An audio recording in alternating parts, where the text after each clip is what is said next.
to the stand, please.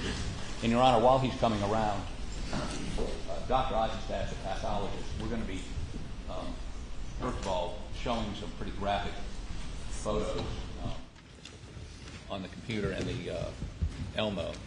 And secondly, we're going to be talking about some pretty graphic details. So we will be offering exhibits. We should, we don't have to do it out of the gate, but certainly 10 minutes into his testimony, we're going to be showing some pictures and discussing matters that are going to be pretty graphic.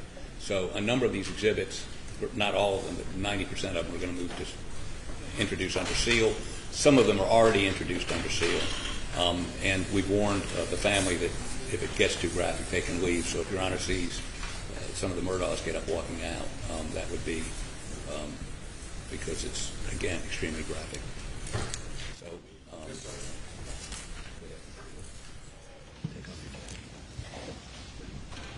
Good morning. Good morning. Raise your right hand.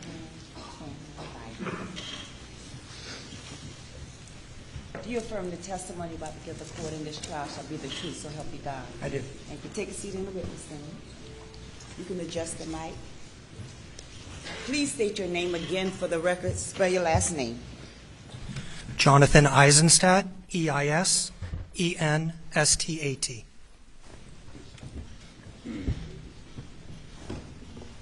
what do you do for a living? I am a medical doctor who specializes in forensic pathology. And where do you practice medicine? In the state of Georgia. Could you tell the jury, please, what forensic pathology is? Sure. Forensic pathology is a subset of pathology which really deals with investigating the cause and the manner of someone's death. Okay, and let's get a little bit of your history. So if, and I'm looking at this, you went to the same medical school as Dr. Reamer? I did. And then after, I think you went to University of California, Davis undergraduate? That's correct. I grew up in California. Graduated from there in '93. You went to the Sackler School of Medicine, as did Dr. Reamer, and you graduated in '98. Yes, sir. And then you did a residency where? Well, when I came out of medical school, I initially wanted to be a surgeon. So I started out in general surgery in Staten Island, New York, and quickly realized it was not the profession I wanted. Beautiful profession, but not for me. So I transferred into a pathology program. This is all up in New York, out in Long Island. And to become a forensic pathologist, you first have to do what's called anatomic pathology, which is hospital-based pathology. If you've ever had anything taken out of your body, surgery or blood or anything, that goes to the pathology department. We look at it, we diagnose it, we tell your doctor, and your doctor will tell you what the diagnosis is. After doing all of that training, I did a year of pediatric pathology at New York University to study diseases of childhood. After that, I did a year of forensic pathology fellowship in the Office of Chief Medical Examiner in New York City, and then stayed on one more year in New York City as a medical examiner or forensic pathologist while doing more training in forensic neuro and cardiac pathology. And that would have been in 2000, well, that would have been through 2004. Correct. My forensic pathology training started in 2004 to 2005, and then from 2005 to 2006, I did my forensic neuro and forensic cardiac training. So would that have been with the Office of the Chief Medical Examiner of the City? Who would that have been with? With the Office of the Chief Medical Examiner in New York City. Okay, and how long did you do that? Well, the forensic pathology was 1 year, the forensic neuro and cardiac was another year. So that's 2 total. Okay. At some point, did you leave New York? Yes, after I completed those forensic subspecialties, I was offered a job at the Georgia Bureau of Investigation in Atlanta. I accepted the job and moved to Atlanta in July of 2006. Did the Georgia, the Georgia Bureau of Investigation have their own medical examiner? Yes, so the state of Georgia, there are Metro Atlanta has its own medical examiner offices. So there's Fulton County, Cobb, DeKalb, and Gwinnett. So 4 of the 159 counties in the state of Georgia has their own medical examiner. Per county or total? Per county. Okay. So 1 for each of those counties. Okay. And then the GBI, for short, covers the other 155 counties in the state.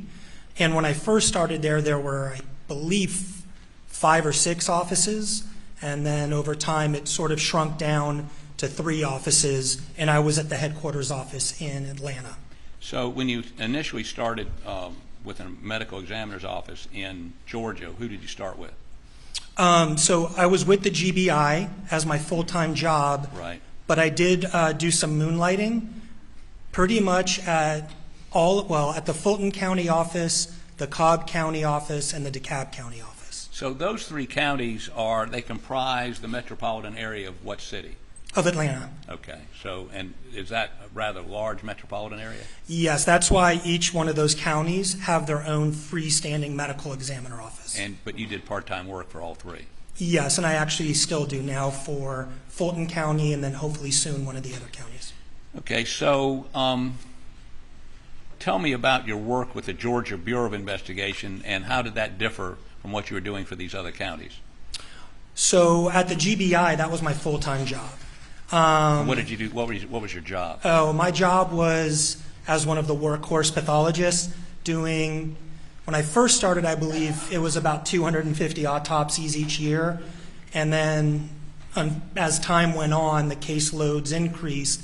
And so I would say I was doing anywhere between 250 to maybe 350 autopsies per year.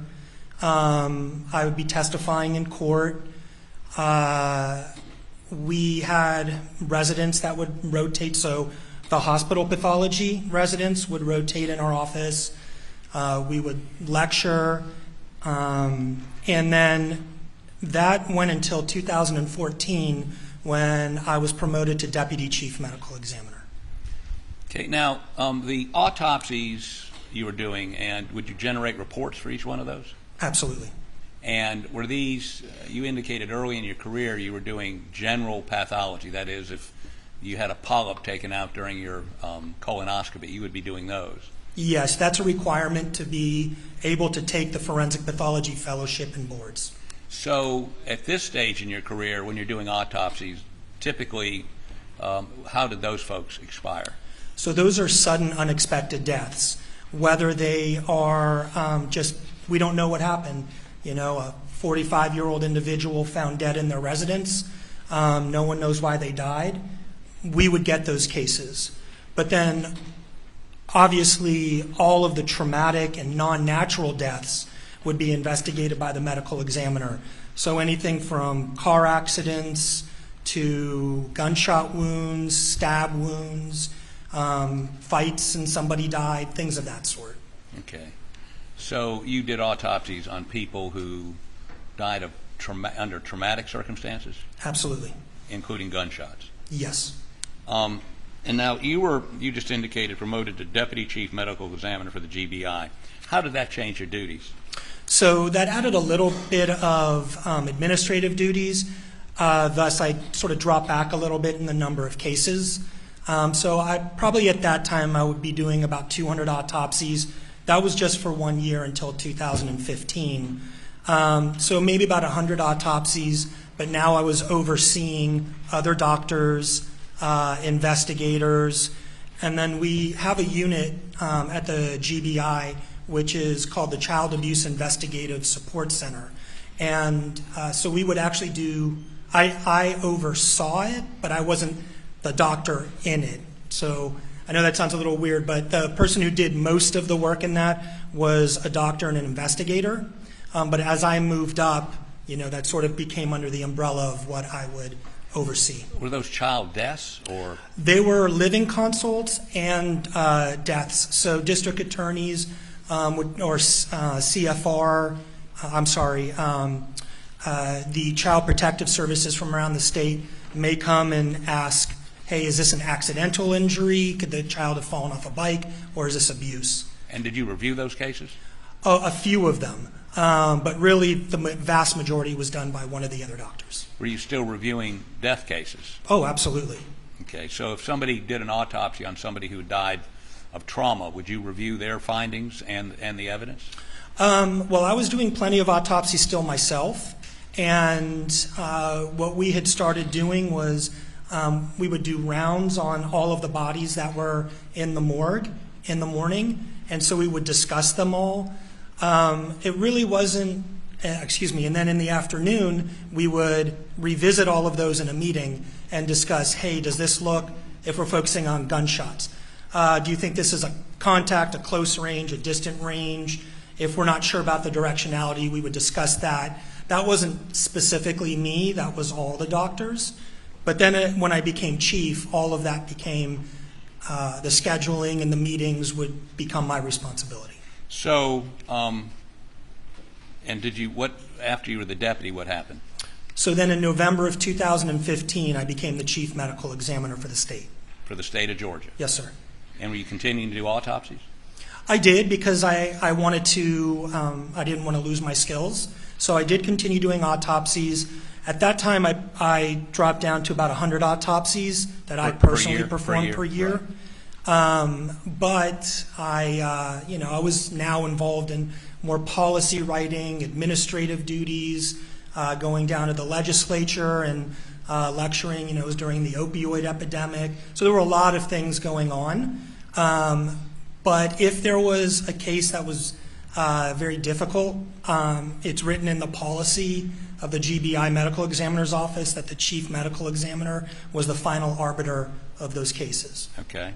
Now, you did that, you said, until January 22. That's correct. Which would have been last year. Yes, sir. Now, have you been doing other things during that period of time in addition to being chief medical examiner? Well, yes, I was doing some consulting work. I would do that at night and on the weekends, unless I, was in deposition, then I'd take personal leave to go do that. But those were the two main things I was doing. Did you form a private consulting firm in 2008? I did. Not in 2008. I started, my first consulting case was in 2008. It was a cardiac death in New York, and the ME's office in New York referred the attorney to me. But I don't believe I started my actual, business probably until about 2013 or 14. Okay, I misread this. So tell us what that is called and what you do. So that's called Eisenstadt Forensic Pathology. It's nothing fancy. And really what I do is an attorney or a family may call me, ask me to review a case or to perform a private autopsy. And if I have the time, I'll accept that. I'll look over the documents. I may do an autopsy if that's what the family's requested. And then if it's an autopsy, I'll tell the family what my findings were. And, I recently had one where I referred the family to I told them to go to their cardiologist and get tested because I believe the person had a genetic disease that could be transmitted to their offspring. If it's just a record review, I'll review the records and I will tell the attorney what my opinions are. If my opinions support what they are hoping, then I may hear back from them. If my opinions don't, I probably don't ever hear back from them. So, did you have permission from the GBI to do that? I did. While I was at the GBI, every single consult case that I did, I got written approval by my superior, who was the deputy director of the agency. Now, have you ever been qualified to testify as an expert in the area of forensic pathology, especially in gunshot wounds, in any state or federal courts? Yes. So throughout the state of Georgia, obviously. As far as gunshot wounds in other states, I've been qualified as an expert in forensic pathology in a number of states. How many states have you been qualified to testify in as forensic pathologist? Oh. Just probably in the area of 20, 25. Okay. And you've been qualified in the state of Georgia by both state and federal courts to testify about gunshot wounds specifically? Yes, sir. And have you done autopsies on people who are the victims of a shotgun wound? Yes, sir. Okay. Do you have any idea on how many occasions you've done that? Oh, I'm sure myself I've probably done 75 to 100 or something to that effect, and then been involved in many more. Okay. Tell me what the National Association of Medical Examiners is. So that's actually the primary national organization that, every profession has their own national organization. And for us, for short, we call it NAME. NAME is really the main national organization for forensic pathologists. And they write position papers. We have annual meetings. There's a journal that comes through that organization.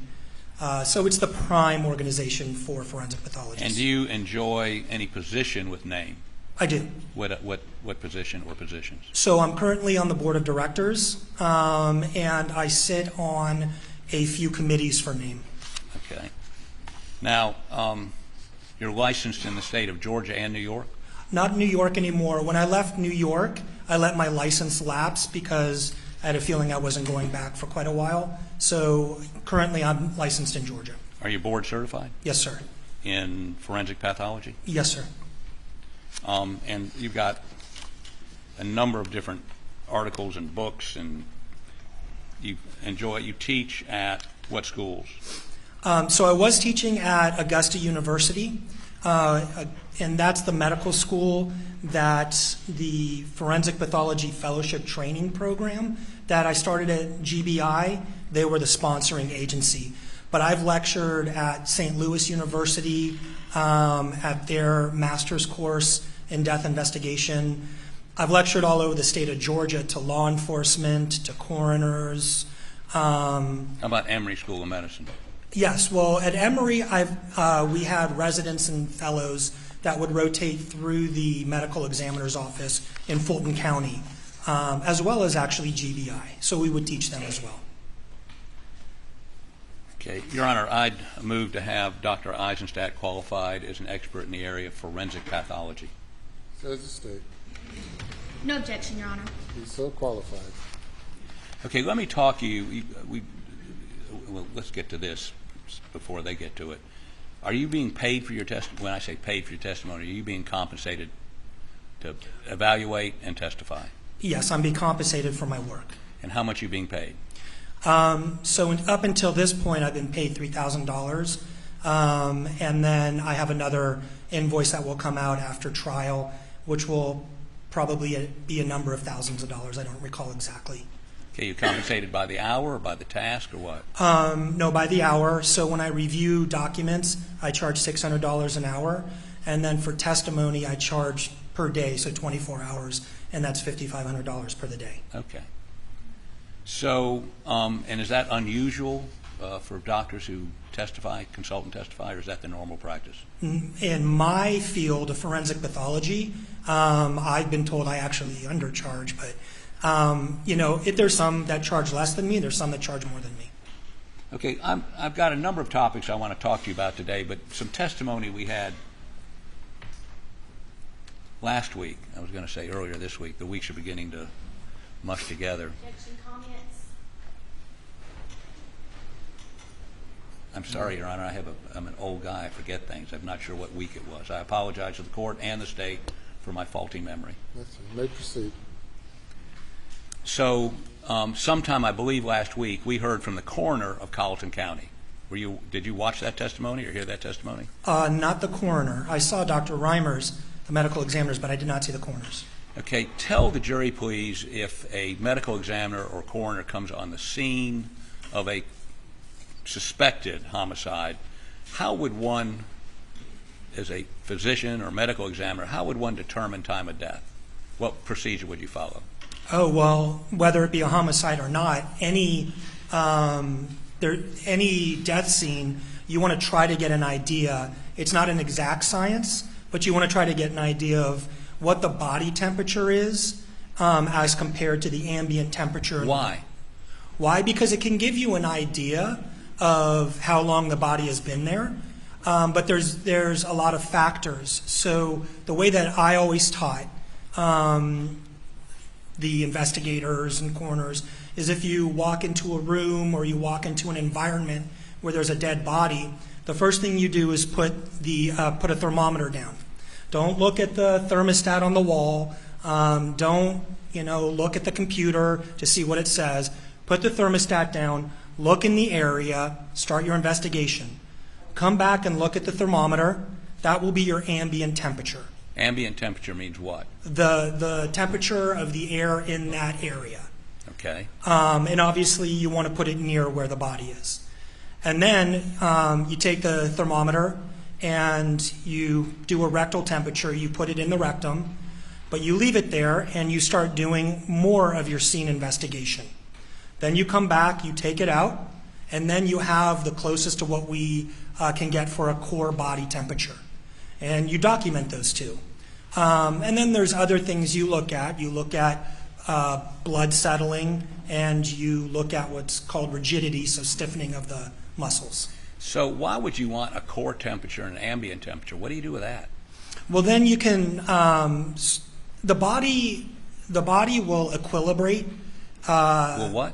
Will sort of even out with the ambient, so the outside temperature, between 1 to 1.5 degrees per hour. I will say it's not an exact science, because obviously if, right now I'm sure my body temperature is a little higher because I'm on the stand. So I may not be 98.6 degrees right now, which is normal. And if you were to die right now, it would not be appropriate. I'm not saying you should die right now, but so your temperature's up a little bit. Does that mean that you would start at in your calculations at a higher temperature? What would you do? Right, so that's the problem, is that, let's say I'm 99.5 right now, so that's 1 degree higher.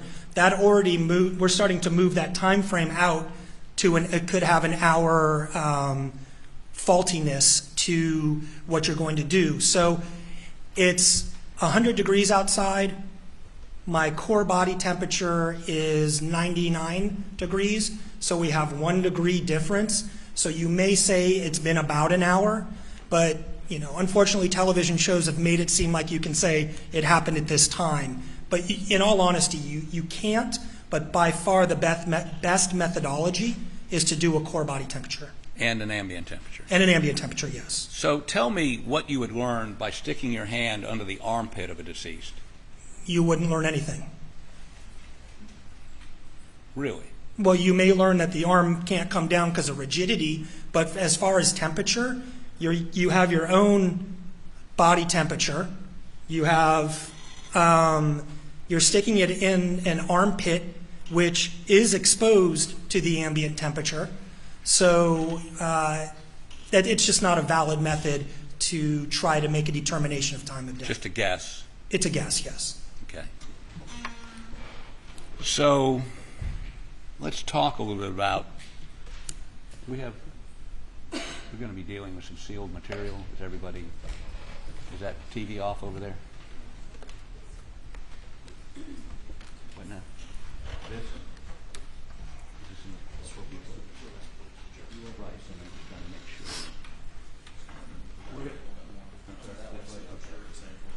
I want to make sure this girl can see. Okay.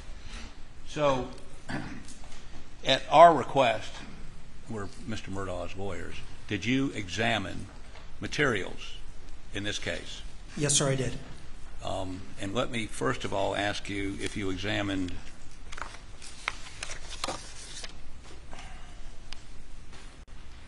these two documents.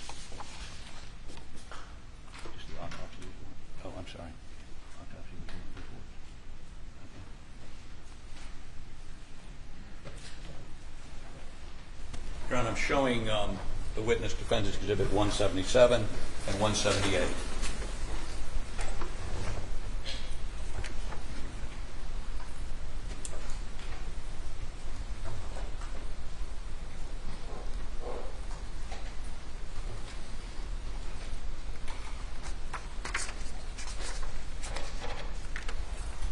So 178, yes.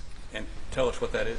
That is the Medical University of South Carolina's autopsy file. So it's more than just the report. It's essentially the file for the medical examiner. Okay. And you examined this? Yes, sir, I did. Okay. Go ahead. What's the next one?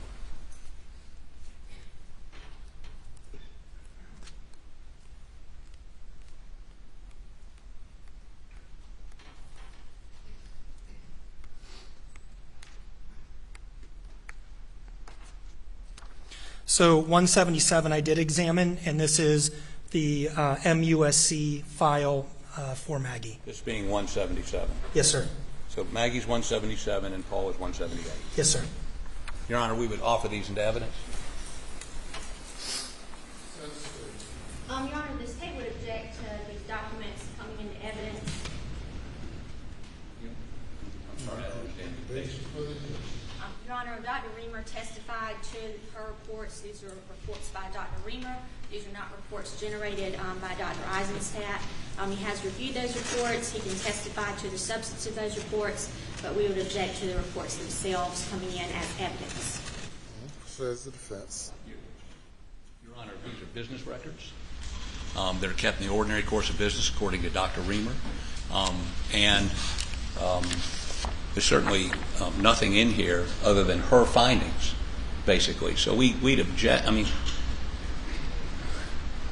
these are what Dr. Reamer relied on. These documents, certainly under the business records exception, they would be admissible. I don't quite understand why the state would not want this jury to be able to see. I'm sorry. The state has objected, so the argument is not why they would not want them. Business records exception, I'm sorry.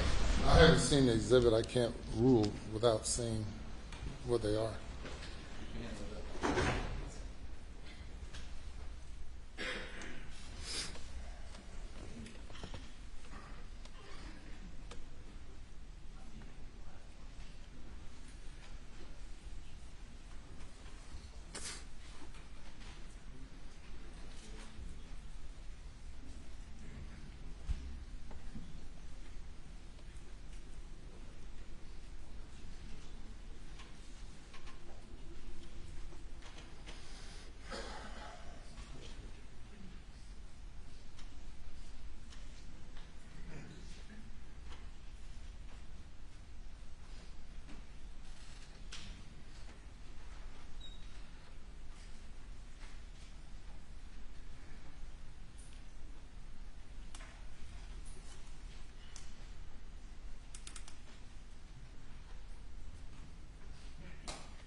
Admitted over objection. Thank you, Your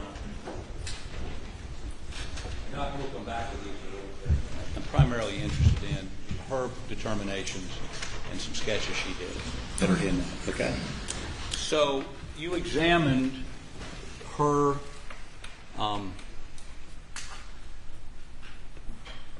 her report, correct? Yes, sir. And could I have the Elmo, please? Can I have those reports? Let's talk about Maggie to begin with, okay? Okay.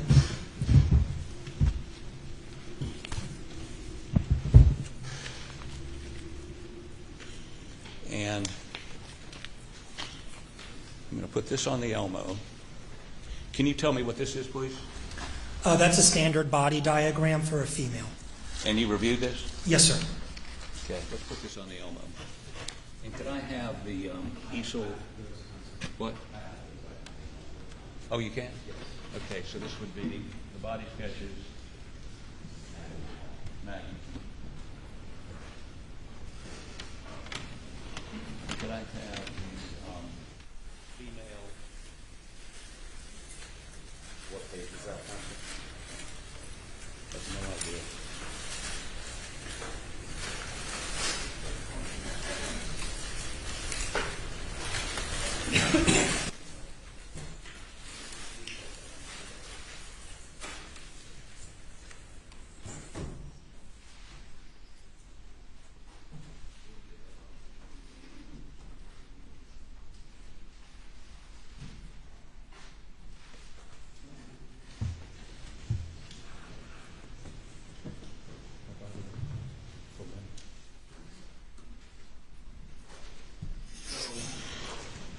What do you see on your screen? I see the female body diagram from the autopsy of Maggie Murdaugh. Okay, so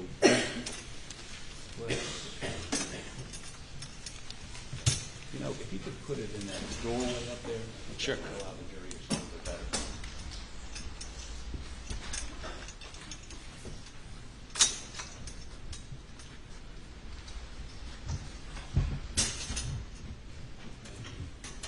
Push it back. There you go. So let's put this on it.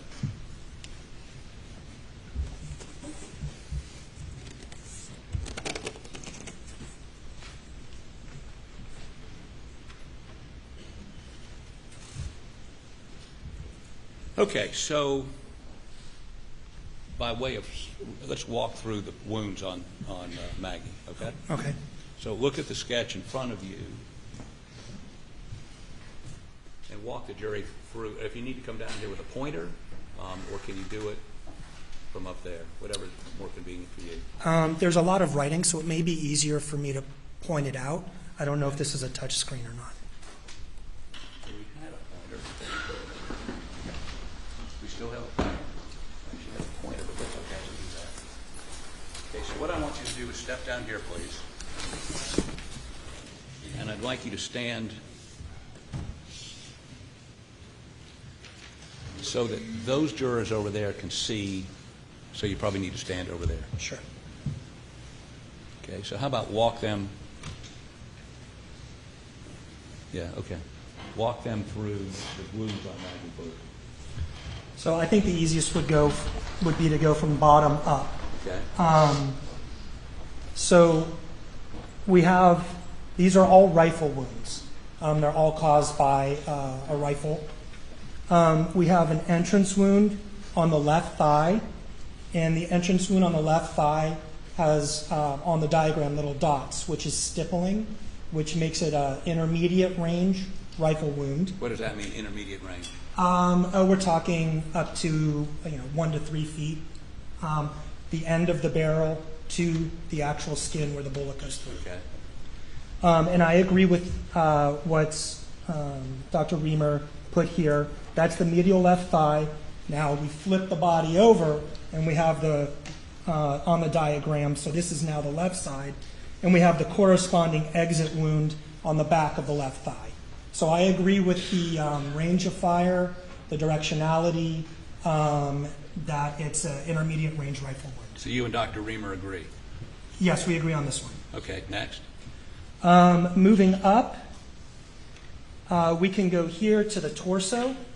So we have another entrance rifle wound on the upper right torso. as per, I obviously can't see the inside in this, but as per the autopsy, it goes through a number of organs, goes across, and comes out the bottom left back of the torso. And I agree with that, with her finding on that as well. Let me interrupt you 1 second. Yes, sir. Prior to your agreement or disagreement, did you look at the autopsy photos? Oh, absolutely. Did you look at her report and her notes? Absolutely. Anything else you looked at? I looked at some scene photos, and I believe that was it. Okay. But you're relying on her photos? Yes, the most important for me is the autopsy report, the autopsy diagram, and the autopsy photos. Okay. Okay. I'm sorry. Go to the next one. Okay, so we've talked about 1 gunshot wound, a rifle wound, 2 rifle wounds. Now we have a rifle wound on the left wrist and forearm.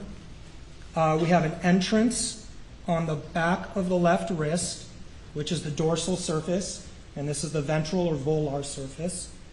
And the exit is on the volar left forearm. I agree with that as well. I'm sorry, I also looked at x-rays. That was Okay. part of the photos. On the x-ray, there are some little fragments of, you can tell it's a rifle round in the left wrist. And it went through? It went through, yes. And entrance on which side? On the back of the left wrist. Okay. Next. So we've now talked about 3 of them. Now we have 2. I'll start with the first one, which I agree with her findings, and then the second one is where I have, there's a discrepancy. So if we now look at rifle wound E, which is the one that's here on the back of the head, Yes. the directionality is correct, and I can explain why I believe the one on the left breast, the directionality was wrong. But we have a almost tangential, meaning that it doesn't go super deep into the brain. It comes here, but a rifle has a lot of kinetic energy and so it has a lot of force to it, and it can cause severe disruption. And it's coming along here, goes through the brain, and when this one goes through the brain, it causes an injury to the brain stem. That would make her die immediately. So this one came here, and then, which is the entrance on the back right of the head. And that's labeled what? That's labeled E. Okay. And then you can see on the x-ray there's a little fragment, or a few little fragments in the head. And so a rifle round will fragment.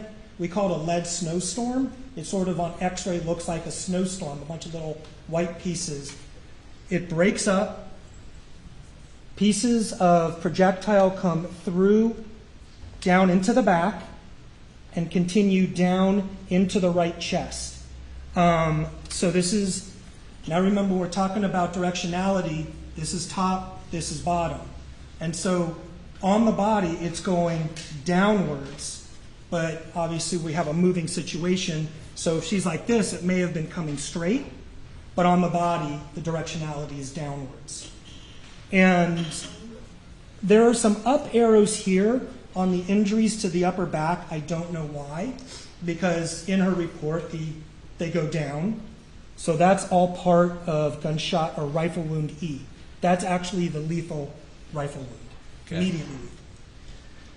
And now I'll focus on A, C, and then the abrasion or the graze wound of the abdomen.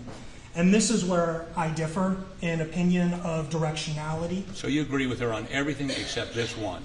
On Maggie, that's correct. Okay, go ahead. Okay. So if we look at the autopsy photos, that's going to be extremely important. We will in a minute. Okay. So we do have a wound on the left breast. We do have a wound on the left chin. And we do have this abrasion under the left breast. And sometimes there are characteristics that we look for to try to give us directionality of these superficial gunshot or rifle wounds. And what you're looking for when it's a tangential wound is you're looking for skin tags. So Tell me what a skin tag is. sure. So if you think about it, if a bullet is coming and it hits the skin, And you can see how it's pushing the skin like this. So you're going to get these tears in the skin. And the tears in the skin are going to be in the direction that the bullet's coming. But if you let that go, between those two tears is a triangular piece of tissue left, right? So we have a tear over here, we have a tear over here, and then you let it go and you have a skin tag. You have a piece of tissue pointing in the direction that the bullet came from. And so when I look at the picture of the rifle wound to the back of the head, you can see all of those skin tags are pointing up this way, so the bullet came here. When I look at the left breast and I look at the wound to the left side of the head, or excuse me, the left chin or jaw, I see skin tags pointing this way. So that would make this rifle wound come from here. It would be superficial, but remember we have all of that kinetic energy. So that's why we get the splitting of the skin, the fracture of the chin, then it comes down through the breast, and then it grazes the upper left chest. And it sort of makes sense when you think about it. If a person is leaning forward and you've got one going down this way, you've got another one going essentially in the same exact direction. So there's the scientific aspect by looking at the actual outline or the actual look of the wound. And then you also have two wounds from a rifle that are right next to each other going in the same direction.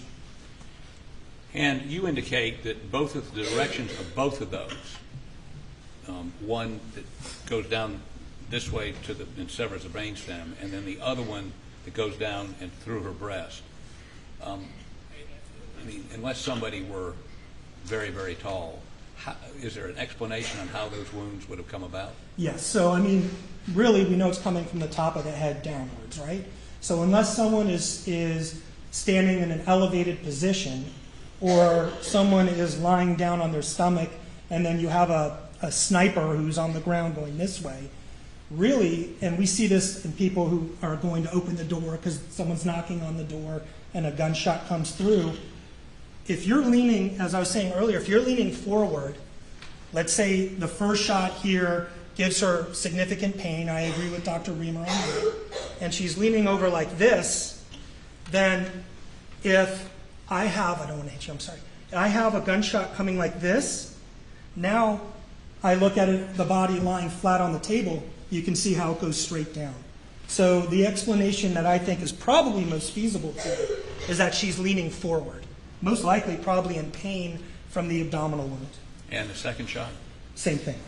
So she's leaning forward, one back here, and where does the second shot come? The second shot goes right next to the left ear, and on the autopsy photos you can see a ring of a contusion or a bruise, and it looks very, very similar to her earring that was found there. And again, that's from the energy would push the earring up. The bullet comes down, goes through the breast, and out. So that shot blew her earlobe off, or blew? Pretty much, yes. And the ring goes, they find at the scene, right? Correct.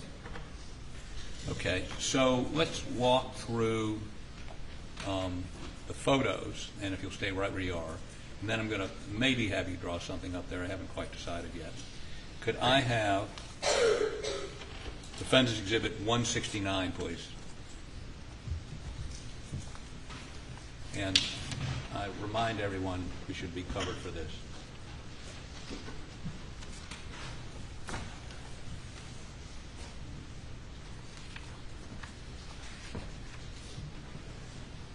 Nope. I'm sorry, 159, not your fault.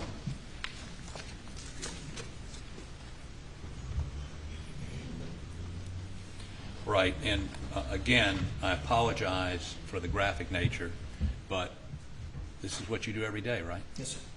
Okay, so tell us what this depicts. So this depicts Maggie's body on the autopsy table. And when we're doing our measurements on a body, that's how we're looking at the body, lying on her back or on the person's back on the autopsy table. And we're looking at the left side. Here is that wound with the left ear and the left chin. And here's her left breast. And then right above this wound here, we have that semicircle, which is consistent with the earring. So this is the shot you would disagree with Dr. Reamer about? Yes, this is the only shot I disagree with. And her explanation of this was what? I mean, what was it was going up? Yeah, she stated that it was going upwards. It would have entered the breast and then gone up? Right. And the reason you disagree with that is? Well, number one, there's skin tags. When we look closer at the breast and we look closer at the left side of the chin, skin tags are pointing upwards, showing that that's where the bullet came from. And the other is, there's also a part of our job where just sort of common sense, and it just seems very odd that when you have one going this way, you have to be in a very bizarre position to be able to get it to go up.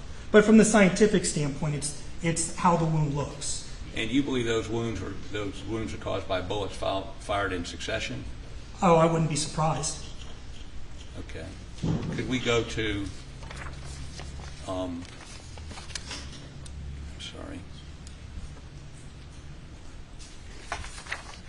Defendant's Exhibit 160.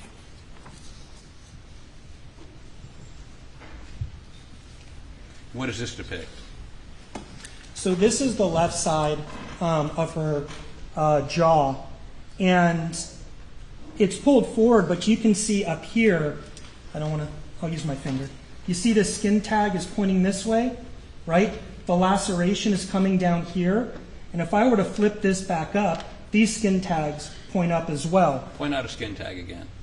This is a great example of a skin tag that is like this. Could you blow that up a little bit for me, please? Right around right below the ear. Yeah, right in there. That's perfect. Okay, show me the skin tag. Okay. Well, if we were to, do you see here that this is sort of in a triangular shape? And if I flipped it back up, it would fit right into here. Right. And so the skin tag is pointing upwards in the directionality of where the bullet comes. It'll be easier to see on the breast, actually. Okay. So could we go to this one? Yes. Okay, that would be Defendant's Exhibit 161.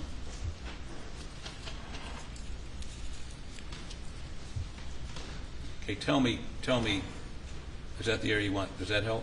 Yes, but I think before we blow it up, I think what's important is for orientation purposes, you can see that her head is up here. So this would be up, this would be down. Okay. And now if we need to blow that up, you can see the skin tags are pointing up. The lacerations, the splitting in the skin, is pointing down. So that indicates an up to down directionality. Okay. And could we see State's Exhibit 498?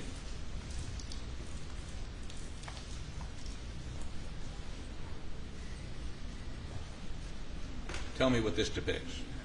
This is a beautiful depiction. I don't mean to use that word. I'm sorry. Beautiful is not. I didn't mean that. That's from a forensic pathologist. It's a classic book example of the lacerations coming and pointing downwards.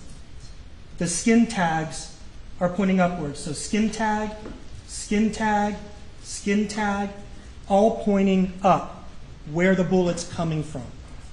The lacerations are pointing down, which is the direction the bullet's going in. Now, did you and Dr. Reamer agree or disagree on this? We agreed on this. Okay. Now, the other thing is, it appears her head was shaved. Why is that? Right. So any gunshot wound to the head, if you're trying to make a determination of entrance or exit, or trying to get a better idea of what it looks like, you also want to look for if there's any gunshot residue. You shave that area. So most of the time is to look at actual outline of it. Sometimes it's to preserve evidence for further testing. Okay, could I have 168, please?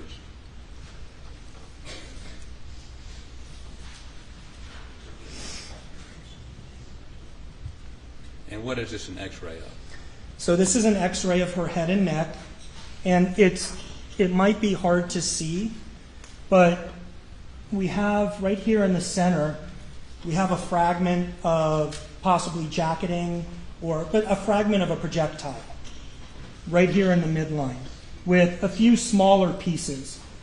We have nothing over on the left side where this injury is. So nothing went in here and stayed. All of the projectiles, and then we'll continue down to the chest. It's one rifle that went down, and then you'll see that lead snowstorm, which is consistent with it going back in to the back and down to the chest. Okay, and could you go to 169, please?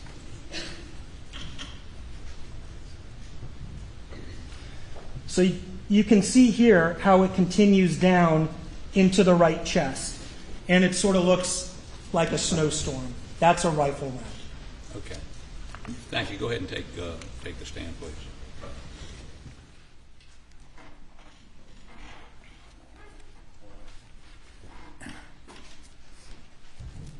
So your job is to look at the photos and determine whether or not the original pathologist was correct or incorrect. That's what we hired you to do, right? Well, really, what you asked me to do was look at the autopsy report, look at the photos, and give my opinion on the gunshot wounds. That was it. I wasn't even asked to say, I wasn't even asked, is she right or wrong? You just asked me to look at them and give you my opinion. And how many bullet holes do we have here? How many shots? Well, we have 5 shots. And of the 5, you agree with her on 4? Yes, sir. And disagree with her on 1? Correct. Okay. So let's move on for just a moment, and let's look at,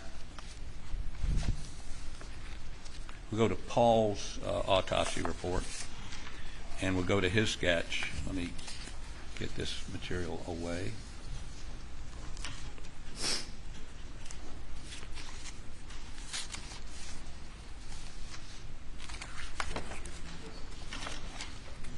Okay, let me put this, jumble things up.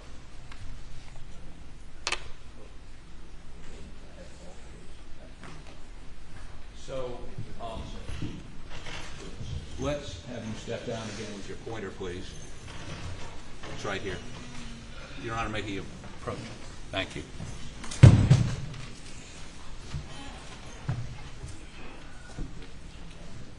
So how about detail what she indicates are the wounds to Paul? And we'll start, at the bottom and go up. Sure. Okay. So there's 2 shotgun wounds to Paul. One is on the chest and one is on the head. Okay, let's talk about the chest wound first. Sure. So the chest wound is also an intermediate range, so 1 to 3 feet. Shotgun wound that goes across the chest, does not enter into the chest cavity. It leaves near the armpit, and then the pellets themselves disperse, and some of them go through the arm. I agree with her on that, both on the range of fire and the directionality. Okay. So the other shot resulted in his head exploding? Correct. Okay. Explain to the jury what she said and then what you believe, and we'll talk about why the differences in just a minute. Okay? Sure. So in her autopsy report, she stated that she believed the entrance was coming from the left side, went up, and then it exited the top of the head. To me, this is a contact range shotgun wound to the top of the head that caused extreme pressure buildup in the head from it being contact, leading to these types of fractures, and that the pellets, so the shotgun wound comes in, the wadding will start to open up. All of that pressure basically, for lack of a better term, will explode what's there because the pressure needs to get out somehow. And then the head would have been down like this, and the pellets lodged here and went into the left shoulder, and then you can see that the pellets are going down into the tissues of the left shoulder. So you believe the wound that resulted in his head exploding was where? Where would the shotgun have been? Well, it would have been to the top back of his head. And how far away from the head? Oh, no, it would have been pressed against the head. So it would be a contact wound to the back of the head. Correct. And that would result in and we're going to talk about this in a little more detail in a minute, but if it was in the back of the head, tell me how we have a hole here and then a wound here. How does that work? Well, you're shooting, it's different than shooting into a space where it can expand. It's not up against a firm surface. So shooting into the abdomen is different. The pressure will still go in if it's a contact to the abdomen, but the abdomen can stretch, the pressure and the gas can disperse because it's sort of an open space with skin that can stretch out and back. The skull really only has one hole at the very bottom. So if I were to take a shotgun and press it against this pile of paper here, and I were to shoot it, this paper would blow up because the pressure has nowhere to go, so it's got to blow everything up that's right there. If I were to take that shotgun and shoot it from here, the pressure is open. It's open to the free atmosphere, right? So it's going to come out of the barrel and it's going to spread out. It'll go a little distance, and that's why we get soot in close-range shotgun wounds. It'll go a little distance, but then it'll disperse. So if I were here and I were to shoot down at this paper, the paper is going to get a whole bunch of holes in it, but it's not going to completely explode. And this is birdshot, correct? In the head, it's birdshot. In the chest, it was? It appears that it was buckshot. Okay. Now, so her opinion was, and tell me the path. So unfortunately, the top of the head wasn't shaved, so I can't tell you the exact entrance, but it absolutely is a contact range shotgun wound to the head. And from the way it was described by Dr. Reamer, what she described as the exit wound was that it was near the top of the head and a little bit back on the right. So probably right about here. Okay. Now, let me talk to you a bit. If you take the witness stand again, please.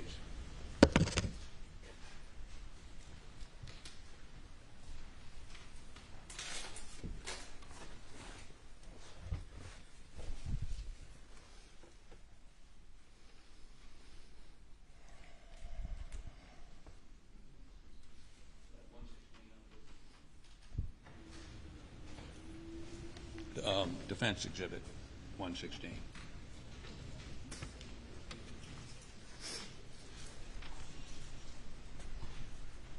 Okay, so, yeah, if you can blow that up a little bit. This is in evidence. Where did this exhibit come from? Is there a book? Yes, this is from the main textbook on gunshot wounds by Vincent DeMeo. And it has been described as the Bible for gunshot wounds. Is that correct? Yes, sir. Okay, here we go. And that's, I think we asked Dr. Reamer about this book, and she agreed, right? Yes, sir. And this sketch, or these pictures are from that book? Yes, it is. Okay. So this depicts a shotgun shell being fired, correct? Yes, sir. And tell the jury, please, this is the initial firing, correct? The very top image, correct. And what is that coming out? What's coming out are actually flames and gas. So sometimes you'll see a little bit of burning because the gunpowder is ignited, so you have a little bit of flame and then gas. Now, if they had shaved Paul's head, which they did not, correct? Correct. Would they have seen some evidence of that gas and flame coming out? I would say most likely yes. You don't always see it, but yeah, most likely there would be some soot or what we call searing, burning. Okay, the next one down, B, what is that showing us? So now what we're seeing is at the front, you can see all the pellets that are still sort of in a cylindrical form because the wadding itself has not completely opened up yet. So you know the pellets are all, you have a plastic tube in essence, and then the pellets are all at the top, and then there's a piece of wadding, so like a plastic disc or something, and then underneath it you have the gunpowder. The gunpowder gets ignited, the heat builds up the pressure, it pushes out the plastic tube through the barrel of the weapon, and that's when that first image you see that. The second image, you see that we still have all of the shot, or the pellets are still within the plastic tube. And so that's going to go for a little distance. Behind it, we see the cloud of gas. We see the pressure from the cloud of gas. And this is still very early on in the shot. Okay, and what's the next, C? What does that depict? Right, so now we're a little bit further out, a little bit later after the weapon's been fired. We still see that the pellets are in sort of a cylindrical form, and you can see that the cloud of gas is getting bigger, right? The reason the cloud of gas is getting bigger here is because it's going to go where? Via the path of least resistance. So it's going out into the atmosphere. This is not pressed against anything. This is just if I were shooting in the air and the gas is coming out. And the last one, D? A little further on, you can now see the pellets are just starting to separate. And we see this big cloud of gas. So the pressure is dispersing outwards into the atmosphere. And if we had another shot 3 feet down or 4 feet down, what would be happening with those pellets? So now you're starting to get individual pellets that are, the pellets would be opening up. So they wouldn't still be in that cylinder. If we're talking 3, 4 feet or further. So on the skin, we would start seeing a little outline of individual holes from individual pellets. It's not like they all have separated yet, but we would see some. 10 feet, would they be separated? Oh, yes. Okay, and so you'd see a pattern of shot. Correct. Individual pellets. Correct. Okay. So let's follow this back. If, let's go with her scenario first. Okay. And the testimony, I think, has been 3 feet. The muzzle of the shotgun was 3 feet from, and let me maybe put one of these in.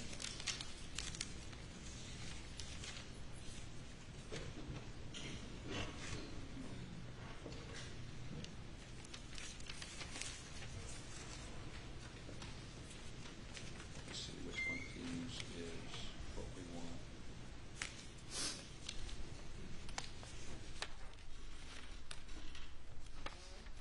Okay, let me have State's Exhibit 478, please.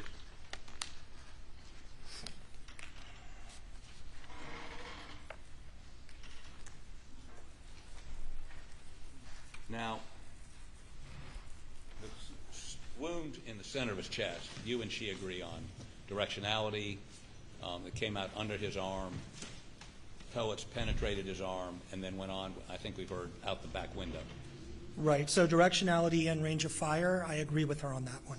Okay, so when you look at the wound in his shoulder and his neck, and of course his head, tell us where Dr. Reamer got it wrong. Well, I think she has it reversed. And the reason being is, now that you've seen where all the pressure would go, if the entrance wound is here on the left shoulder, and we're saying that we're at least 3 to 4 feet away from there because we have no soot, we have no stippling on the skin, then by the time it gets to the left side of the chin or over here at the angle of the mandible, the jaw, we've lost a lot of energy. And so, yes, you can get some pellets still going up into the head, but you're not going to have the top of the head completely blown off. And if you look at the photograph here, you can see, for all of us, it curves over and goes around because the top of our skull's there. If you look here, it goes flat. He's missing the top of his skull. That would not have happened from a 3 to 4 foot, 3 feet or further shotgun wound coming in on the left side. And the wound on his shoulder, let's look at that real quick.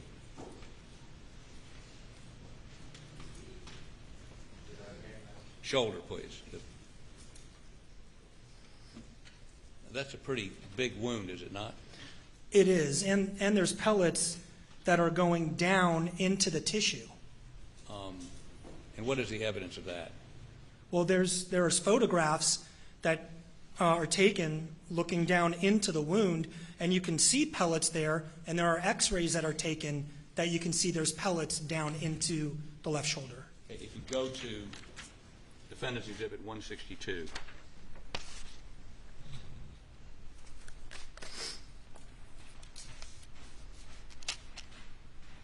Okay, step down here, please. Yes, sir. May I? Your Honor, may you step down? Thank you. You stand over there with the pointer. Show the jury, please, the individual pellets. Oh, well, this is probably the easiest one to see. Round and silver. I'm going to have to come around for a moment. I'm sorry. There's one here. There's one here. It's not projecting well, but I know that I saw a few down here, but then on x-ray, it'll become more apparent. Okay, well, let me do this. Let's go ahead and put the x-ray up while we're talking about this, which would be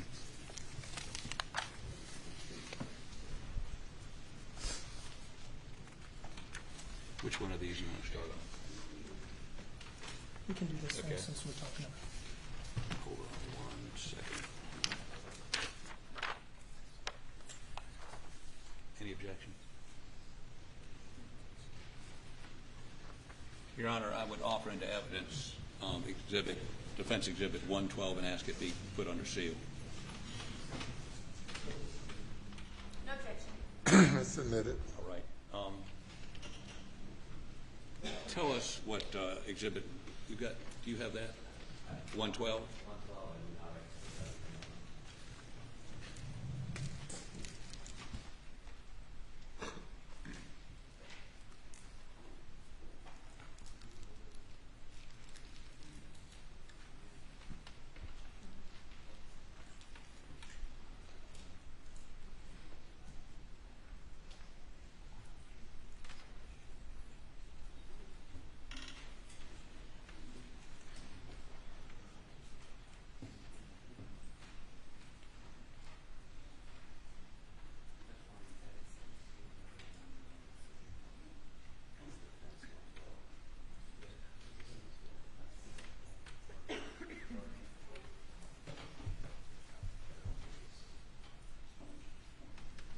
I know this is shocking, Your Honor. We have some technical issues here. This is,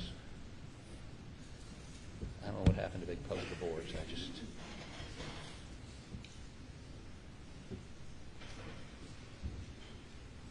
got it? No? Yes? No, this is 112. I mean, it's going to take some time. Let's just put it on the elbow and go from there. We're interested in this area. And I'm going to have one more.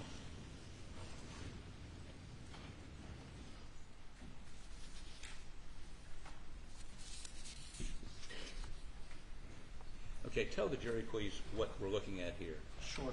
So any case that comes to a medical examiner's office that has any type of penetrating injury, the medical examiner will do x-rays to see if there's anything left in the body, and then also for safety reasons. But what we're looking at here is this is the spine. These are the ribs. So we're looking at the chest, the left shoulder, because we're coming out here to the left arm, and all of these dots are the pellets from the shotgun wounds. And what we can see here is that these pellets are coming down all the way. So this is the first rib right here. First rib is about right here. So we have pellets all the way down to this level. Is that consistent or inconsistent with a shot being fired from his left, apparently going upward to the brain? That wouldn't be consistent, and the reason being is then it would have to, the pellets would have to go up, curve, and come down, while the rest of them are continuing this way. Okay. So could I have this one next? Sure. Okay. Defense Exhibit 111. I can do Elmo. I can. You got it. Okay, great.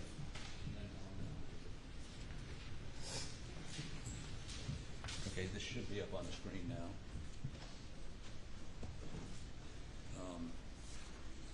Can you?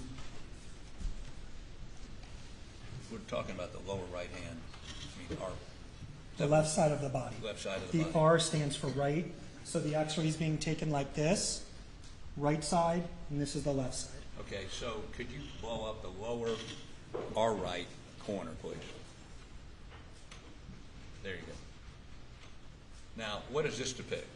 So this is showing here on the left side of the jaw, and we see all of these pellets that are here.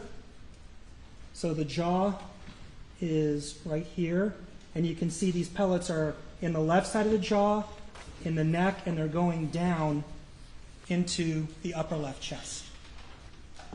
So, and you believe the directionality on these is down? Well, from the totality of the evidence, I believe, yes, they're downwards. Okay. And, But this X-ray has other findings, I think, that are important for that opinion. okay. And, I mean, you can see the severity of the fractures of the skull. The skull should... Actually, I think it was better if we were back. The severity, the skull should obviously come all the way around, right? Mm-hmm. There's no skull here. That's probably the area where the shotgun was pressed against the head. And we've got all of these fractures. In medical terms, we call it multiple comminuted fractures. This is, I mean, textbook for a contact range shotgun wound to the head, to the top of the head, not down here. And,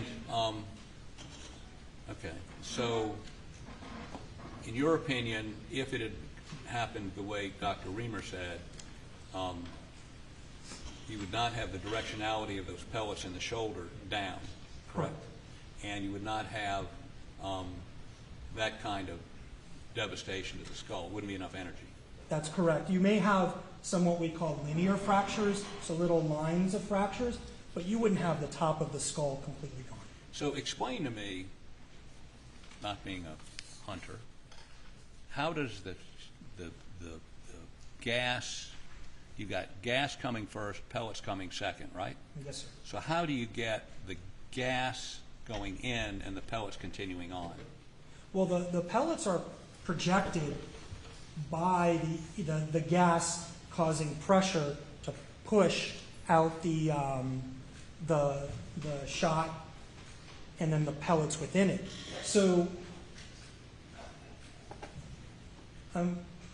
think about a rocket that's going up into space, right? So you see all of the cloud underneath the rocket, and the rocket will continue going up, but the cloud goes out because that's the area of least resistance. But the rocket will still continue. So that's pretty much the same mechanism. The shot cup is going to be pushed out. The energy from all of that gas needs to go somewhere. And when it's being pressed up against a firm surface like a skull, that pressure is going to build up. It's going to go through the hole that's caused by the entrance wound, and it's got nowhere else to go.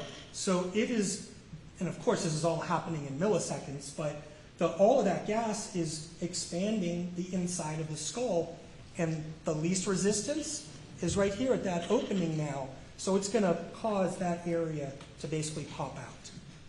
And some of the pellets would go through, most of the pellets would go through? Oh, the pellets will continue through. There may be, the brain is not here, right? And so there's probably pellets within the brain, but we don't have an X-ray of the brain. They didn't X-ray the brain. Correct. So, and the skull, I mean, the brain would leave the cavity? Or in this case, did it leave the cavity? Yes, it did. And under what kind of force? I can't give you an exact, number. The forces are usually in what are called newtons, but it's the buildup of that pressure in the skull. It's even in that textbook. Brains being eviscerated in shotgun cases are from contact wounds. So if you're the person holding the gun to the skull, does any of that energy go up the barrel of the gun? Well, yes. Once that, like I said, it builds up in the head and then it comes back up. So that's what causes the brain to be pushed out. There's going to be pellets that will come out. There'll be other bodily fluids that will come out and will go up along. It'll basically be what we call back spatter or back motion. But in a violent way? Yes. And the person holding that gun, would they be subject to being covered in that material? Yes, they would. In a very forceful way? Yes.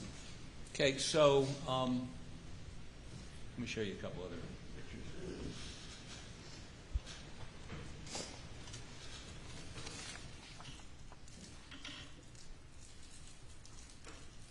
That's this photo, right? That's that one. Yeah, okay. Would you put Defense Exhibit 113, please?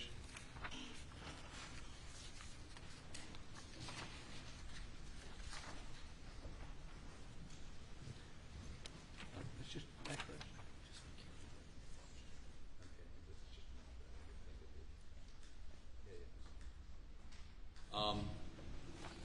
I believe this is an evidence. Okay. Tell us what that depicts. So now we've moved over to the side, to the left, more of the left shoulder, and showing some of the left arm. And again, you see how the pellets are sort of dispersed and they're coming down. This is your shoulder blade, your scapula. And so it's even down to the level of the collarbone here and the shoulder blade. Is that consistent with a shot coming up and across the shoulder and into the neck, or is it consistent with something coming down? Well, again, with the totality of everything, this is absolutely going down. Okay. Now, let me see.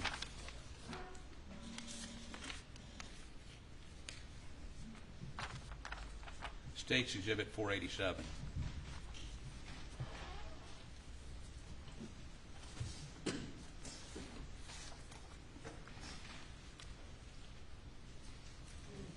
I'm sorry. Tell us what we learned from this. Well, for lack of a better term, we have no brain or top of skull. It's completely gone with multiple fractures. And was his hair shaved? No, sir, it was not. Would that have been the normal practice, the prudent practice, the required practice? Yes, I would have liked to have seen it shaved to help determine an entrance versus an exit wound. Okay. But with this autopsy photo, you can't really tell. What would you expect if it was an entrance wound, a contact entrance wound? Right. Well, I can tell with this photograph that it is a contact entrance wound due to the severity of the injury. But what would have been nice is if the hair was shaved, I'd be looking for gunpowder residue. I'd be looking for burning on the skin itself, on the brain itself, and on the skull itself. So when this goes, well, back up for just a second. The first shot, I believe you agree to the chest that Dr. Reamer is correct. I do. This shot, which would be on the top right back, can you tell, or would you have an opinion as to his posture at the time of that shot? Well, it's sort of similar to what we were talking about with Maggie, unless somebody is in an elevated position where they're high enough where it can come down like this. He's most likely bent over. Further than that, about that? I mean, that's hard for me to say.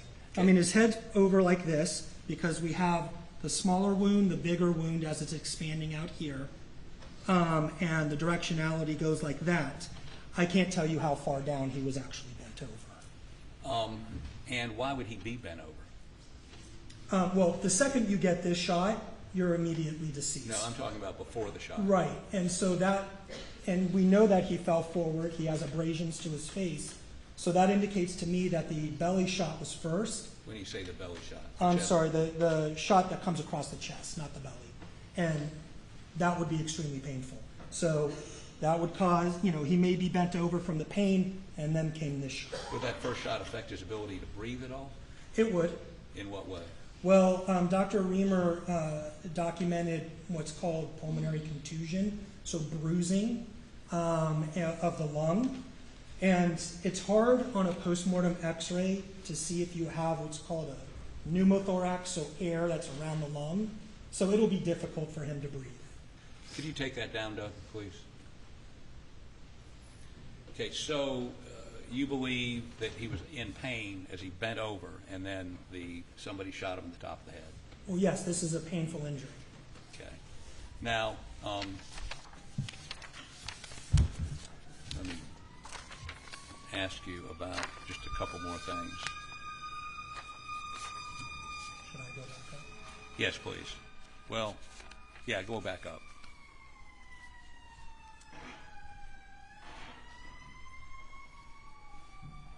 Can I have Defendant's Exhibit 189, please?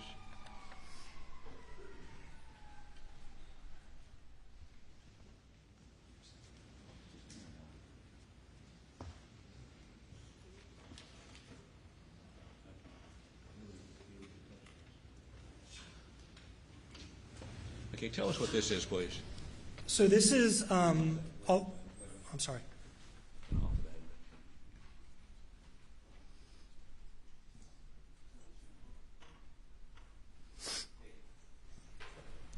Have you seen this before? Yes, sir, I have. And is it from the same book as the gunshot, the shotgun? Yes, it's from the DeMayo gunshot wound book. And what does it depict? I mean, I'm not telling you specifically what it depicts, but what does it depict? What the appearance on the body would be at different ranges for shotgun wounds. Okay. Offer this in evidence, Your Honor. Your Honor, the state objects. This is hearsay. This is a page from a book by somebody else, not the witness who's testifying. Your Honor, she has not objected to her witness and this witness relating to the same book, different page. It's a learned treatise, and it's the Bible of gunshot wounds both Dr. Reamer and this witness have testified. It's something they all rely on. I can have them sketch it out, or we can just put this in. Says the state. It's hearsay, Your Honor. That's it. Ladies and gentlemen, we'll have you go to the jury room for a break. Please do not discuss the case.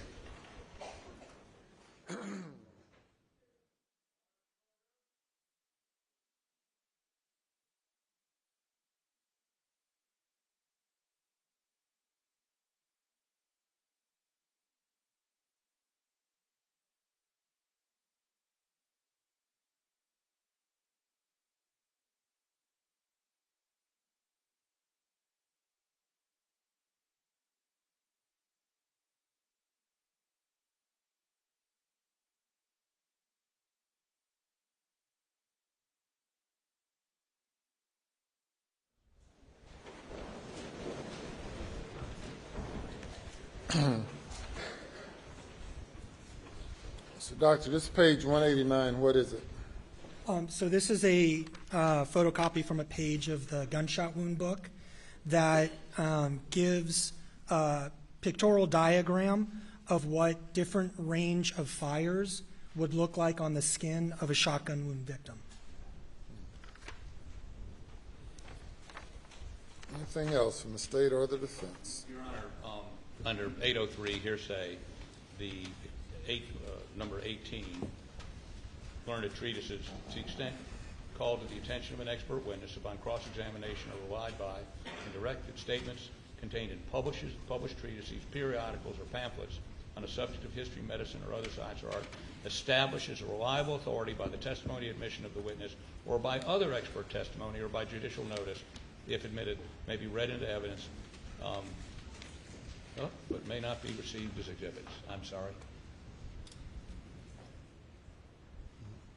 So I'll withdraw it as an exhibit, and I'll have him do a drawing. All right. Okay, we'll take 15 minutes.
seated.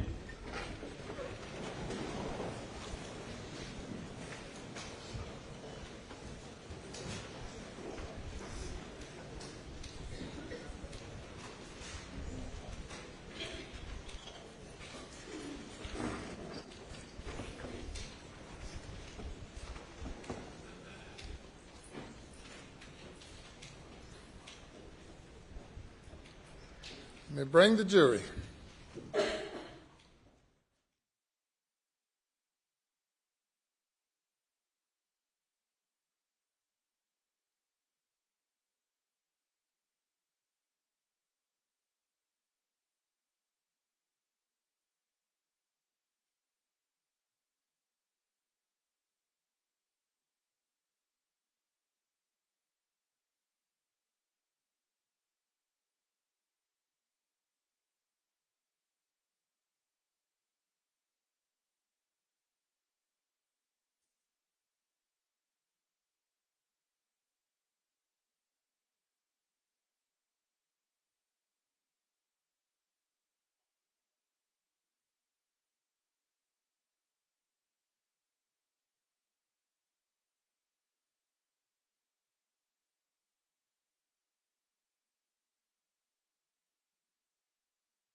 Jury is present, sir. All right, thank you, and may proceed.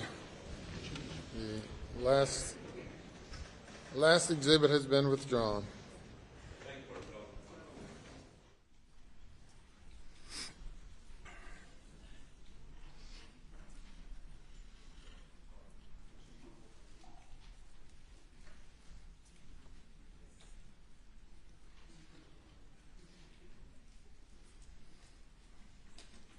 So let me have you do something.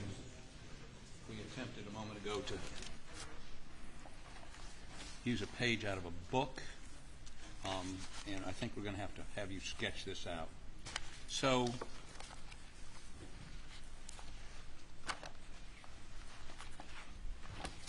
here's the, here we go. How about step down, please, with permission of the court?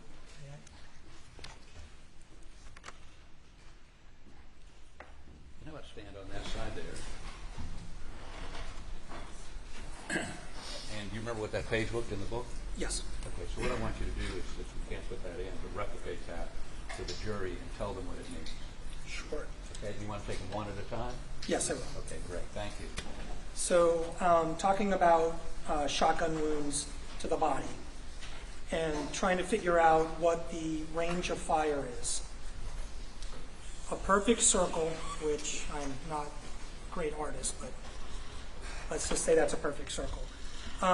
That means that the end of the barrel, right, nice circle, is pressed up against the skin. Now this would be down here on the abdomen where you have leeway, it would end up being a perfect circle. If you have it up where it's going up against something firm, then you would have the circle, but you'd have the splitting from that buildup of pressure. So this is a contact range. If we have some burning around it, contact range or close range. If we have soot around it, we're close range. Now, from the first picture that we looked at, all those pellets coming, and then they start to slowly open up. So now what we've got is sort of looks like a cloud, right? We call it scalloped margins. So now we're moving out a little bit further. We are, in that area of maybe 2 to 3 feet or so. And then as we continue moving further and further, we get the scallop margins, but then we get holes, and it doesn't have to be perfectly around it, but we get holes from the individual pellets that have now moved out. And so if we start seeing individual pellets, we're saying usually the end of the weapon is 4 feet or further. And then to be more specific, is it 4 feet or 5 feet or 6 feet, then you have to test fire. Okay, so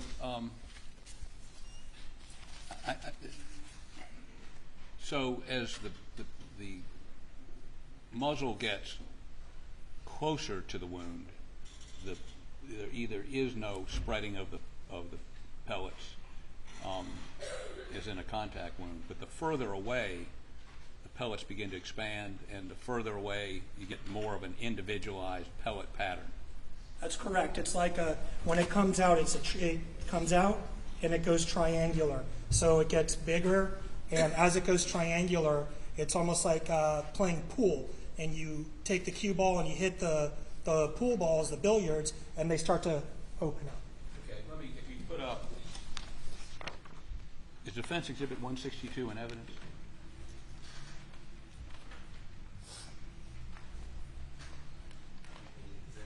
Okay, well, let me show it.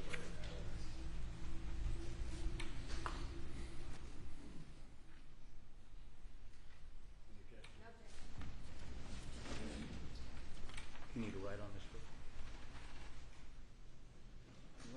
While she's doing that, let me push this out of the way. Sure, it's going to be blocked from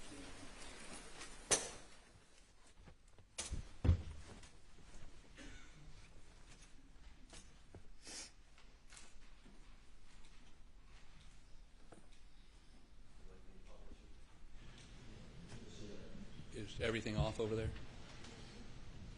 Please. What? Offer this into evidence, Your Honor. Without objection, and ask it be sealed. It says the statement. Submit it without objection. Put it up on the screen, please.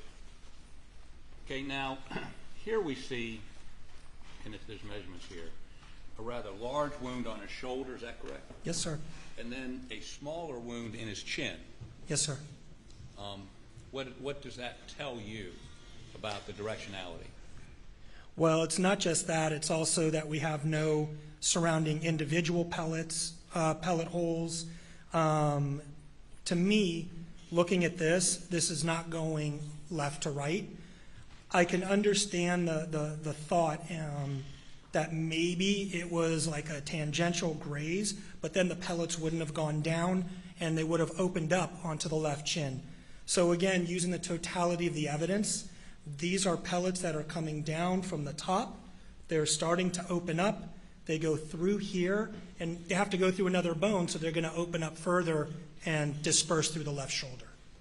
So, and maybe this is too simplistic, do shotgun wounds, do they, and of course, if you just testified, they expand, right? The pattern. You'll get a different pattern, and for a certain distance, the actual hole will expand, but then you lose that hole and it becomes just individual small holes. So you've got a smaller hole in his chin and a larger hole in his shoulder. Does that indicate anything? I mean, am I being too simplistic?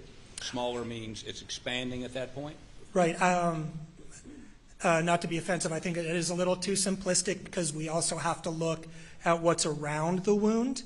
But yes, again, the totality of everything, this is definitely coming downwards from right to left.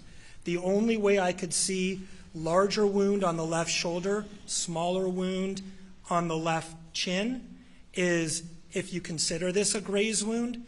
But again, using the totality of everything, the size of this wound, the location of the pellets going down into the shoulder, this is not going left to right. Okay. Now, let me also ask you this. If the wound is in the head, and why isn't the brain macerated? Why isn't the brain shredded by those pellets? Why does the brain exit the skull, as we saw a minute ago, without being shot to pieces? Because, again, you're having the shot shell. Take it down. You know, that's okay. Everything is still within that shot shell as it goes in. The pressure is just going to form around it and push it out. Sometimes you'll see, in my experience, a complete intact brain that may have some holes here and there. Sometimes you'll see a brain that is split in half. And sometimes you will see completely macerated.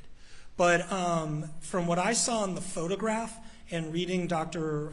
Reamer's autopsy report, she does state that the brain was received in another bag and that it was, I don't remember the exact words, but that it was severely traumatized. But no, there's no x-rays of that brain. There's no x-rays of the brain. I'm sure there are pellets within the brain. And were there any shots? Do you see any actual autopsy photos of the brain? I mean, just the brain. No, I saw scene photos, but I did not see autopsy photos of just the brain. Okay. So you would not necessarily, well, let me back off for just a second. You have actually done autopsies on contact wounds by a shotgun to the head? Oh, yes. And what you're telling us is based on that experience? Well, experience, training, the textbooks. I mean, articles aren't written about it because it's fairly common knowledge. Okay. And let me do a little housekeeping. I got a number of photos I want to show you that may be used, or were they used by you in you reaching your opinion, okay? Okay.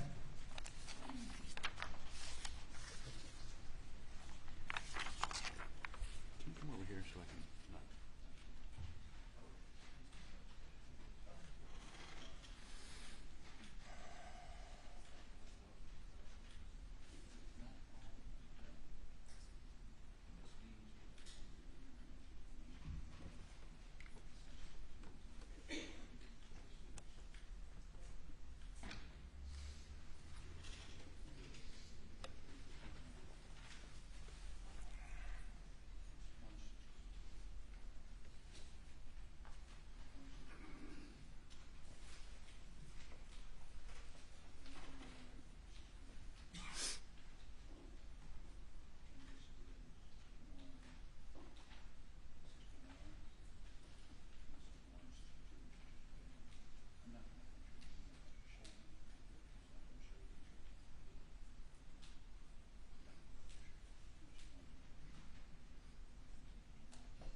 Your Honor, I intend on showing this witness Defendant's Exhibit 169, 168, 161, 160, and 159 to determine whether or not he relied on these to come to the conclusions he's come to. I don't think there's any need to publish them to the jury at this point, and I believe the state consents to their admission. No, objection.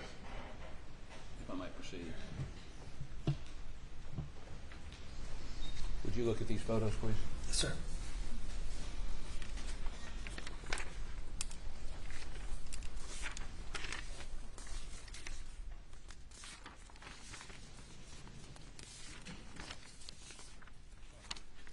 Okay.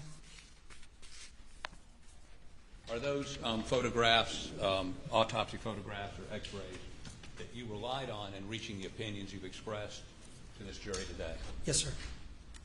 Your Honor, we'd offer these into evidence. No objection. They're admitted. For the record, we're offering Defendant's Exhibit 160, 161, 168, 169, and 159 and 160. I think I already said 160. Give those to you. And again, all under seal, please. So just a couple more questions. 162 is already in evidence, right? Okay. So let me hand that back to you before I do so. The opinions you've given here today, you've given to a degree of medical certainty more probably than not. Yes. And you would agree with me that you're not an expert on the vectors of this shot, either one of any of these shots, except we've talked about a probability on Maggie on the two shots that go down, right? Right. I want to make sure I'm answering correctly. So I'm an expert on the directionality within the body that projectiles go, entrance, exit, the direction within the body. As far as, and I think this is what you're asking, as far as crime scene and reconstructing, things of that sort, that's not my area of expertise. Okay, but you have given an opinion. I want to make sure that we all understand what you've said. You've given an opinion that Dr. Reamer was wrong on the shot that blew Paul's brain out of his skull and it landed on the ground, correct? That's correct. And you believe it was a shot in the back right of the skull, Yes, sir. and you believe that it was going through his skull, out his neck, and into his arm, Into the left side, yes, sir. left side. And we found a number of x-rays showing the pellets. We've seen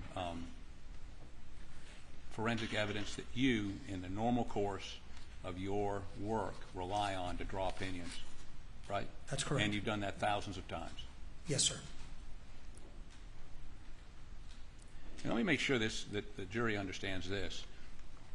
When you're submitted materials like we submitted to you in cases, you report, are you paid to give an opinion, a specific opinion?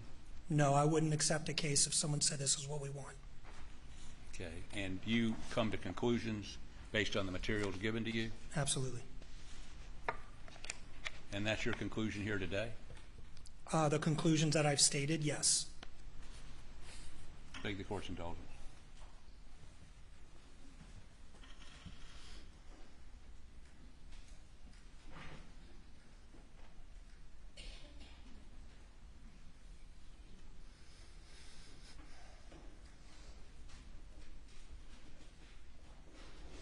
So you've indicated and testified that it would be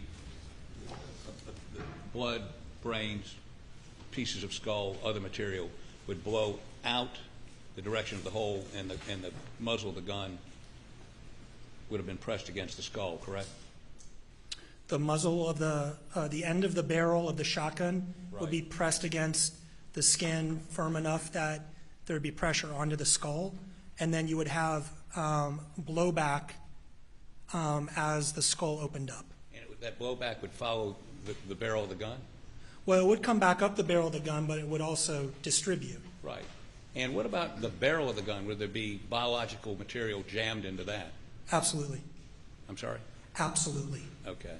So there would be brains, blood, skull, whatever, jammed back up the barrel of the shotgun. Right. What we say is biologic material. Okay. Thank you. Please answer any questions Ms. Good has. Cross-examination. Thank you, Your Honor.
Hi, Dr. Eisenstadt. Good morning.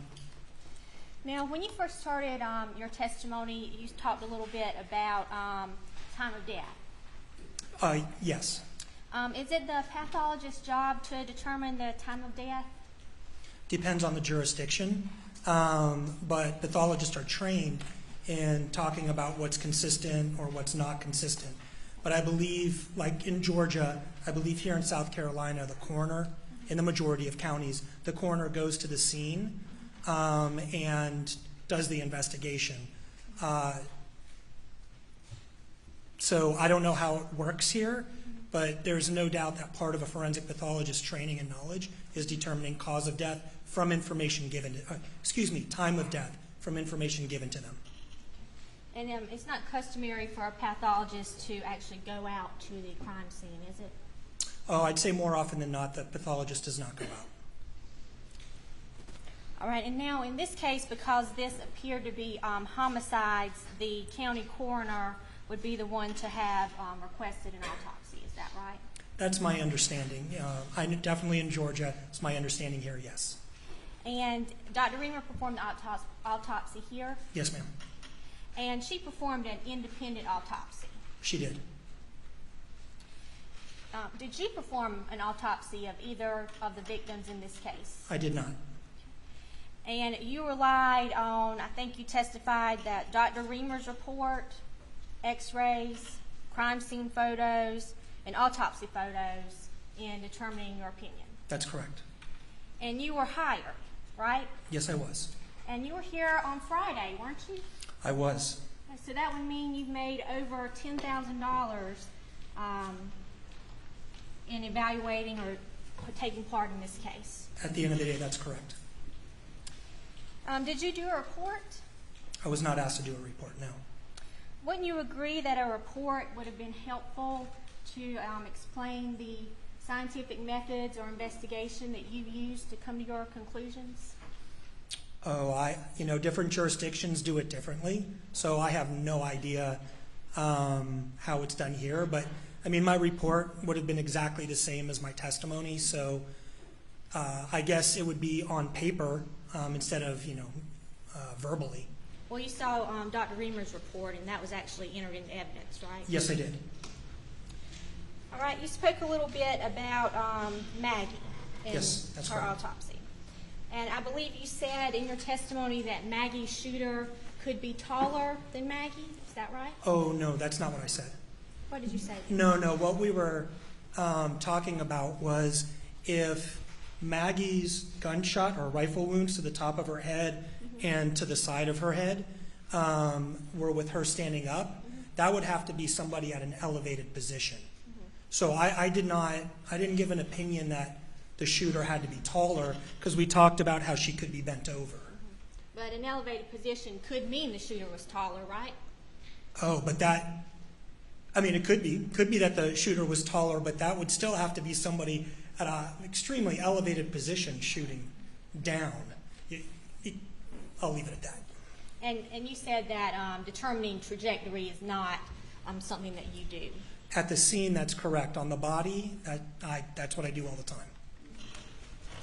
All right, let's move on to Paul. Would you agree that when a gun is shot, a lot of energy and momentum is generated, and that momentum and energy tears through a person's body? Depending on the range of fire, the type of ammunition, yes, I agree with that. And when pellets are shot, they spread out. Eventually, yes. Right. So, if Paul was shot in the back of the head, and those pellets start spreading out, did they come back together when they exited this way? No, but that's where we're talking about the same thing as range of fire. So those pellets, if you go from the top of the head down to here, this is about 6 inches. So we have about 6 inches. We have maybe a foot, right, from here to here. Those pellets can still be together and starting to spread out. So no, they're not going to go out and come back together. Some, that's why I was talking about that billiard ball effect. Some, if you hit that cue ball, the side ones are going to pop out and the middle ones will still be together. So no, they won't go out and come back, but I have no issue with 1 foot from here to here and having still a whole cluster of pellets going through. But the pellets would be closer together when they first enter the body. For a certain distance, yes. And we also talked about soot or stippling. Now, in Dr. Reamer's report, she does note that there was soot and stippling for certain injuries, right? Yes, ma'am. And she did not note that for the injury to the shoulder and head. Agreed. Okay. And wasn't the top of Paul's skull missing? Yes, it was.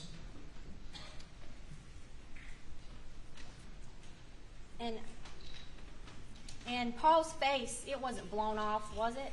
It was not. His brains weren't splattered all over the floor? Well, I mean, it depends on what you mean by that, but his brain left his head and ended up being on the floor. There were some smaller pieces in other areas and then a large piece in one area. I'm going to show you what's been entered as tapes 24 under seal.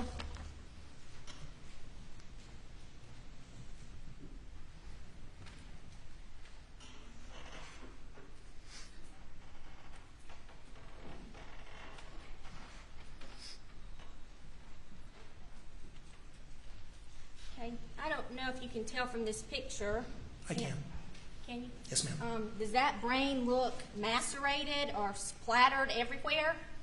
No, but that brain has been extruded from the head, and there are, when you do a zoom in on it, unfortunately no x-ray, but when you zoom in on it, you can tell that there's injury to the brain. But the brain, yes, I agree, it's not macerated. And there were pellets on the floor of that feed room. That's my understanding. I'm going to show you tapes 26 and 43.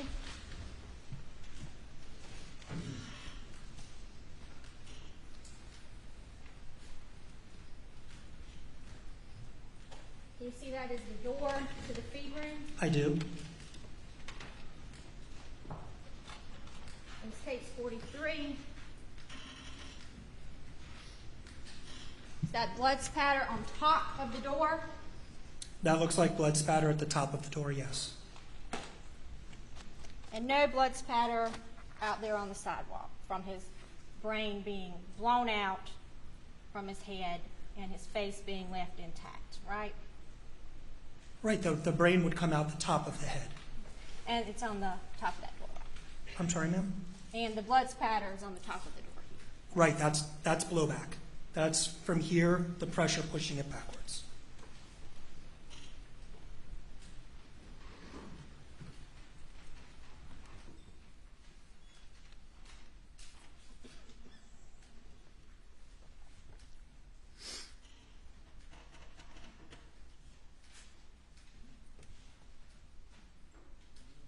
And did you see any crime scene photos of the feed room where there were some containers on a shelf? I did.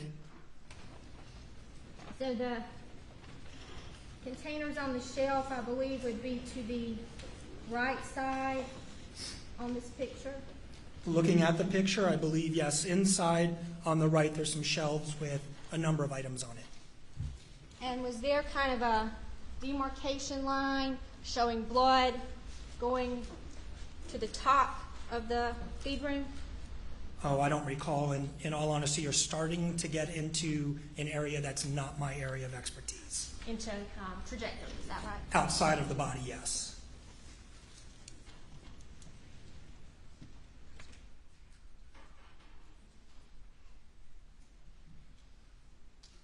And did you determine the manner of death for these victims? I did. And what was that? For both of them, it was homicide. Thank you. Nothing further. Anything further? Nothing further, Your Honor. Thank you. You may step down. Excused. Thank you.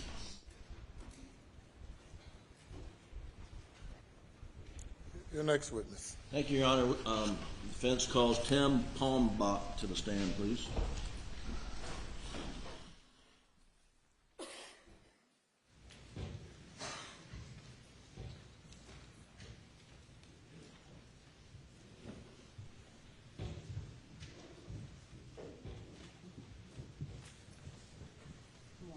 Raise your right hand, left hand on the Bible. Do you affirm the testimony about to give the court in this trial shall be the truth, so help you God? I do. Thank you. Take a seat in the witness stand. You can adjust the mic if you have to. State your name again for the record. Spell your last name. Timothy Palmbach, P-A-L-M-B-A-C-H.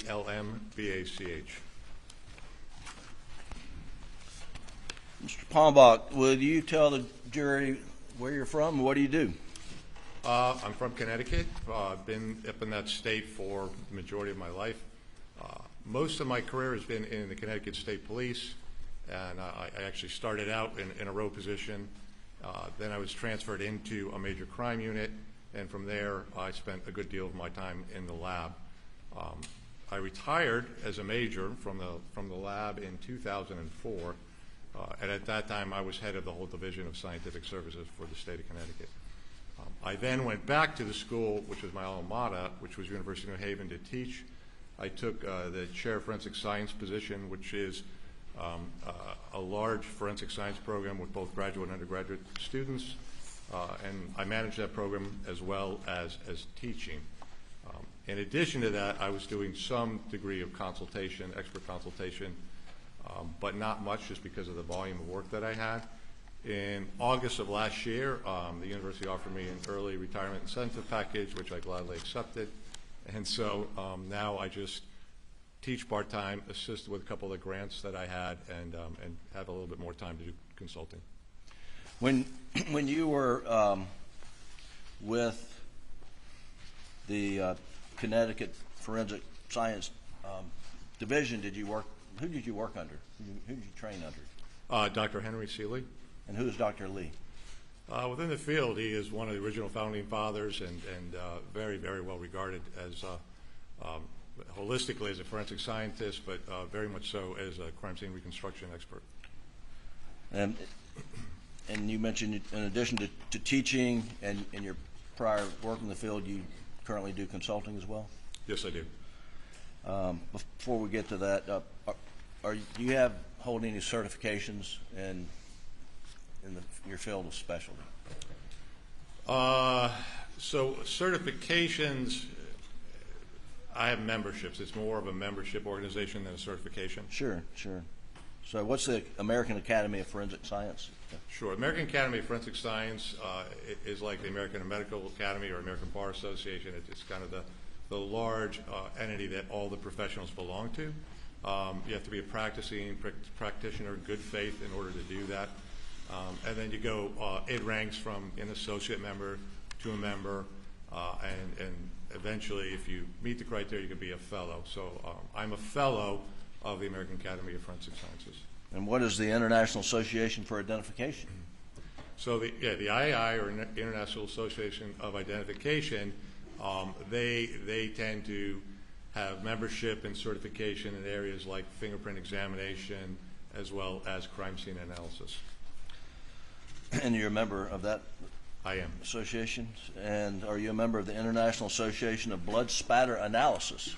I am, and the name is exactly that. So membership there are individuals who had the requisite level of training, experience. I believe they even make you or demonstrate you qualified in court before, and then they'll grant you membership in that organization. What seems self-explanatory to you, but maybe not everyone in the courtroom. What is blood spatter analysis? And it's spatter, not splatter, correct? It is spatter, correct. All right. Well, the basic course would be 40 hours, and I don't think they want to hear the basic course. And I don't mean that flippantly. There's a fair amount to it. The simple way to explain it is we're looking at energy and force applied to sources of blood or other mechanisms and activities applied to blood, and then determining the patterns that result from that. And once we understand that, that's much of what the training is in a lab, in an environment. You create these patterns, you study the patterns so you understand them. Then it's going to a scene, seeing these patterns, properly interpreting them, and drawing conclusions from them. So that's the short version of what it is. And I believe you're also a member of the Massachusetts Forensic Science Oversight Board. Is that correct? Yes, I am. And what is that? That's a governor's board that they bring in experts from around the country of different specialties, and we look at practices and protocols within the forensic science community within the state of forensic science. So it's essentially an advisory board. I believe you also have a law degree. I do, sir. Why would you do that? That's a good question. I haven't practiced law. It was back in early 90s. There was a lot of stuff going on related to new technologies, DNA being the biggest of all of them. And what was happening for lab directors, and I was an assistant lab director at that time, is we spent more time in the court or writing papers in support of new testing and not knowing anything about it. So many of us, myself included, said, if this is going to be a big part of our job, we have to go back and learn it. So that's what motivated me to go back and do it. And then currently, professionally, are you the executive director of the Henry C. Lee Institute of Forensic Science at UNH? I was, but I gladly, when I went to emeritus status, gave that position up and got a little bit of time back. But I had been for 19 years prior to that. And have you, as part of your consulting work, have you been qualified as an expert in state and federal courts in various states? I have. Do you know what states? Oof. All right. Connecticut, New York, Pennsylvania, New Jersey, California, Illinois, Alabama. Yeah, I think so. North Carolina for sure. I think I got it. And what are your areas of expertise that for which you've been qualified and that you wish to be qualified in this court? In the big genre, it's crime scene reconstruction and analysis, and sub-disciplines underneath that independently are blood stain pattern interpretation and shooting incident reconstruction. One of the cases, I believe, would State v. Michael Peterson. Were you an expert in that case? I was, sir. And was that the stair-step case? I think it's known as the staircase case, yeah. All right. Have you ever not been qualified as an expert in crime scene reconstruction, blood stain analysis, and shooting incident reconstruction in any court, state or federal? No. Your Honor, at this time I would offer Mr. Pombach as an expert witness in the area of crime scene reconstruction, blood stain analysis, and shooting incident reconstruction. Says the state. Is it blood stain analysis or blood spatter analysis or splatter analysis? The field is referred to as blood stain analysis. Blood spatter would be a subcomponent of the greater field, yeah. No objection. He's admitted without objection. Thank you, Your Honor. Mr. Pombach, were you hired by Mr. Harpootlian and I on behalf of the defendant, Alex Murdaugh, in this case? I was. And what were you hired to do? To review the case, look at the forensics evidence, the pattern evidence, crime scene documentation, lab analysis, autopsies, and related investigative reports that dealt with the scene activity and the physical evidence. And what are you charging for your time? I am. How much do you charge? I do it as a block rating just simply because I don't want to keep track of hours. So my initial retainer fee was $5,000. I will have another finalizing fee as I complete here. Last night I scratched it out. I believe it's going to be $8,000 more plus travel expenses. And did you come down here Friday and did not get to testify and spent the weekend in the Low Country? Yeah, I showed up Thursday actually, but yeah, I've been here for a bit. All right. What have you reviewed in this case? What materials have you been provided? Again, lots of photographs, crime scene photographs, evidence photographs, autopsy records data, x-rays, various lab reports, investigative reports, diagrams created by investigating personnel, and reports that were related to those diagrams. Now, when you, upon your initial review of the autopsy reports, did you make any suggestions to us? Yeah, once I agreed to take the case, that material was submitted, and I began to just review it, and that's what I usually do is read through it and see, get a sense of what makes sense. One of the areas that I was very concerned with right away was looking at the shotgun wound to Paul, and based on all my training and experience, what we visualize in the head is absolutely consistent with a contact wound.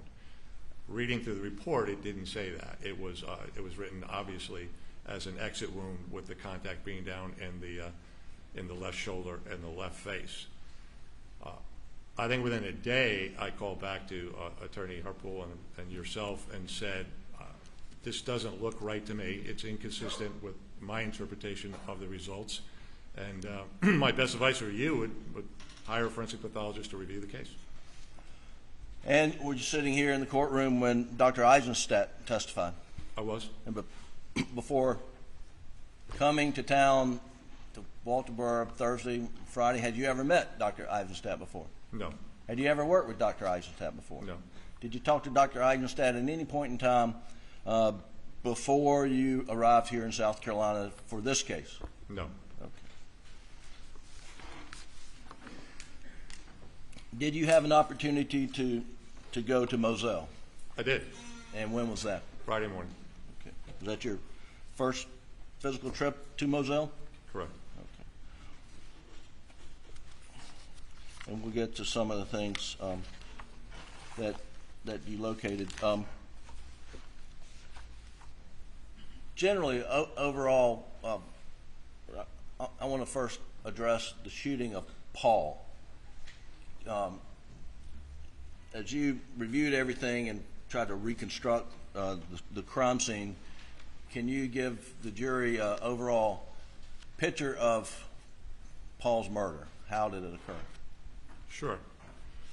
I believe it began with Paul, his right shoulder to the open feed door. This is inside the feed room, and he's facing straight ahead, and he's upright, and his arms are more or less at his side.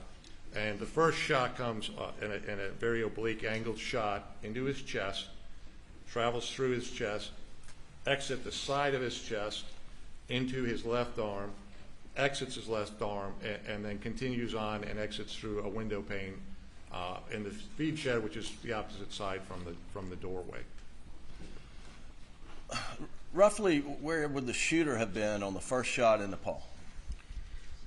Where would the shooter have been? Yes, sir. Okay, they're definitely going to be outside the door, and how close they are to the door is subject to a lot of different factors. So first of all, what's reported is a small amount of gunshot residue in that area, not a lot of it. And in fact, as I looked at it, yeah, I could see some of the particulate matter adjacent to the medial side of the injury, but I couldn't see much more gunshot residue beyond that. Now, in fairness, when you have an article of clothing and you're shooting through the article of clothing, the majority of the gunshot, if not all of it, depending upon the distance, will stay on the outside of the clothing.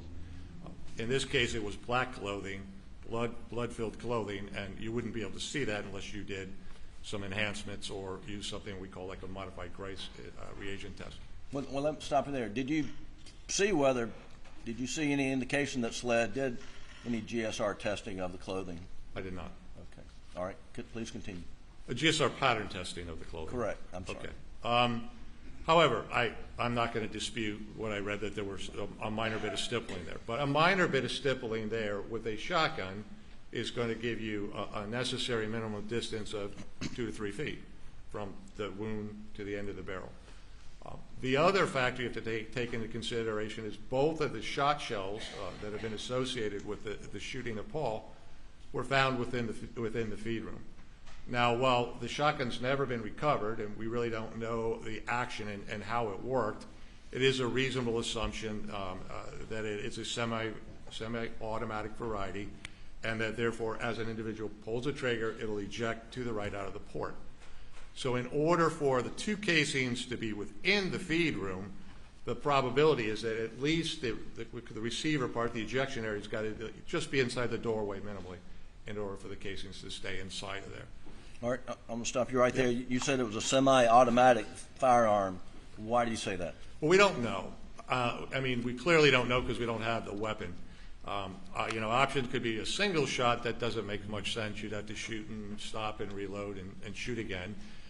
It could alternatively be a double barrel, but in my review of the firearms report from the state lab, they indicated that their examination of those two shot cartridge cases were that they came from the same weapon, that they were co-aligning them to one weapon. In the case of a double barrel, you have separate breech face areas, you have separate firing pins, and you're not going to get the two casings to look exactly alike. So that more or less took the probability of a double barrel shotgun away. And I think the logical inference is it's a semi-automatic. It could also be a pump-based action, but again, that's an additional stipulation. Sure. Is there any indication that Paul had an opportunity to defend himself? Were there any defensive indications? So I frankly think he was startled by that shot. His right shoulder was at a door. I mean, if he knew somebody was coming and or saw somebody coming, he would be facing the door or turning, trying to run, which he wouldn't have anywhere to go. But he was essentially facing this way, and the door is this way. I don't think he even perceived it until he was shot the first time. And you asked the question, did I see any defensive injuries or any indication of defensive actions on him or in the feed room? The answer is no. What type of defensive indications have you seen in the past that would indicate that there was a struggle of some sort? Well, I think obviously your hands always kind of come up, and his hands would be going up in the direction of the shooter and the weapon. So the orientation of his body would have changed. His hands coming up means that he likely, they could have been injured. Certainly there could be gunshot residue distribution on them. There could be, Sure. That'd be the main difference. Okay. And and what was the ammunition in the first shot into Paul? That was buckshot. So it's 9 about 38 caliber pellets. And I think you mentioned that the spent shell was found inside the feed room. Is that right? Correct. All right, let's move on to the second shot of Paul. Can you reconstruct that generally, and then we'll get to some photographs? Sure. Based on the general morphology of what happened to the head, this explosive nature, it's taught that way. We've learned it that way, and through personal experience, you never see that except when you have a high energy source contact wound. The reason I say a high energy source contact wound, if you took a little 22 caliber revolver and held it to the head, you will not see what we saw here. Simple reason being is it's not creating anywhere near the volume of what we're talking about, these gases, this high voluminous gases that you get with a shotgun or a rifle. Effectively, why? Well, the barrel of the shotgun is going to be longer, it's wider, and so that you have this whole big area within the barrel that's being pressurized, and that just creates an exponentially a whole lot more gaseous material than you would have seen in a handgun. So seeing that head in the condition it was, that is a contact wound from a high energy source weapon, which would understandably be a shotgun or a high powered rifle. Now, I don't want to repeat what the jury just heard, but we were sitting here in the courtroom and Dr. Eisenstadt, explained the Sure. mechanism of the head to the shot. I heard that, yep. Shot to the head, I'm sorry. Yeah. And is that, do you agree or disagree Yeah, with no, his assessment? completely agree. Now, we'll get to this shortly, but there's, on the door, as it swung open, at the top, there's hair, it looks like Paul's, and there's blood at the top. Is that inconsistent with your assessment of how the shot happened? No, actually, it's completely consistent with that. Well, explain that, please. So what happens is the barrel is in alignment and tightly against the head. And again, the shot goes into the head. The gaseous material begins to build. And again, this is, milliseconds is right, very, very quickly. It's beginning to swell and build. At the same time, the wadding is starting to move down toward the exit area and come out. And then the head finally goes from the pressure. It can't go. And as it goes, the pressurized gases are going to find the quickest area to escape, and then they're going to redirect in that format. That ends up being the entrance hole. So you kind of get like a shift in action here, and all of the energy now is kind of recategorized, and it's now pushing up toward the corner of the ceiling and the door. Now, have you seen Dr. Kinsey's photograph of the door? And it's a crime scene photo, and there's a little ding in the door. I have seen that. Did you go out and inspect that on Friday? I did, because you could clearly see a little ding, and I totally agree that could have been a pellet impact, but it was taken, at that time, it was taken at a little bit of an angle. and I felt it would be better if I get up and get 90-degree and closer view and examine it myself, and I did. And while you were there, did you also see any other pellets in the feed room that you attribute to the shooting of Paul in the head? So first of all, in close examination of the impact on the door, I do believe that's from a pellet, and actually the dimensional size of it is consistent with the diameter of a number 2 steel shot pellet. And it is also, it was elongated so you could see that it was coming from the bottom up. Quite near there, probably only a foot away, on the header, the trim header of the door, there was another one of these steel pellets, again, the right diameter, actually embedded in the wood. It's still there today. Going back, and I'll be honest, I did not see that in the photograph. Going back and looking at the photographs, I confirmed, yeah, it actually was present the day of the shooting. So, Mr. Palmbach, how is it that a shot going down into the head could lead to pellets causing indentations in the door and getting stuck in the header of the door? An explosion really is the best way to do it, but it's not just this kind of an explosion. It is like the military would call it, a chafe charge, where you focus the explosion in a narrow pathway, and that creates a much larger damage area. And that's what happened here. You expanded the skull plate, and it pushed back through, first of all, it pushed back through the actual entrance hole in the skull. And as that happened, then the skull breaks and pulls out, but there's now a very large energy moving this way, and it's drawing with it things as heavy and large as the entire brain, but it's also grabbing blood, it's grabbing tissue, it's grabbing skin, it's grabbing hair, it's grabbing the bone fragments, and it's grabbing part of the steel shot that's still in the skull cavity, and it's pushing it at a pretty reasonable velocity up and toward that corner of the door and the ceiling. There's and we'll get to photos, but there appears to be the wadding that in the middle of the feed room on the floor. In your opinion, where did that come from? It came out from inside the brain. That obviously made it through the brain. It was in the brain.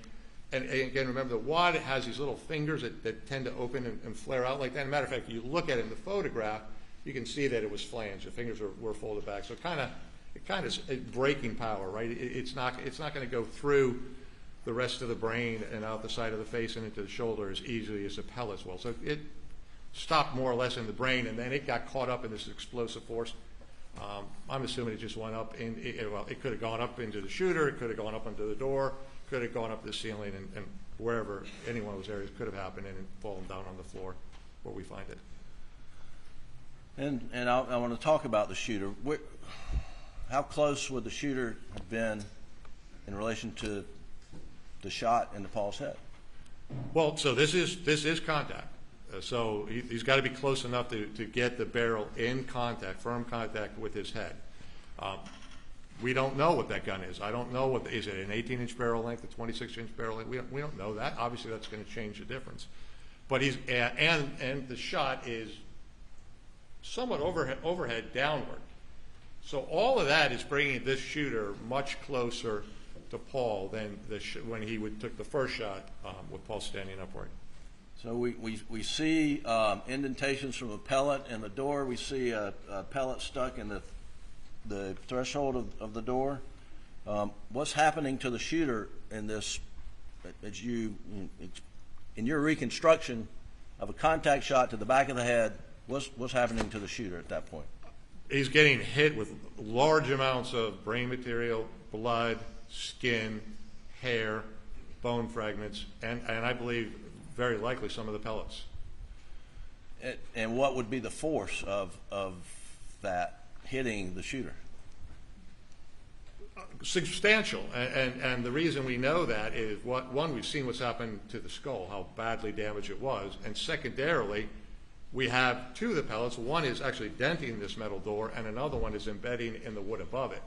That, I can't quantify that force, but that's substantial force.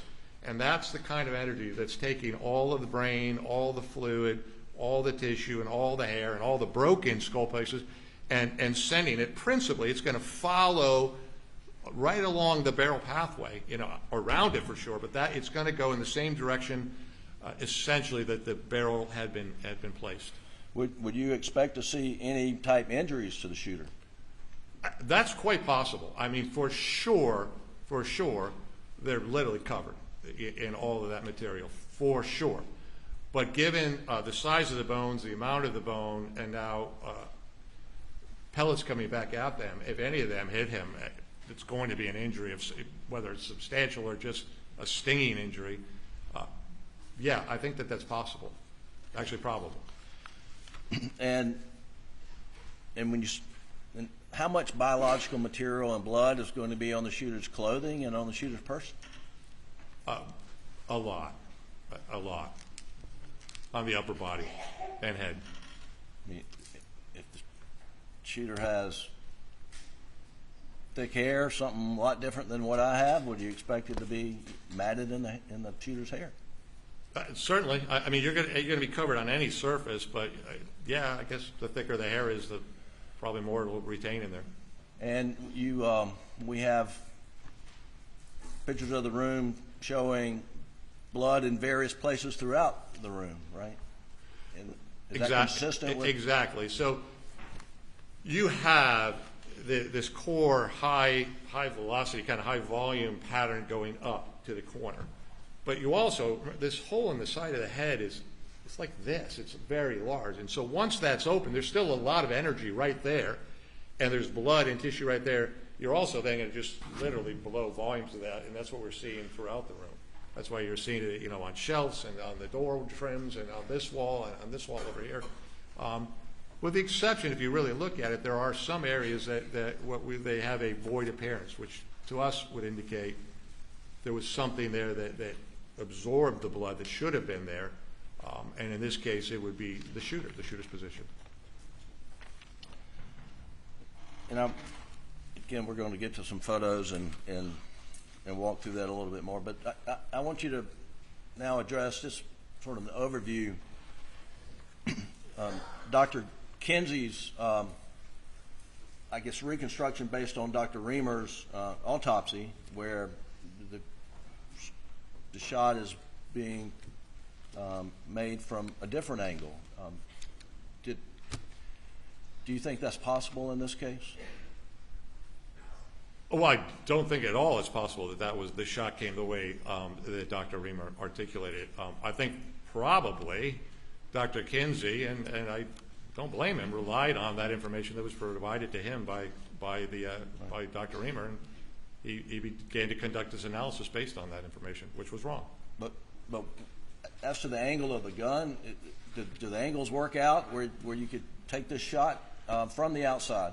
So you have to look at the shot distribution evidence. We'll talk about gun powder residence. We'll look at where blood spatter is located, and then we'll look at where we see this pellet and other projected spatter coming back. None of that is consistent with the lower trajectory upward shot that Dr. Kinsey articulated, and all of it is consistent with an overhand contact shot to the back of Paul's head.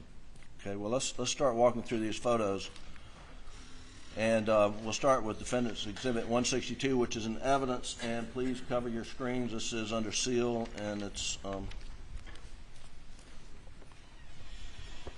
you pull it up, Doug? Okay. Do you recognize this photo? I do. And what is it? This is showing the left side of Paul's face and the left shoulder and the injury in that area. Now, can you explain the significance of the size of the two different wounds, one in the side of the jaw and one in the shoulder? Yes, the shoulder is much larger and much more diffuse and spread out. The side of the neck is a bit more circular and certainly smaller. And then if you look at the shoulder injury, again, it's substantively larger, and you can see damage, a lot of tissue damage in that area. And you can even from this photograph visualize easily one of the pellets that's still present, more or less up on top of that area. Sure. Now, as as a shotgun pellets even enter the body, do they continue to spread out or exit the body and spread out? Yes. Okay. Yes. Again, it's all about distance. You know, in order, your spread, the distribution of spread is a factor of distance traveled. And we're not going to pull up the other autopsy photo, but do we in fact see that under Paul's arm, this individual pellets as it exits under his armpit? Sure. And then you actually can see the effect of spread over distance, because by the time those pellets hit the window behind there, which is 5, 6, 7 feet, now you start to see the spread of the shot. Okay.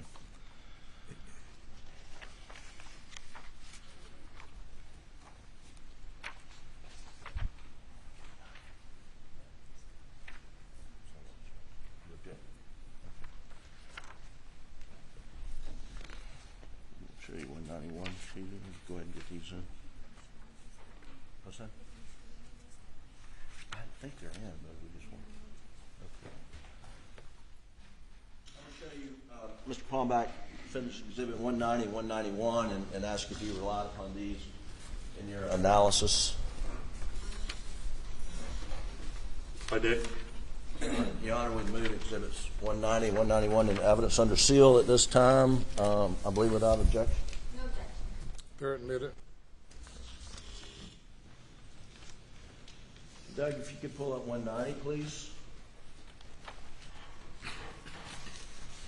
Now, will you tell us, Mr. Palmbach, what this photo depicts and how it relates to your analysis? Well, this is showing the final resting position of Paul, and this is obviously after both of the shots and where he's located. Obviously, you can see the brain is located on to the left of him against his left leg, and there's a substantial amount of spatter in this area. Around and transfer and pooling by his feet in the doorway. And you see that his feet are more or less on the, if you were standing on the outside, it would be more or less on the right side of the doorway, and then the rest of his body angles a little bit more toward the left from that once he's outside. Does this photo inform your opinion as to where Paul was probably standing or kneeling at the time he received the fatal blow to his head? Well, this photo, in conjunction with several other photos in that area, but yes, it does inform to me his motion between the two shots. And let's go to 190. Excuse me, 191, also under seal. And again, is this same, just from a different angle? It's from the other side, yeah, and so you're now looking more at the left side. And again, you can see the large brain mass, somewhat near his left knee area, but you can also see a fairly large piece by his of brain material by his left ankle, and then there's more, maybe 18 inches away from his body, kind of adjacent with his belt or hip area. There's also what appears to be a large fragment of skull on the ground, maybe a foot off the cement pad. All right. I'm going to show you three more photos. I'm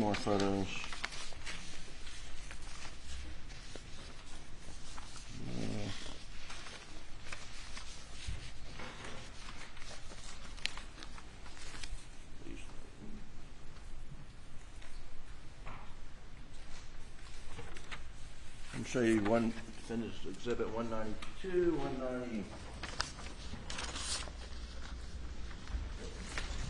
192 and 165, and ask if you relied upon those in reaching your conclusions.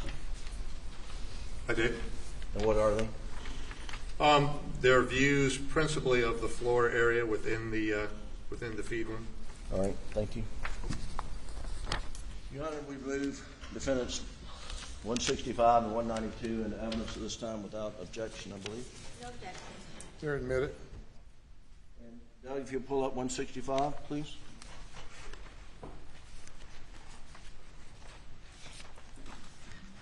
And what do we see here, Mr. Palmbach? Again, it's looking downward at the feed room, so you can see this from the area of the stoop, and then heading back into the kind of the feed bag, and you'll see that yellow placard number 1.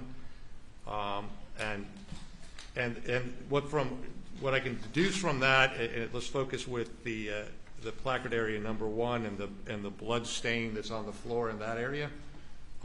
That is classified as we call a vertical drip pattern, and that occurs when blood from above comes down. I believe that what that blood is attributed to is the chest wound, and so the shot came into the chest. Of course, the chest entrance is going to start bleeding, but as long as Paul is upright, you really just gravity's going to kind of just flow that down, his shirt, and that'll kind of catch it. It's not, we won't see that on the floor for a period, but the shot then came out of his chest into his arm and out of his arm. So you've got 17 or 18 different holes here. There's lots of opportunity for this to bleed, and in fact it did, and you can see the blood running down his arm. And so I think what you're seeing in those accumulations of droplets on the ground is the positioning now post that first shot of his left arm bleeding. And then you can begin to see some movement away from that toward the door. All right, Doug, go back to, yeah, thank you. So did we see the wadding there by the number 1? Correct. And is that the wadding from the headshot? Yes, it is. And, all right, back up, Doug, and go to the threshold, the entry of the, can you enlarge that? Yes, thank you. Can you tell us what this is? So there's a couple things going here. One, it might be, can I come down and point? Yes, please. It might just be easier. So. Your Honor, is that okay? Thank you. Go regular size, and then don't make that so tight, but cut it in half. There you go. Thank you. You probably want to stand over here, This side, Tim, so you don't block your strings. Yep.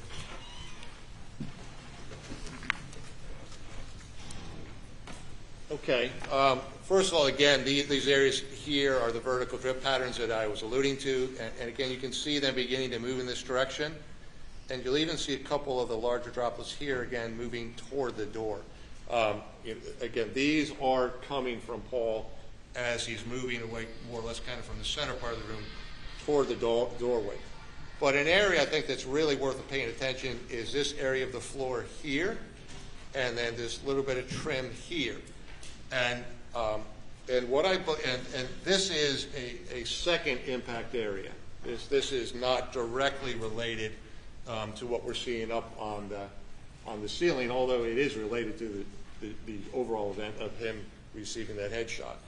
And I believe what we're seeing here is after I think he's moved sufficiently that he's now moving toward the doorway, and the door jamb right here.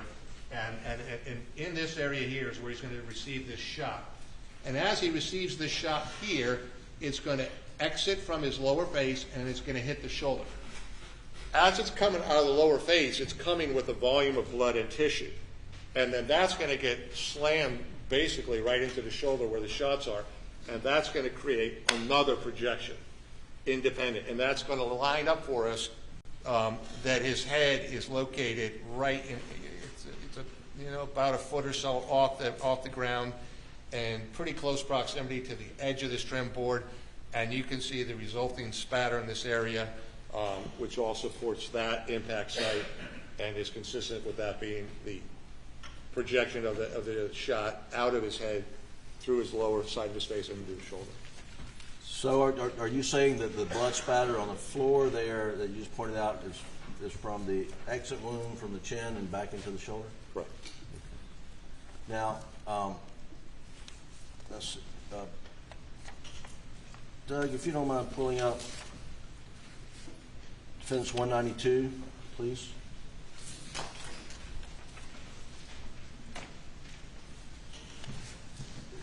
Just another similar photo. Are you sure that's 192? Yeah, there we go. Does that depict the same?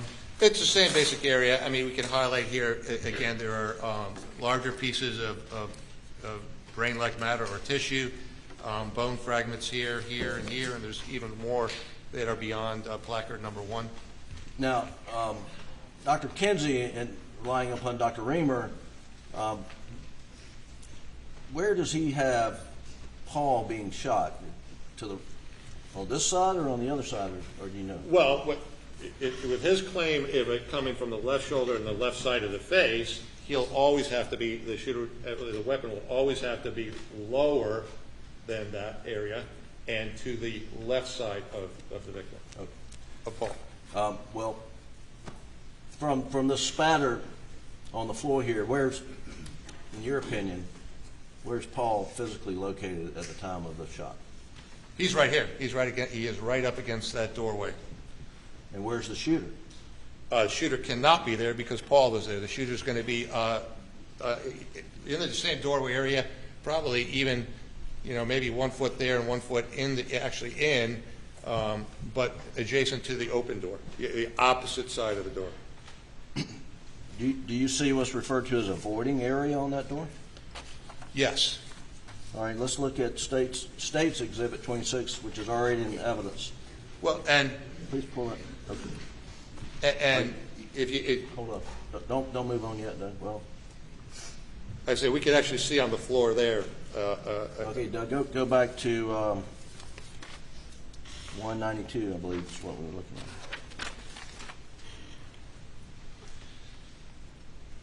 So if you look at the area immediately. Let's stop right there. sorry. What's a voiding area? So a voiding area is an area where we would expect, looking at all the other areas around it, to see blood stain. So in other words, in this case, you really have blood projecting everywhere, just because of the voluminous explosion of the head.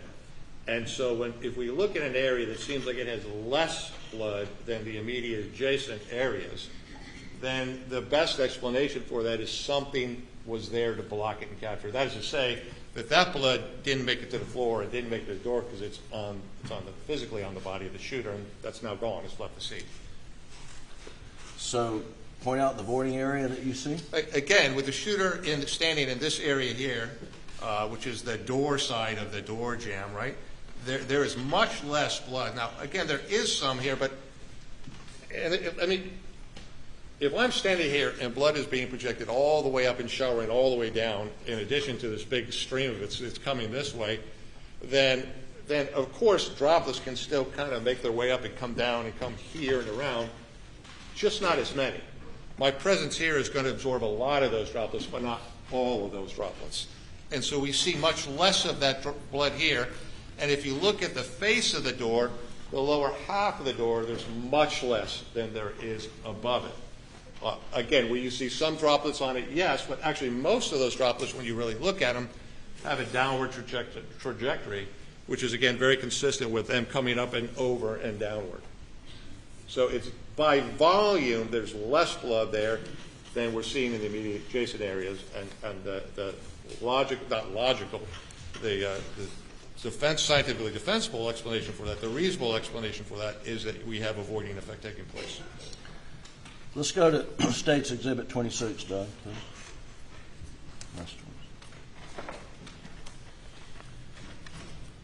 If you could sort of blow up the door, please.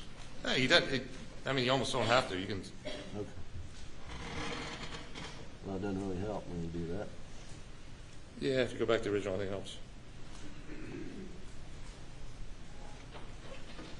So,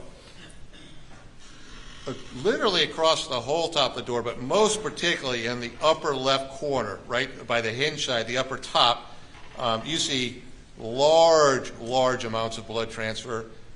You see what looks like a contact transfer of material. And as we blow up on that area, we'll see bits of what looked like brain debris. We'll see lots and lots of hair in that area. This is also the area where we saw that pellet impact. So this is following the barrel back up for the shooter.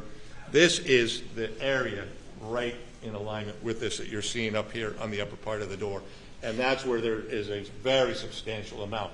Is that, Does that indicate it went above the shooter? Well, as I was going to say, if that volume is there and that much is coming back, then logically, why are we seeing such diminished below that? Why is that, yes, there's blood there, but the volume difference between that is substantial. And that can be explained by, again, the fact that that is a shooter location and much of the blood, not all of it, but much of it, is being transferred onto their clothing. And Or face, or hands, or them, or the gun. how off the ground does Paul have to be for that much blood to go up that high? Well, I think that the best, we have some pretty good data as to where Paul's head was because of that secondary impact location that I showed you. The exit portion of his head has got to be in that general vicinity. Obviously, the 8 or 10 inches up is where the entrance part of it is. But that does give us a pretty good approximation of where Paul's head was when that shot occurred. So 2 feet off the ground? 3 feet? Not even. Not even. Okay. Is there enough force to send his hair to the top of the door? Well, clearly there was, because we see it. I mean, yes. Okay. All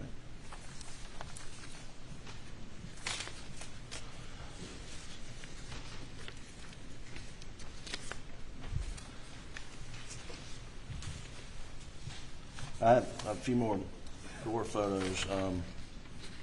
Finish 193 and you have any objection?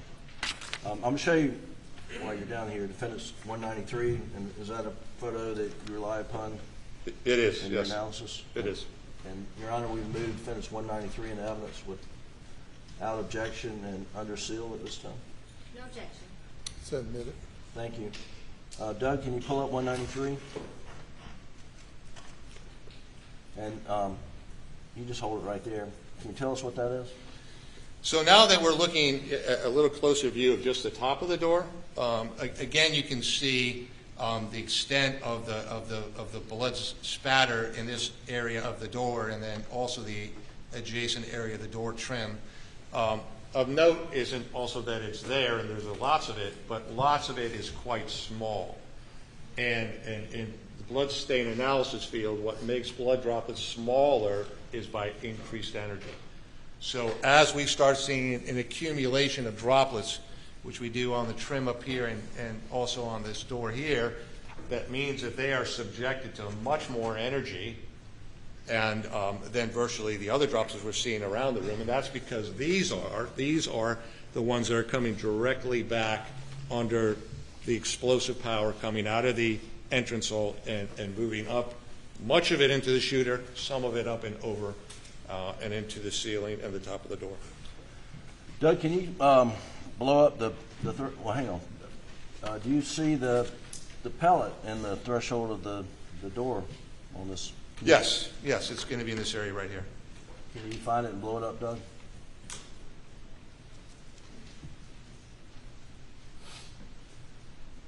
I think you missed another. Well, yeah, he got the other pellet. Yeah, he got the actual pellet, and that is the actual pellet.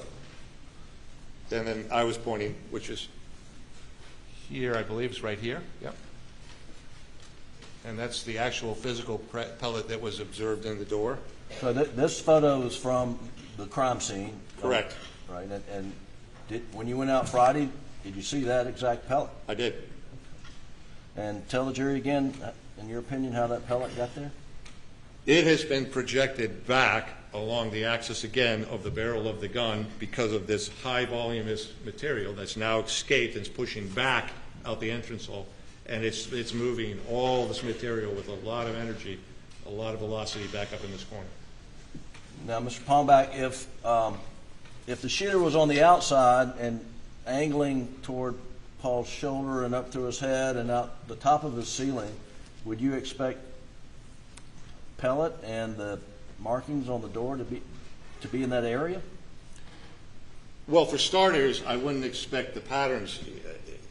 In the scenario where the top of the head is going to be the terminal point of the gunshot, in other words, of the theory that it started in the left shoulder, went to the left cheek, went into the head, I do not believe that you'd even have a fracture of the skull. You wouldn't even have an exit wound. That those pellets because of two reasons. Mostly, it's not contact. All that gaseous material is not going up into the cranial ball. It's just going freeform, so you don't get any of the explosive value. And secondarily, the number 2 pellets are much lighter. Their mass is less. And so they're not going to have the energy that's necessary, particularly after moving through the shoulder, through the face, and up through the brain to penetrate and break out of the skull. I think you wouldn't even see any of them outside of the skull. You certainly would not see that rearward projection or blast of blood and hair and bone and pellets that we did see. I'm going to show you Exhibit 181, 183, 188, and 186.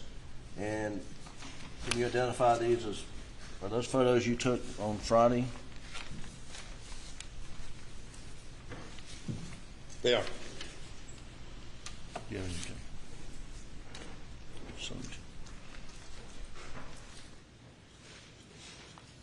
We would move 181, 183, 186, and 188 into evidence at this time without objection.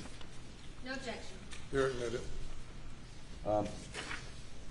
Just work quickly through these. Exhibit 181. Well, let's don't do this. Let's go to 188, Doug, and tell me what 188 is.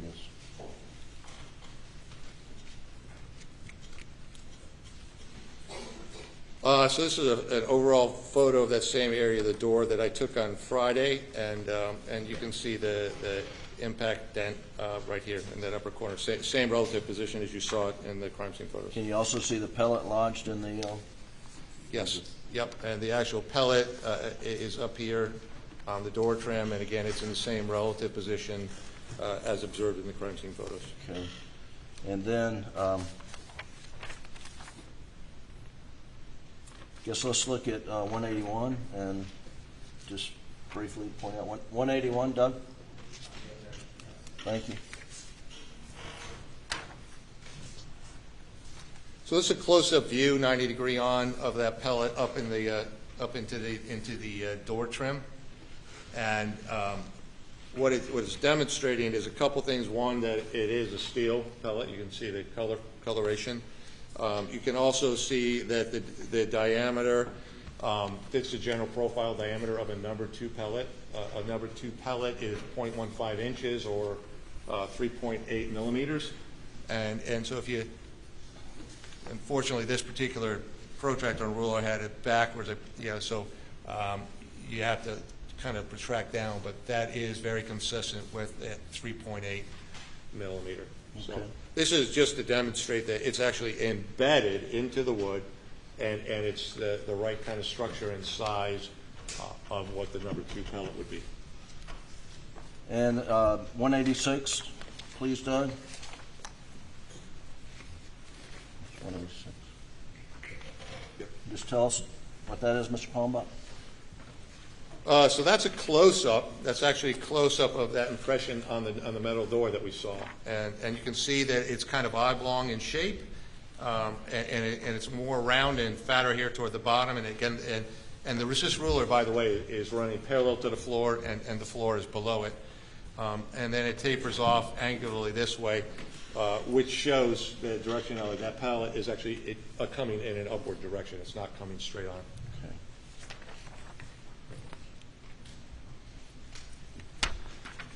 Lastly, I'm going to show you on this set defendant's 182. Can you identify that?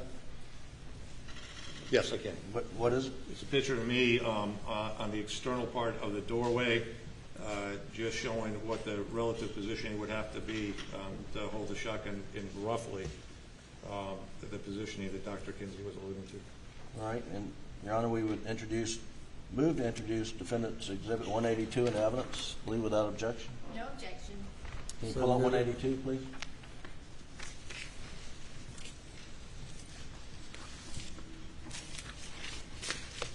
So, as you can see, I'm crouched very tightly against the right doorway. It's about as far over as I could go, and still, I was trying to, how far can I go over and still manage, a firearm in this kind of relative position here? Right out of the gate, what you realize is my body is physically in the position where Paul is passing through. And we previously identified this area right here, like right in my right shin area, about a foot off the floor, and here where I'm seeing the impact spatter associated with the exit out of the lower face and into his shoulder. So Paul is moving through here, and his head's at about this location, very close to this door, and then outside of the door where we finally found him. And it's in that location that from the other side, the shotgun comes down into his head.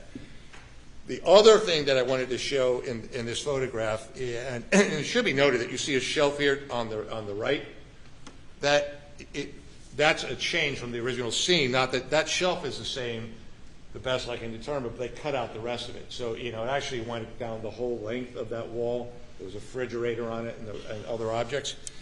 And if you look at the distance between the edge of that shelf, it's 4 inches or so. It's not possible that the shooter could have gotten in the room, and there's just not enough room for them to be on the left side of Paul.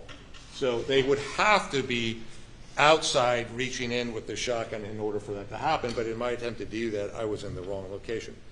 And I think a couple critical things about that is, again, we do not know the length of the gun because we don't have it, so I don't know how long it is, but we can make a general assumption this would be pretty short. It would be probably longer than that, but because there was no observed, nobody talked about seeing any gunshot residue, even on the shoulder of Paul, then you've got to have, again, a minimum, and that area was fairly well exposed at 2 to 3 feet minimum where the barrel would have to be. So if the barrel was placed inside on the floor in an upward, again, so it's got to come across the shoulder, upward and out the back, it's this kind of a trajectory, you can't even have the shoulder until about 2 feet from there, and then the side of the head here, and Paul's head here.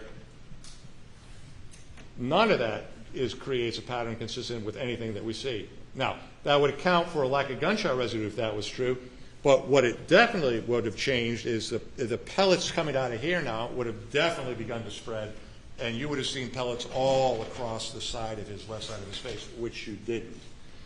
And then finally, if you look at this angle here, again, imagine door here, gun in this thing, then even if, and I think there's no evidence of it, but even if the shot could go through Paul's head and create an exit pathway, then that would project whatever pellets and bone matter that way. Whereas, if you move the shooter to the other side and we shoot into Paul downward this way, then all of this material comes back at the shooter, but also it's going this way into that upper corner, which is where we see the pellet defects and the heavy blood and the hair. I was going to... Okay, you'll take a seat. That'd be great. Thank you. Thank you. You can take that down, Doug.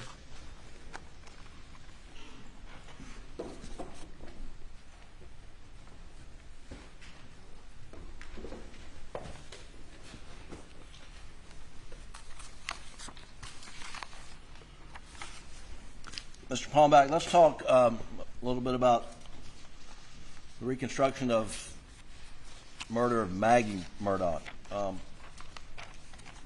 Did you assess the crime scene as it relates to her? I did. And what your observations? Well, generally, there's a couple really key observations. One, all of her wounds were facing the direction of the shooter. So at all times during this, her shooting, she's facing the shooter. Now, she is moving, for sure. There is some degree of movement from where the initial shooting most likely occurred, which is, we can't give you an accurate estimation for that. We can give you a really good estimation where it ended, and that's where we find her. And I'll talk about which wounds were associated with that in a minute. But so you have her facing the attacker the entire time. At no point did she turn or blade or anything other than face him, and moved a little bit in the area, although not much. And then the shooter based on the overall distribution of the shell casings, also moved, again, somewhat, moving, toward where the ultimate location where we find Maggie. I'm going to show you two photos.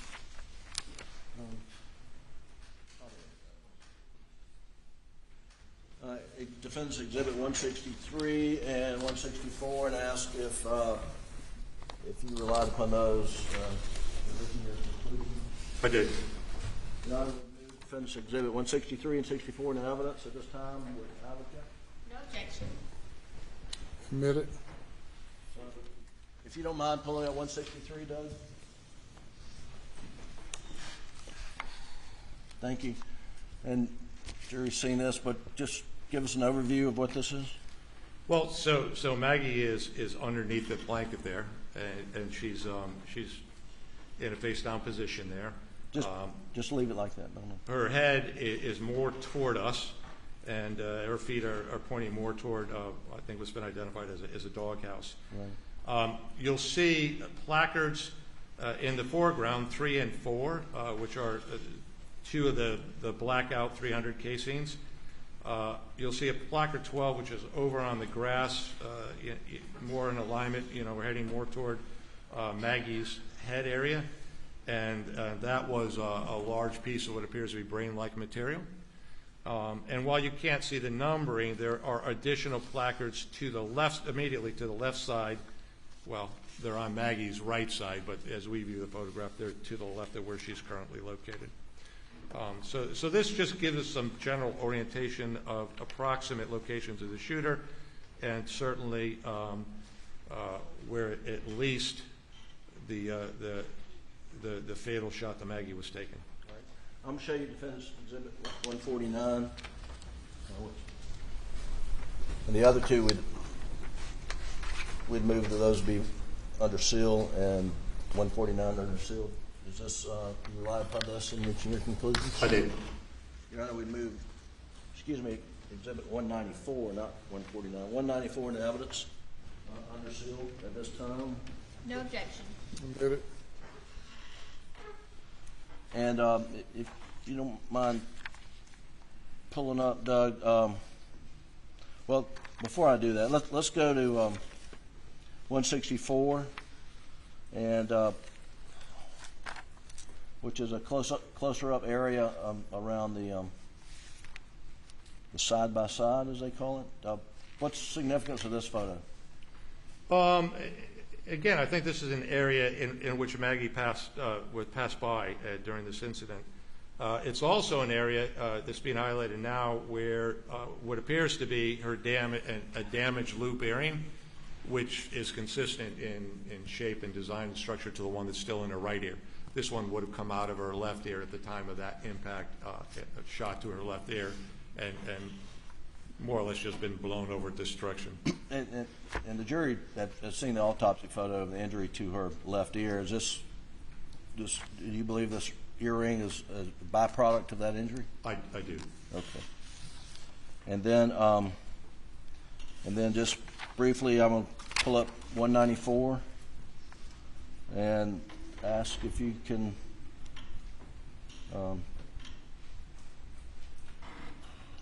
just generally, I think you were hair on her body. What significance is that? And if you'll blow up her legs. Right. Doug, please. So, when you find a body, you always have to wonder, is that really the position that the body remained in? Or, through medical, maybe the defendant or the accused or the shooter did something to the body. More likely, in a medical evaluation, they did something to it. We always just want to know, are we looking at it in the right orientation? Did somebody flip it over and whatnot? And so I think it was valuable, in this case, to have seen that injury in the back of her head, the massive amount of hair that came off of that. And then if you look close up on the back of her legs, you'll see just dozens and dozens of hairs laying on top of her legs, which would be a good indicator that she didn't get moved. That we can count on this being the final position, unaltered position of Maggie. Doug, can you go back to 163?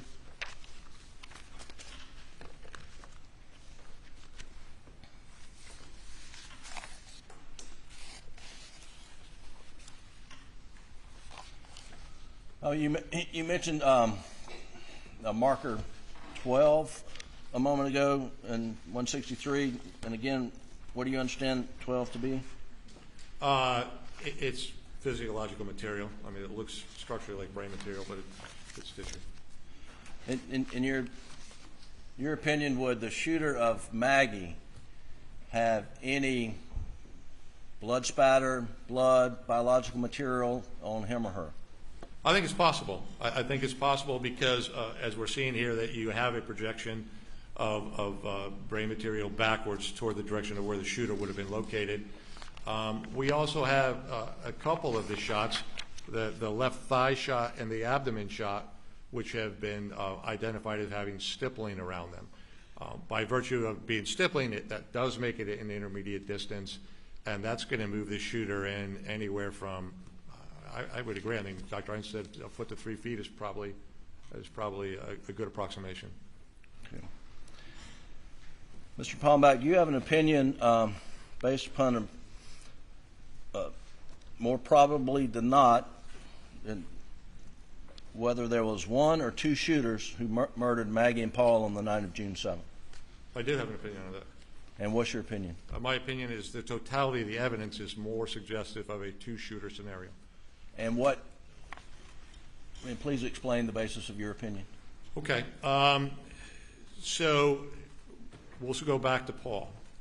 In Paul's scenario, we know where the shooter of the shotgun had to be, and that would have been orientated really directly over Paul's head.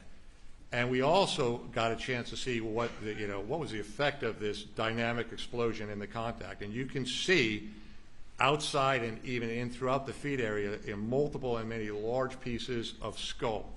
We also saw large amounts of tissue that were projected all the way up onto the ceiling and the door. You see hair all the way up into the door, and of course you see blood literally everywhere within there. And finally, you see the pellets. Some of the pellets are on that same pathway, and they had enough inertia to either or dent the door and put themselves up and stick into the casing. All of that activity was in direct alignment with the shooter. And so I think minimally, that shooter is getting covered with this material, getting more or less the shock wave of that effect, and more than likely getting hit with at least something that could have done injury, a bone fragment and or a pellet fragment. Therefore, I think that particular shooter, for a brief period of time, is kind of out of this. It's not as if they could instantaneously suffer that, drop the shotgun, run to wherever the blackout rifle is, pick that up, and then in any kind of a reasonable time period engage in a meaningful assault, an effective assault, able to shoot straight and make hits.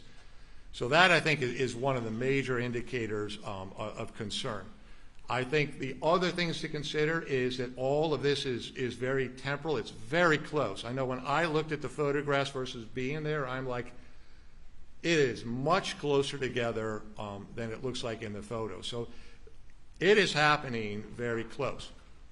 With Paul, as I articulated, I believe he was shot first. I believe he had no idea it was coming. And he took the shot to the chest, and very soon thereafter, the one in the back of his head. Anybody in the near proximity to that, if Maggie had been anywhere in that area walking around down there, she would have heard that, and her response would have been in the direction of the shooter or the activity, or run, or do something different. So I think that the temporal location suggests that these things more probable than not happen fairly quickly, and that the individual who shot first with the shotgun minimally was stunned, probably blood and material in his eyes, and maybe have been injured, and would have taken some degree of time to recover. And lastly, I think there is just more or less anybody who deals with firearms, a logical argument here.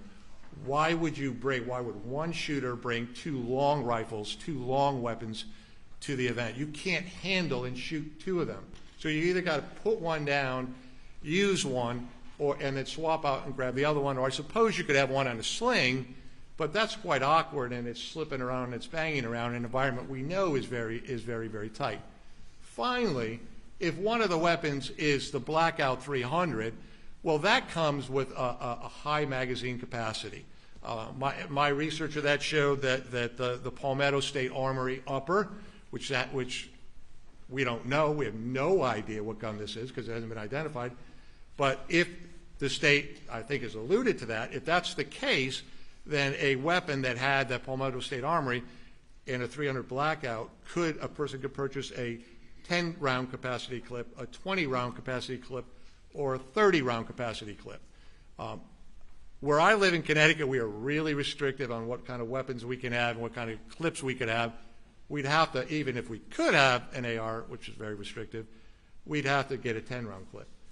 Other than that, it wouldn't make sense for anybody to buy a 10-round clip when you could buy a 20 or 30. But having said that, if it was a 10-round clip, there were only 8 shots fired. You still had 2 more to go, and you could have more than not easily reloaded. So to me, there's structurally difficult for the same shooter to have 2 long arms and no practical reason for that to happen. Add that to what I believe happened to the shooter who fired first with the shotgun, and I think it tips in favor of the probability of 2 shooters. Mr. Palmbach, the person who shot Paul, was he or she standing in the feed room at least 1 foot? Yes. Was there an opportunity to do a footprint analysis to illuminate more clearly the existence of footprints there? For sure. I mean, all of us, I mean, several. I can speak for myself, and I believe others have opined about this, including some of the analysts in the case. There are what appear to be partial footprints in blood in the feed room and on the cement around it. And while I'm not a footwear pattern expert, I can generally recognize what appears to be footwear or partial footwear impressions. I would agree with that. But in order to go beyond it's a general pattern to something more specific, that generally what you do, and I've done this countless and countless times, is you spray enhancement reagents on them. And you spray a reagent, we generally call them blood pattern enhancer reagent, or you could even use a straight protein spray. Amidio black would be an example of one of those. And by spraying those reagents in the area, it reacts with the presence of blood or proteins, and it brings up the transformation. It gives you a lot more clarity, a lot more detail, and you can tell an awful lot more about a particular footwear pattern. Absolutely should have been done in this case. And I also believe, second to that, you had a lot of dirt in the immediate area that should have had at least partial footwear impressions, and I saw no indication of any attempt to either look for it, photograph it, properly photograph it, or analyze it. And thank you. One moment, Your Honor.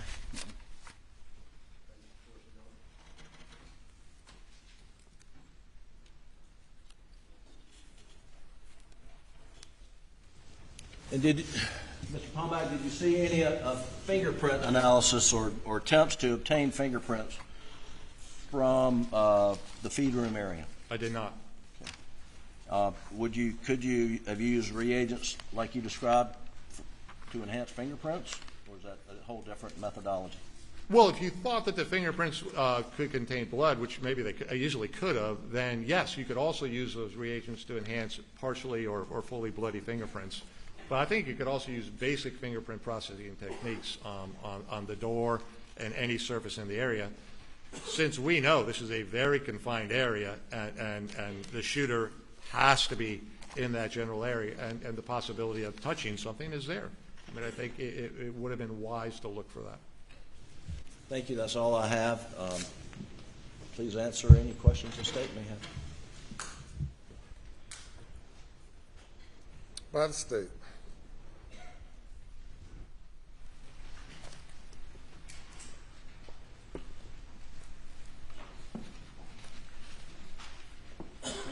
Dr. Palmbach?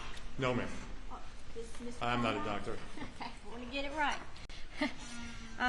Now, you said you were hired by the defense to investigate and come up with your own conclusions here. And you just got the chance to go out to Moselle, was it last Friday?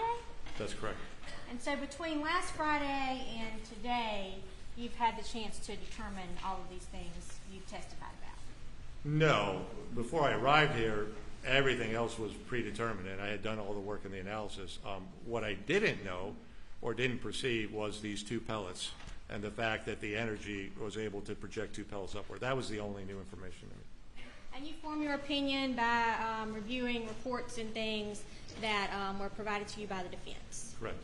Do you know if you reviewed the entire case file? No, I wouldn't know that. You just reviewed materials that were provided to you? Correct. Did you prepare any kind of report? I did not. You did not? Correct. But you did review reports made by Dr. Kenny Kinsey and a pathologist and other witnesses for the state? I did.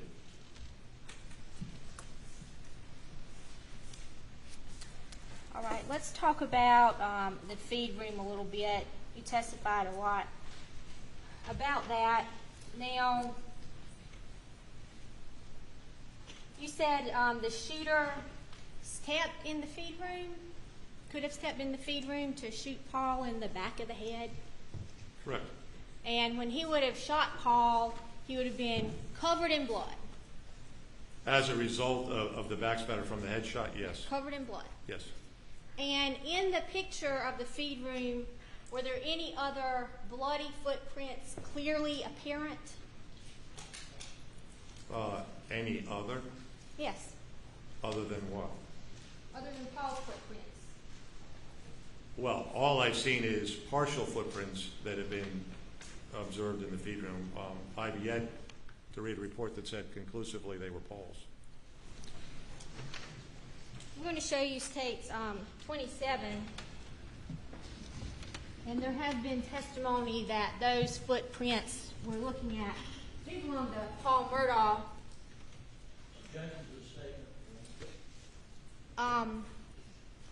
Were there any other clearly visible footprints that you can see in that picture from a bloody shooter?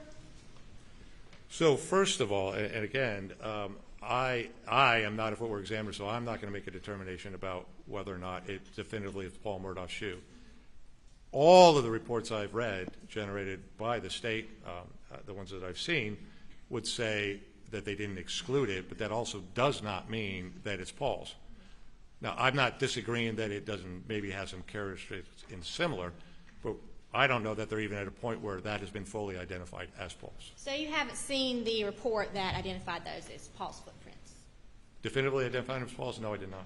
You only saw the reports the defense wanted you to see? I got the reports that were supplied to me, yes. Now about the damage to the door, we saw this picture where there is blood in the corner of the door frame. And that was the defense's exhibit.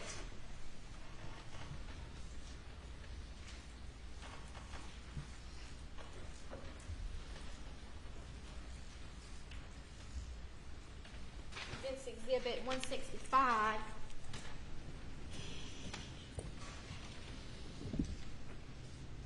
And I think we were emphasizing the blood in the right corner, the bottom of the door frame there. Yes. Were there any defects from pellets in the door frame down there? Not that I saw. There's defects from the top of the door, right? That is correct. And you referred to Paul being shot in the back of the head, kind of like an explosion. Correct. And I'm not a physicist or anything here, but when you fire a shotgun, things are going in a direction that the gun is fired, right? Correct. So there wouldn't be just like a boom explosion like from a bomb when you fire a shotgun. Actually, that's more exactly what it would be like, yes. So you're saying a shotgun, when you fire it, the impact is all around like a bomb instead of in the direction the gun is fired? Only when you can find it. And again, and that's why it makes the classical determination of a contact wound in something like the cranium. It's not, you shoot a person anywhere else, you will not trap the gaseous material and allow the pressure to build up within. Eventually, yeah, it doesn't look like a bomb going off. That only happens in a cranial vault. So if there was an explosion of this type, wouldn't Paul's whole head be blown off? I'd say the fact that his entire brain came out and a large portion of his skull is missing, that's pretty dynamic. I don't know how much more you want. But his brain wasn't destroyed, was it? There were pieces of his brain throughout the room, and including out on the ground. Most of his brain was intact, right?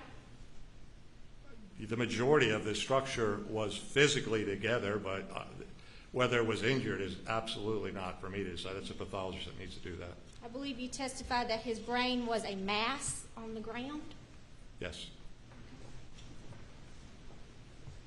And his face wasn't destroyed either from this explosion, was it? No, because, again, if the energy source is going to find the easiest egress, and that is where the entrance hole came. So that's why none of that explosive value did not go down with the shot, which is the kind of the logical inference that all should come this way or towards left. But in this capacity, because this is in this seal vault, this is this large hole there, then you get kind of a shift, and all of this now starts pushing back that way, following the exit point out the entrance hole. And you're talking about pushing up, but the shooter was firing down? The explosive release of the gas trapped in the cranial will push back upward in the direction of where the barrel was. Absolutely, some of the projectile and energy has gone through the brain, exited the left side of the face, and into the shoulder, and created exactly that pattern that you were pointing to a minute ago on the door jam. So all these pellets that were being pushed downward when they were shot, we don't have any defects downward, just upward. Correct. Okay.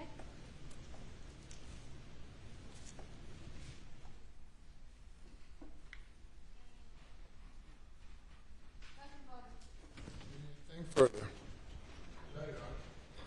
You may step down.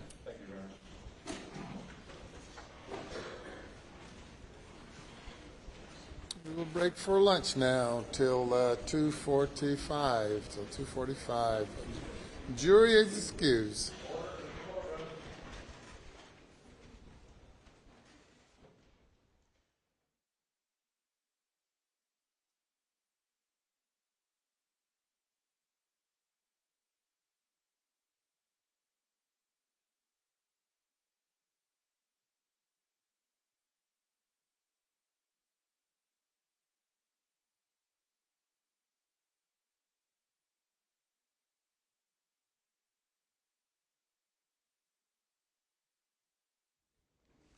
At 2:45, do you have another witness?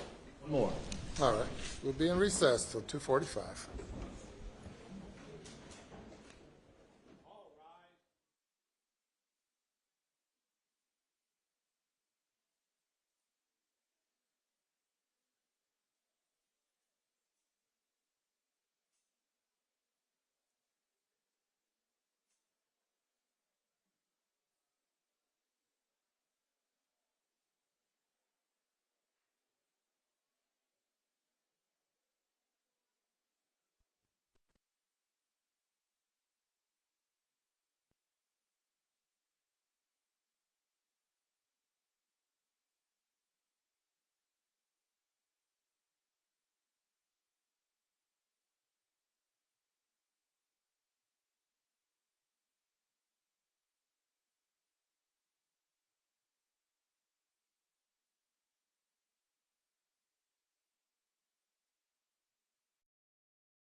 You'll bring the jury.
Very good. Thank you.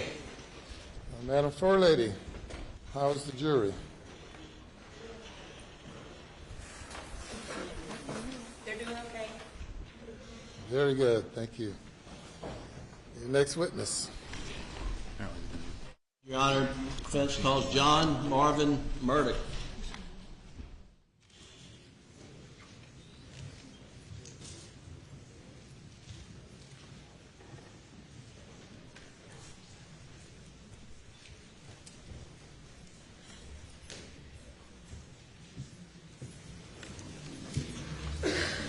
You place your left hand on the Bible and raise your right. Do you swear to tell the truth, the whole truth, and nothing but the truth, so help you God? I do. Thank you. You'll have a seat on the stand. Just that microphone.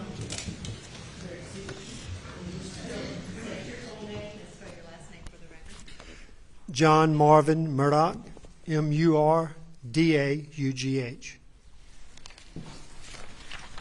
Mr. Murdaugh, will you tell the jury just briefly some background information? Where are you from? What do you do? Yes, sir. So I was born in Columbia, grew up in Hampton, attended public schools from first grade through high school, graduated Wade Hampton, went to the University of South Carolina, got a degree in criminal justice, and I'm now self-employed. I've opened some companies in the heavy equipment business. What's the name of your company? Well, the main company is Murdaugh Rental Center, but I've got Murdaugh Kubota, Murdaugh Equipment LLC. So generally speaking, I'm in the construction equipment, agricultural tractors and implements. I'm in the equipment business. And do you have offices? Locations? Multiple locations? I have two, one in Hampton and one in Okatee, Bluffton area. Are you related to the defendant, Richard Alexander Murdaugh? I am. I'm his brother. Do you have any other brothers? I do. Randy Murdaugh is my brother. And do you have a sister? I do. Lynn. All right. Both are here. And and your parents are whom? Randolph and Libby Murdaugh. Are you the only son of the three that didn't go to law school? I am, and I'm quite proud of it.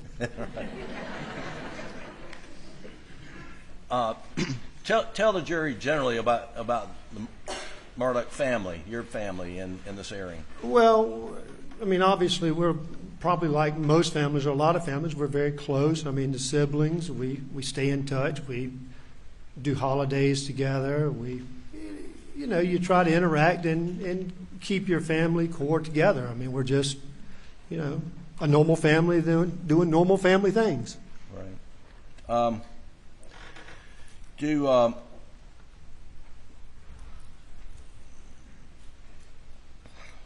Your parents, and we've heard about your father, Randolph Murdaugh, who died on June the 10th. Is that correct? That's correct. And then your mother's Miss Libby? She is. And she's still alive, correct? She is. In fact, yesterday was her birthday. And you went by to see her, I understand. I did, with my kids. The in the spring 2021, were they both alive? Was your dad alive? Yes, sir. And what was his health in the spring of 2021? Well, for some, he had been battling cancer, and not just cancer. I'll use that term loosely. He had multiple forms of cancer, but he had been battling cancer, had health issues. He had been through heart surgeries. Just overall, his health was not good. Just in and out of hospitals. Just Right. age and the diseases were catching up to him. And would you check in on your mom and dad any chance you got? I would. So I didn't tell you all this, but so I don't live in Hampton. My wife and family and we live down in Beaufort, or just outside of Beaufort. And so my drive is about an hour's drive to do it. So I didn't visit as often as Randy and Alec because they were in Hampton. But absolutely, anytime I had the opportunity to work in Hampton at my office, I would always take time to stop by. And then sometimes I would just wanted to go see my mom. And was it routine for one? So either your brothers who lived in Hampton to stop by and check on them routinely? Oh, absolutely. In fact, I don't know every time they went because I wasn't there, but I feel confident that they visited more just because of the proximity. It's just an easier visit. So let's talk about proximity. Your brother Randy, where does he live? He lives in Hampton, in town. And then your sister Lynn, where does she live? She lives in Somerville. Okay. And then Alec, where did he live in the spring of 2021? Well, I think in the spring of 21, he was living in Moselle. I think all of them were. Okay. And is Moselle close to Almeda? Well, it's further than Randy's house, but much closer than mine. Right. And is that in your mother's house? I'm saying Almeda, but is Almeda a town? Or what No, is Almeda's correct. That's the location. That's the property name, if you will, the intersection name. I think that's a general. And just tell the jury where that's located. It would be just east of Varnville, maybe 2 or 3 miles outside of the town limits. Is it basically at the intersection of, I don't know, what's that mean? Intersection of 278 and Highway 68 that would go to, one goes to Ridgeland and one goes to Yemassee. Okay. And would Alec visit your mom and dad frequently in the spring of 2021, to your knowledge? Oh, absolutely. And we'll get to more of that. I want to talk about Paul. How well did you know Paul? I knew Paul very well. Excuse me, I'm going to have a hard time talking about Paul because we had a very special relationship. But I knew him very well. And I'll do my best to answer any questions about him. Well, did he have a nickname? He did. They called him Little Rooster. And did they call him anything else? Well, I mean, he'd been called Little Rooster, had been called, as you heard, Paw Paw. I mean, that's what my family, my kids called him. What did you call him? Well, it depends on where we were and what we were doing. When we were, excuse me, when we were doing something fun in a social event, I would refer to him as Paw Paw. Now, y'all haven't heard this yet, but he worked for me. So when he worked for me, it was Paul, or it was Paul Terry, because I was trying to be, a little more authoritative. Right. Who else called him Paw Paw? Most of all the family. And that's not, that's not a name that was said at all times, but when we're having fun, kids would say it, my wife would say it. It was just a name that was used in fun times and in normal times. And you mentioned Paul worked for you. When did he work for you? That's I thought you were going to ask that, and unfortunately I don't know. He's worked for me maybe prior to June of 21, he was working, or he was working then, and I think he worked the 2 summers prior to that. And it was just summer work. I mean, it would only last a month or so, a month and a half. And was he working for you in June of 2021? He was. And what was he doing for you? Anything I asked him to do. Where was he working? He was working at my Bluffton Oakety store. He would do anything from power wash equipment or deliver new tractors that were being sold, talk to customers, help customers load and unload rental equipment. He did, as you heard someone testify, that boy would work. And so whatever was asked of him, he would do. Was he on the phone the whole time, or did he actually work? Not at work, he was not. Well, not while I was there. Right. Was he a good worker? He was an excellent worker. Did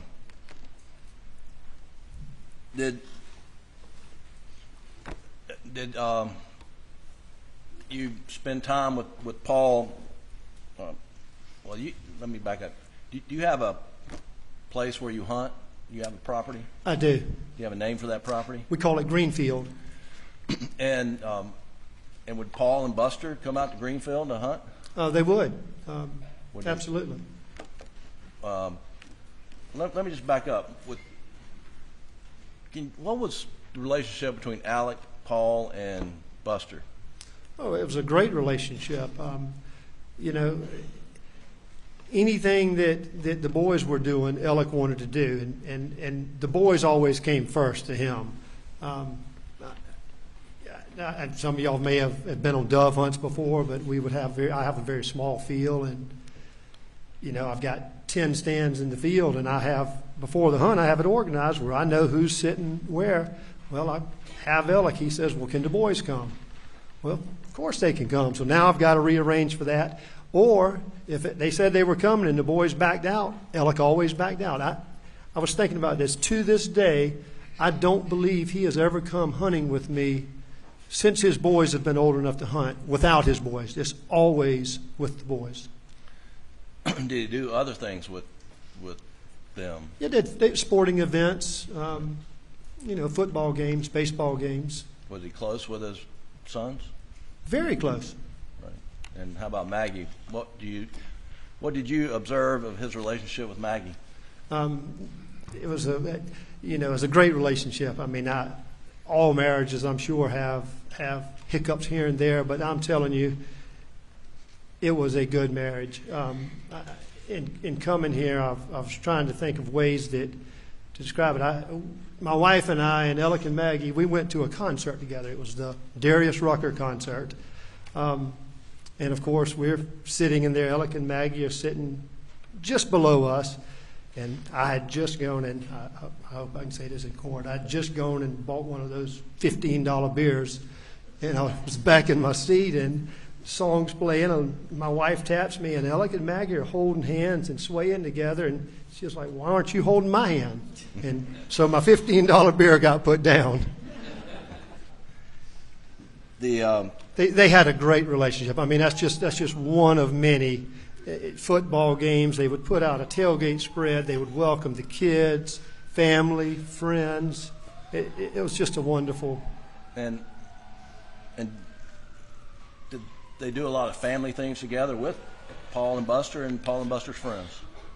Yes, they did. I knew of trips that they would take, family trips, vacations.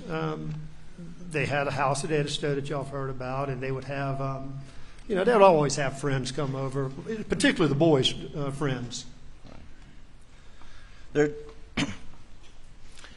been some discussion during this case during this trial about Paul leaving guns and stuff around. Did you ever experience that? I did. And tell the jury a little bit about your experience. Well, I've heard the testimony about it, and it's accurate. I mean, I could tell you all 100 stories of him leaving things, but he was notorious. He would come stay with us at our house. He would leave. Liz would have all of his clothes washed, and he just left and didn't care about where his clothes were. in fact, Paul came duck hunting with me one time and at Greenfield. And I smile fondly on this when I think back on all this.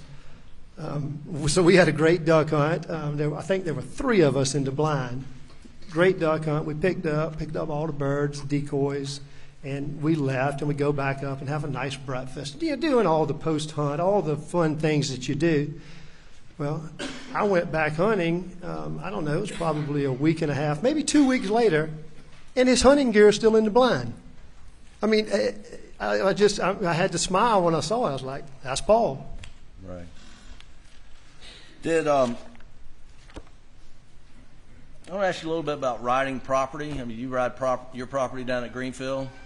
I do. And have you riding in what, like checking on the property? Oh, you mean like just riding around, joyriding, or checking feeders, or? Right. Yes, sir. Yes, sir.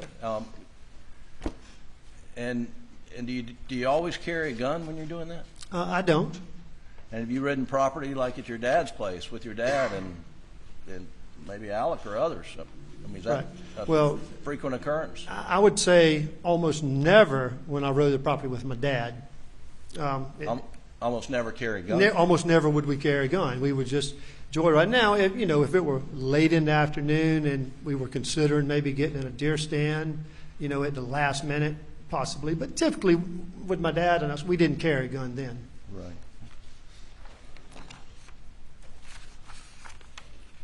Speaking of your dad, what was you recall what was going on with his health the weekend, the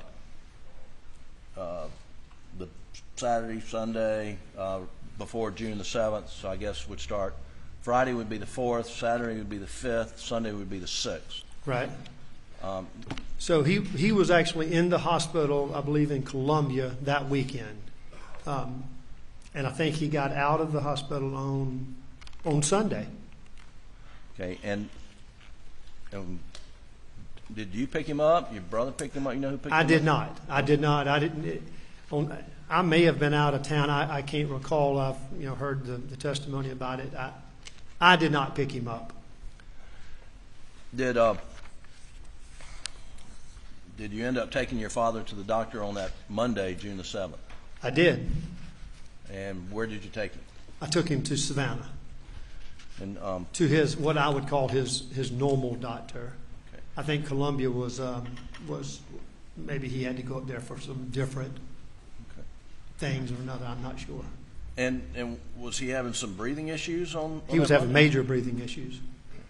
And when you went to the doctor on Monday, June the 7th, was there a decision made to admit him to the hospital? It was. So when I took him, we were only going to a doctor's appointment. We were not going to the hospital. It was just me taking him to a doctor's appointment to try to find out what the breathing issues were, maybe some type of a treatment or medication or something to help him. While we were there, not as soon as the doctor saw him, but when the doctor saw him and went through some things, he immediately told both of us that he had to be in the hospital, that he was not getting the oxygen that he needed. And when was he admitted on that Monday? He was. And what was, as you understood it, the prognosis when he was put back in the hospital on Monday the 7th? On Monday the 7th, yes. So my understanding was the doctor that we were seeing, or that he was seeing, had some really strong beliefs that the cancer that he had was not causing the breathing obstructions, that it very likely could be pneumonia. And he told us, he said, if it's the cancer, that's the worst, but if it's pneumonia like I think it is, I think we've got some treatment options. So what was there hope on June the 7th? Absolutely. When he told me that, first of all, when he said he had to go in the hospital, it scared me. Obviously it scares you when a doctor tells you immediately have to check in. But yes, him explaining that he was optimistic that it was going to be pneumonia and that there would be a breathing treatment to help it, I felt pretty good. Now, in evidence, and I'm not going to read it again, but Did you and your brother send out emails, text messages to family members giving them an update? We did. And that was on the 7th? That was on the 7th. And in the update, did you explain the doctor believed it was pneumonia? Yes, I gave a basic summary of what I was told by the doctor, what I believed it to be. I think Randy and I had a few minutes to talk, and he typed up another email just to make sure that everybody was in the loop. Okay. And I'm sorry, not an email, a text message. Text message. I'm sorry. Okay. And did the diagnosis and the prognosis subsequently change on your dad? It did. It did. When was that? Well, so on Tuesday afternoon, we're back out at we're back at Moselle, and we still hadn't heard much. All this other stuff going on. It just, as you can imagine, it's so much going on. Randy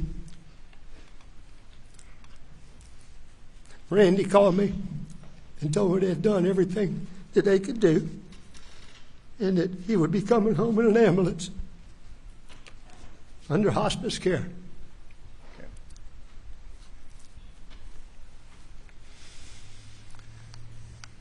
And did he die on June the 10th? He died, I think, 2 days later. Take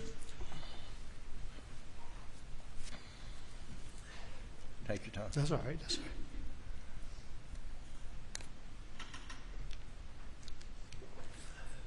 Going back to taking your dad to the doctor and then checking him in the hospital, there's some vehicles being switched around a little bit, and we get to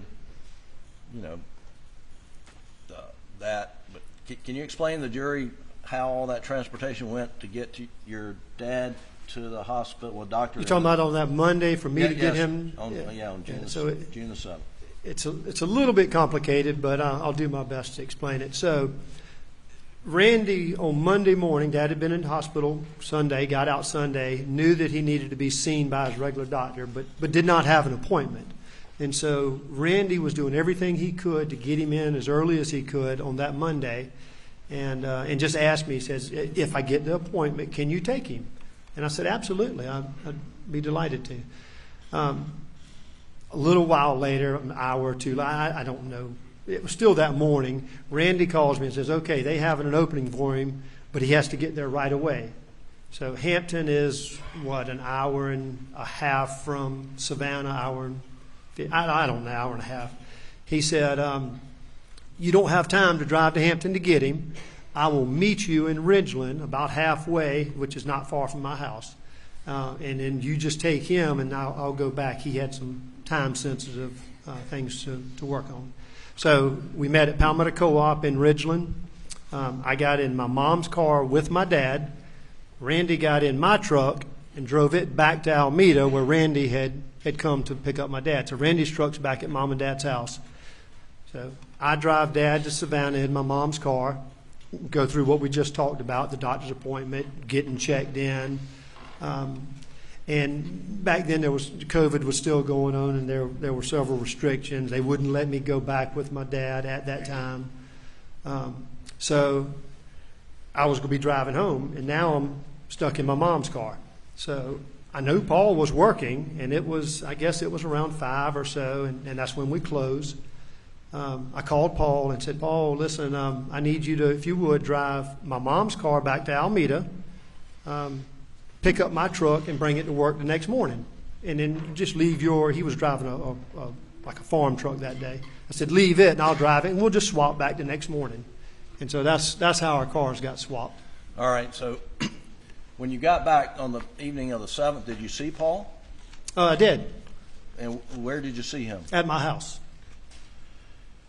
And he got into your mom's into my mom's car and drove to Alameda. And drove it to Alameda, and then got in my truck and drove it to Moselle. Okay.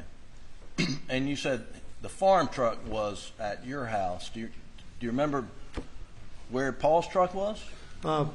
Paul's normal truck was in the shop. being worked on. Was that Jimmy Butler's? It was a shop in Varnville, Jimmy Butler's, yes, Okay. sir.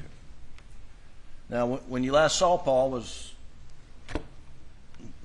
he just as normal as you see him every day, or was...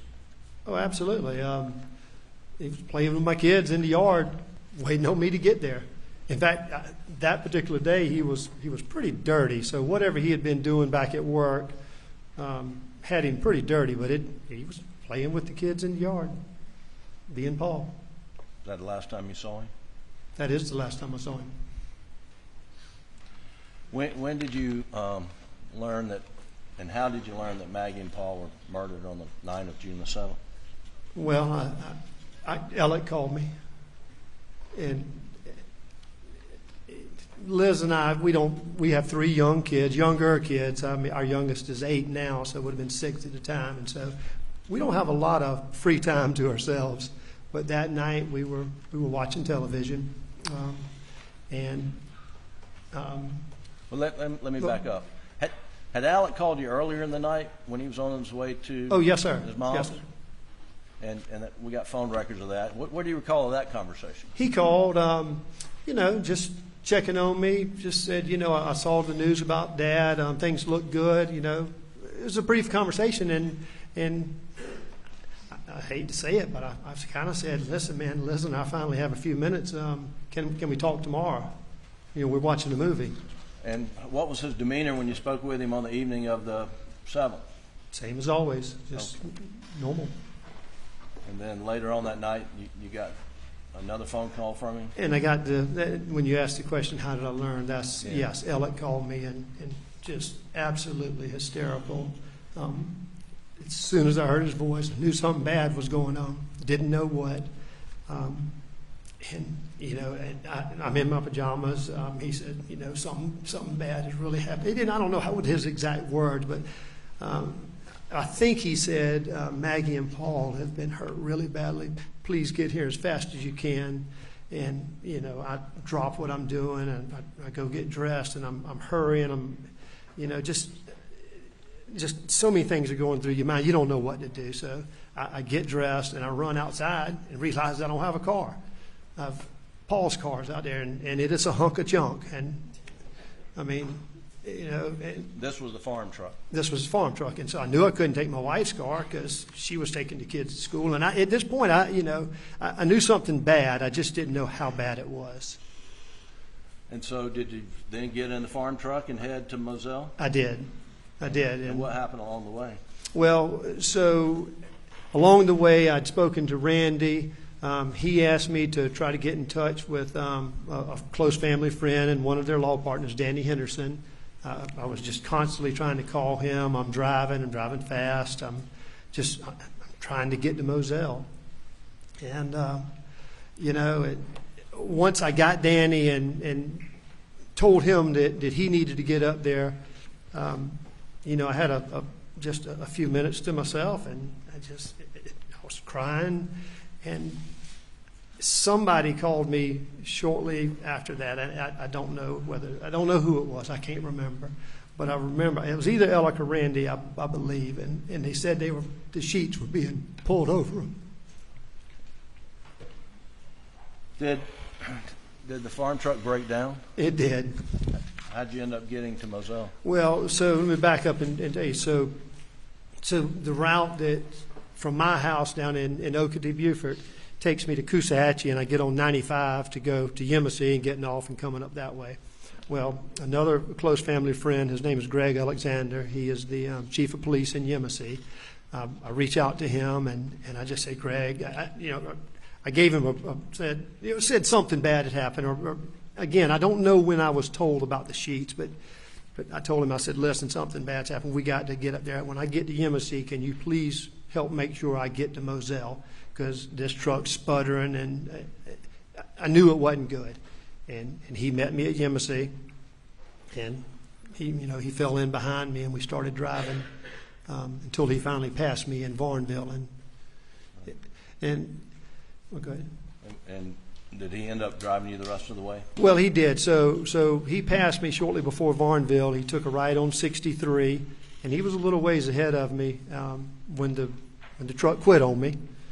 I called him and said, Greg, I said, come back and get me. The truck has broken down. And, of course, he picked me up and took me straight on to Moselle.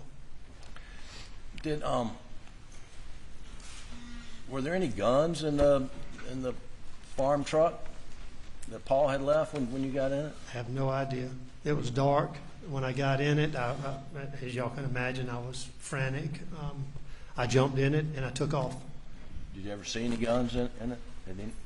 That night, never. I mean, I didn't look. I mean, I wasn't looking in the back seat. I wasn't worried about anything except getting to Moselle. Okay.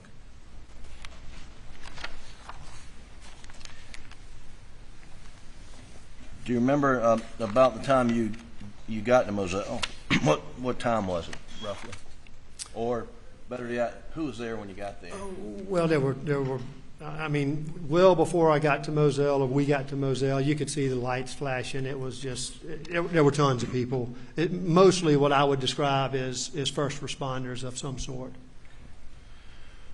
And when you pulled up, where did you go? So we came in the main gate and came around, and they had created a small crime scene. And when we pulled up, I saw Alec, and I think before Greg even stopped the car, I jumped out and ran to him. And what was his condition, Alex? Oh, he was just broken. I mean, distraught. I mean, everybody was. There were a few other people there, but he just, all we did is hugged and cried. I mean, I don't even know that we talked. How long did you stay down adjacent to the crime scene? Do you recall? Quite some time. I have to assume that I probably was there at 11 o'clock-ish. I don't know what time I got there, but I don't think we went back up to the house, until well after midnight, maybe 2, 3. And when you went to the house, do you recall if any SLED agents came up there? Well, I did not see any. I heard some testimony. Some came and got some clothes, but I did not see any SLED agents at the house. The last officer that I remember seeing that night, or officers, were the ones that told us that we needed to leave that area, that they were going to be doing stuff with the bodies, and that we needed to go to the house. Right. When you went into the house, were there other people in there when you got in? There were. Most people that I knew, some of Alex's partners, Randy's partners, family members, Lynn. Was there food out or had food? What was it? Had anything? Well, I didn't see any food, but I saw pots and pans, and I saw folks that were cleaning up. They were removing pots and pans, but I never opened it and looked in it, so I presumed that it was food. They cleaned dishes. They put the pots and pans away or in the refrigerator. Was a TV on in the house? Do you remember? Based on what I know, I would say it is, but I can't tell you 100% that it was on. But I'd be willing to bet it was. What do you mean when you say based on what you know? Well, I don't think I'd ever been in that house without the TV being on if Alec and Maggie were there.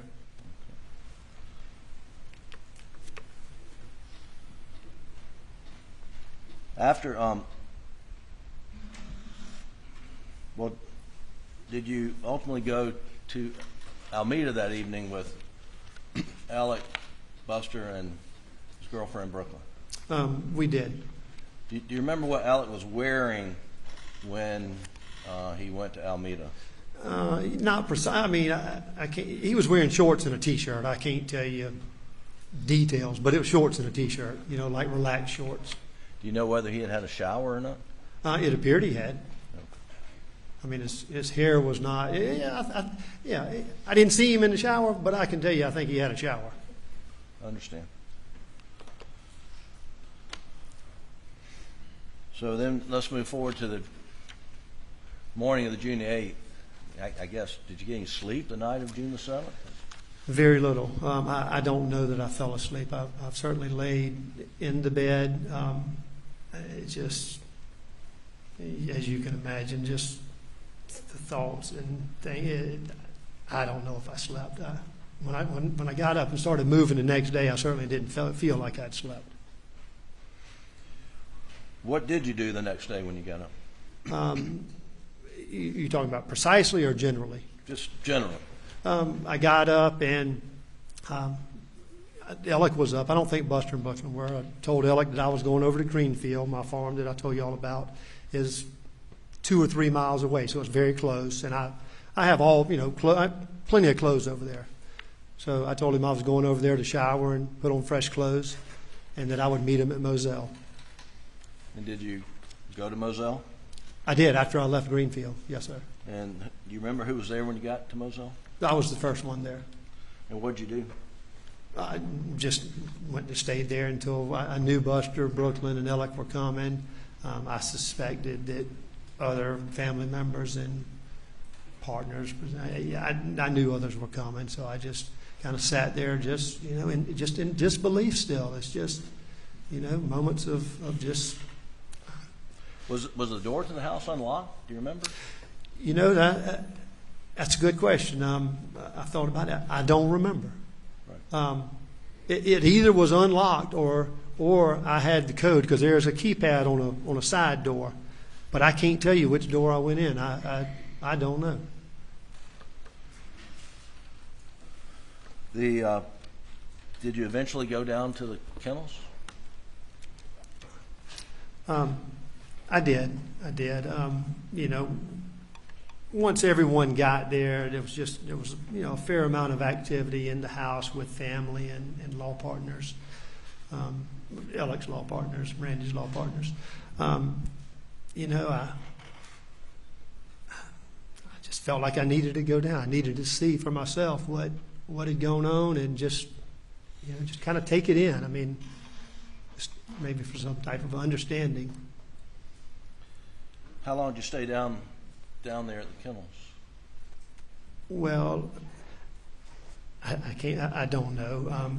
But I will say this: before I went, I was unsure whether I was allowed to go, because I knew it was a crime scene, and so I reached out to a friend of mine in law enforcement, and said, "Listen, I don't know who's handling the crime scene. I don't know whatever." He said, "Well, I'll find out and make sure that it's clear for you to go." And he said, "Don't go until I tell you." And he called me back a few minutes later and said he had spoken to I believe it was Captain Ryan Neal, and had given the okay that everything was released and it was okay to go there.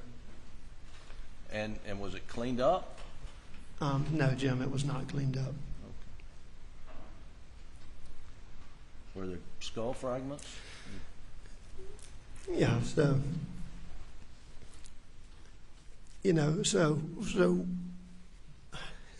excuse me, this is going to be really difficult. So I could easily see where Maggie had been. I saw the night before where the sheets were, and somebody had told me that who was who, and so I could see where Maggie had been, and it was grass, and they had covered it up with dirt, so there really was nothing to see where Maggie was. I walked over to the feed room, and y'all have heard the descriptions. Y'all saw it. I've never seen pictures, and I've told them before coming to this court that I was not going to see pictures. But y'all can imagine what I experienced. It had not been cleaned up. I saw blood. I saw brains. I saw pieces of skull. And when I say brains, it could just be tissue. I don't know what I was seeing. It was terrible. And for some reason, I thought it was something that I needed to do for Paul to clean it up. I felt like it was the right thing to do. I felt like I owed him, and I started cleaning. And I can promise you, no mother or father or aunt or uncle should ever have to see and do what I did that day. I don't know. I'm not blaming anybody, but it's just I was just overwhelmed. I did everything I could, and I would have moments where I would stop crying for a moment, and just just in disbelief.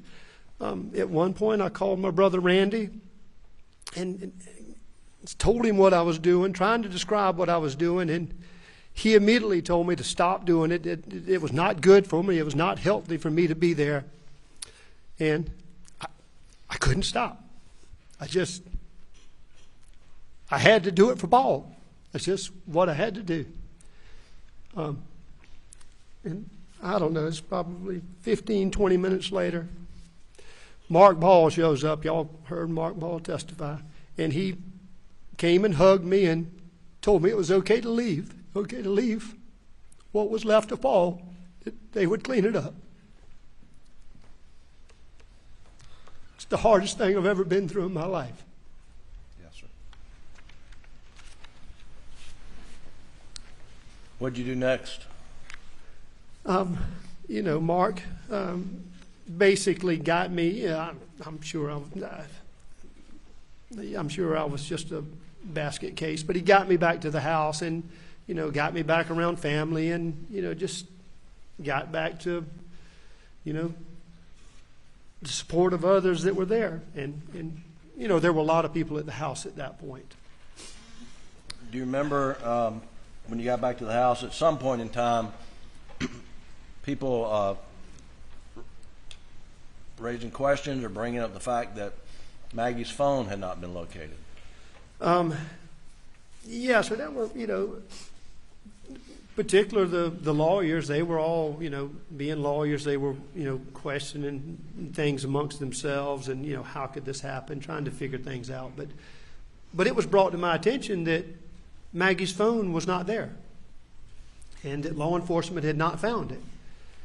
And I can't say that, in fact, I can probably say that I didn't think of it because I'm not a big phone user or a big app user or whatnot. But somebody brought it to my attention and says, listen, if Buster or Alec, if they have an app on their phone, like Find My Phone or Find My Friends or an app like that, they said you very likely can find out where the phone is if the battery's not dead. And so I went to Buster and sure enough, I said, Buster, do you have this one of these apps like they're talking about? And he said, yeah, sure I do. I said, well, open it up. He opened it up and he handed me the phone, and I see Maggie's name, and I press it where to activate it, and it pings Maggie's phone just out front of the property. And I was like, I hate to say it, but I said, holy shit, there it is. And I said, Buster, I'm taking your phone. I'm gonna go back down to the shed and show it to law enforcement. And who did you approach first about the phone? Well, I don't know who it was. Presumably it was SLED agents, because keep in mind, I didn't know any of these guys with SLED. I mean, there were a couple of faces that I'd seen before, but I don't know these guys.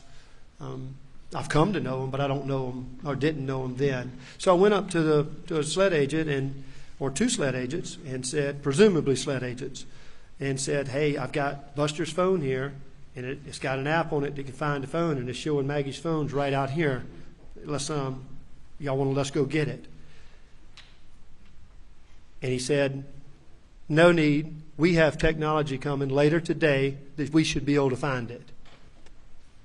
And it blew me away that I'm sitting here showing them where Maggie's phone is, but they won't take the time to walk with me or take this phone itself. I mean, I'd give them the phone to go find it. So I walk over. I knew Duffy Stone. He was the solicitor. I knew one of his investigators. I walked over to them, said the exact same thing, and they immediately said, absolutely, let's go find this thing before the battery goes dead. And what happened? That we did that. Well, we started walking down the back entrance, or the kennel entrance, if you will. And as we were, and at that time, the agent was holding the phone. I'm looking at it with him. And when it pings, it creates a dot or a location. And that dot jumped from right at the end of that road down the road, I don't know, maybe a half a mile, 3/4 of a mile. And so we walked back, got into a car, and drove down to where it was showing the phone. And was the phone? And I rode with those agents, the solicitor's office agents. Was the phone ultimately located on the side of the Oh, road? absolutely. We found it in a matter of minutes. Okay. Do you remember how it was collected? I mean, were you present when it was collected? I was. So I was on, there's a cow pasture on one side and it's wooded on the other side. And I was on the side, the cow pasture zone, if you will. And I heard him say, "I got it." And so, of course, I walked back beside his car and I'm good ways from it, but I see him over there. And I think he took either some ribbon or some flagging or flagging tape and marked the phone. And I don't think he touched it. I think he left it right where it was, called SLED, and maybe at that time, maybe they had been communicating, but SLED had blocked off the road at this point, and one of the agents came up and picked the phone up. Okay. And I don't know which agent. Again, I didn't know him. Did any law enforcement officer ask you if you knew the password? Yes. So once they and I'll say this. So they did take pictures of it while it was on the ground before they touched it. They picked it up. I think they had gloves on. They picked it up, brought it back to the trunk of the car, and opened it up in power zone. And they then asked, what's the password? And of course, I didn't know it. Did you find out the password? I did. I called Alex, and he gave me the password. I repeated it to the agent. They put the password in and said, "It's open." So Alex provided you the password that you passed to the agents, and it opened the phone? Is that Yes, correct? sir. That's correct.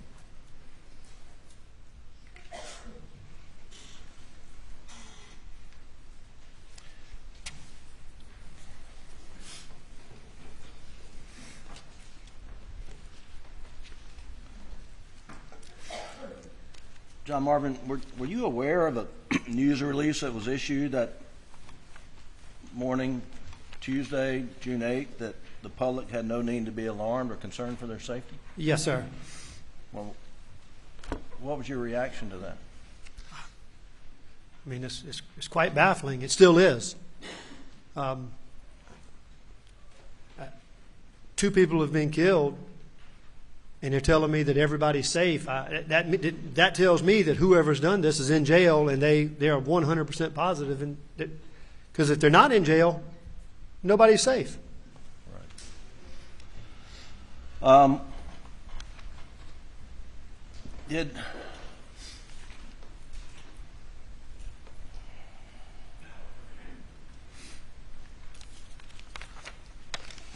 Did you go back to the residence at Moselle after finding the phone? Did you go back up to the house? Yes, sir, I did. And did SLED agents come through and search it while you were present? They did. I don't know how long I'd been back up there, but they came and we kind of talked in the playroom, or I think some have described it as the gun room. They talked about that they needed to come in the house and search for things. And did you escort, I think it was Agent McAllister, throughout the house? Yes, it was Katie McAllister. And did she tell you what she was looking for? Initially, she says, well, the way she presented it was, there were so many people in the house. She said, "Listen, I don't want to just go barging in and make everybody run out of the house, but I'm going to take my badge off, my gun off, and if you would, just walk me through each room. And, particularly I'm looking for 12-gauge shotgun, guns, and 300 blackout, and the ammunition for those calibers." And as you're walking through the house with her, it appeared she was looking for other things besides just guns. Well, yeah, I mean, you could tell she's looking, because she looked in spaces that guns wouldn't fit, so it makes sense that she could be looking for something else. Such as what?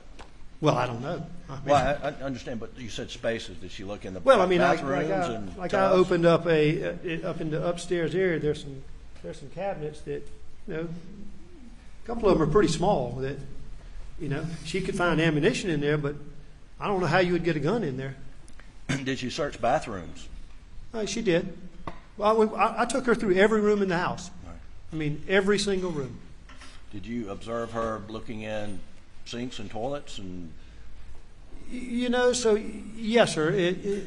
what I observed is, like the shower, for example, is, you know, it's a door. It's not an open shower. She opened the door and she looked around, and you know, she was looking at. She easily would have known there was no gun in it when she opened it, but it was obvious that she was looking a little deeper. Right. What kind of guns were there at Moselle? Well, it sounds like the guns of all kinds. You know, rifles, shotguns. I've seen bow and arrows. I've seen crossbows. Most anything that you would hunt with. Right. And were guns mostly in the gun room, to your knowledge, when you were over there?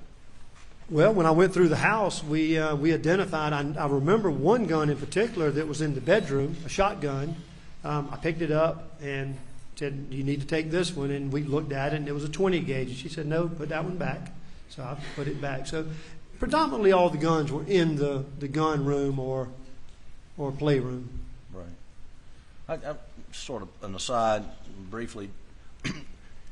Do you hunt with Alec over the years? I have. And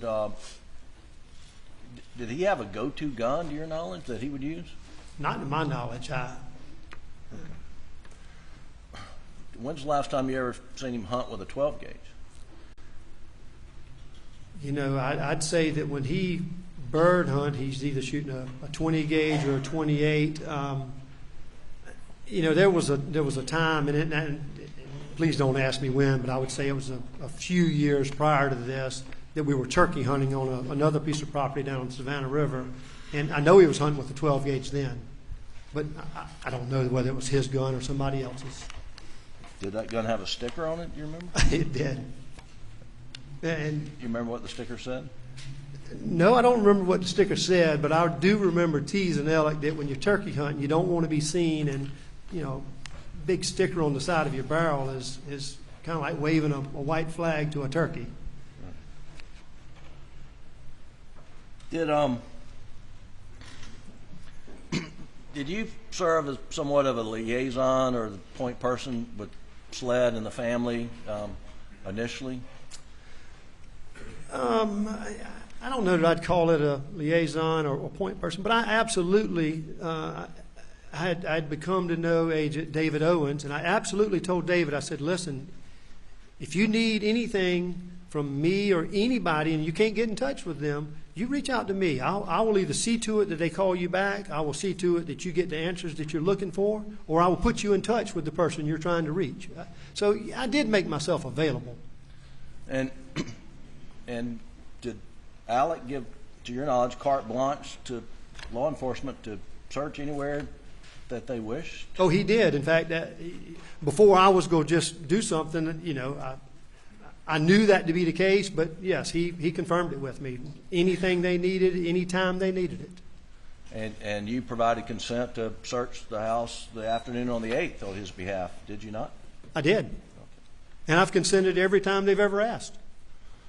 We'll get to that. Were you ever asked to provide consent or see if you could obtain consent for any law enforcement to search your mom's house where Alec had been the night before? Say that to me one more time. Did any law enforcement ask you to consent or obtain consent so that law enforcement could search Almeda, and I'm talking about on the 8th, because Alec had just been there the night before? Right. Did anybody ask you, hey, can we go search Almeda? No one asked anything. Okay. If asked, would you obtain consent for law enforcement? I would have given them consent, and I would have taken them over there just like I did at Alec's house, and I would have helped facilitate the search to show them areas that they may not know about.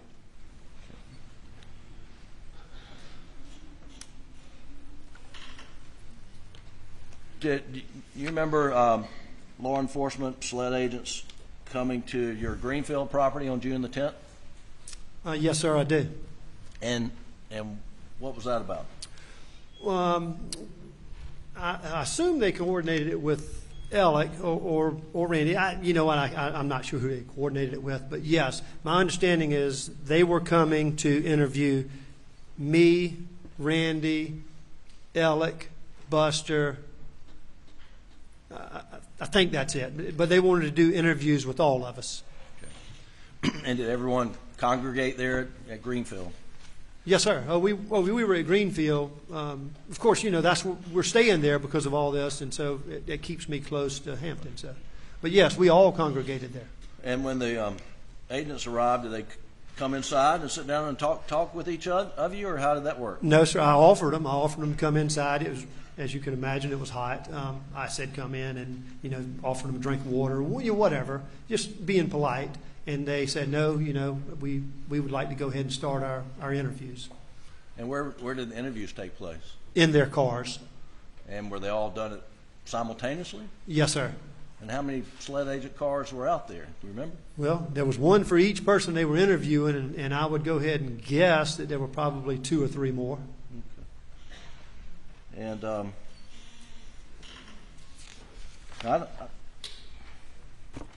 not sure that we need to actually play this, but have you been in the courtroom and you've heard this audio tape of Alec being interviewed on that June the 10th? Where he states something, either I did him so bad or they did him so bad. Have you heard that? I have. And you know Alex's voice? I know his voice very well. And what is he saying on that tape? Crystal clear, they did him so bad. I mean, and had you heard him say that before his interview that day?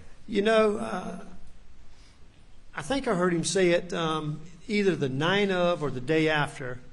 But I've also heard him say it many times after. Well before this trial started or anything? Well before any of this, that's right. When he was staying and living with us, or between my brother and us. After Maggie and Paul were murdered on that night of June 7th, were you or other family members with Alec for the most part, for that week and the week after that? You talking about the days following? Yes, sir. Yes, sir. I was. I made a conscious effort to be with him. I mean, as devastating as it was for me, it was 1,000 times worse for him. So I knew as a brother I needed to be there for him, and I was. Of course, I didn't sleep with him, but when we were awake, he was. I may not be standing beside him, but we would be in the room together. Or if we needed to go to the gas station, if he wanted dip, I'd ride with him. I just knew I just thought that's what I needed to do. What was his demeanor that was in the immediate aftermath of these murders? Oh, Jimmy, that night or days or that night, the next day, the day after. Like I just said, he is. When you can use words that he was destroyed. I heard somebody say he was broken. You can use any word you want to use to describe, but I can promise you, words don't do it justice. I would have to create a new word to describe how distraught he was. It's terrible. And to carry it forward all through the summer, did he? How was he coping afterwards? Say later June and July and going forward. It's hard to tell. I thought at times I thought he was doing okay. Other times it would just be sheer grief. I mean, just uncontrollably crying and just, of course it makes me cry. As y'all can tell, I'm a pretty emotional guy, but we would cry together. And there's no answers. And there's nothing I could say to make it better other than just hugging.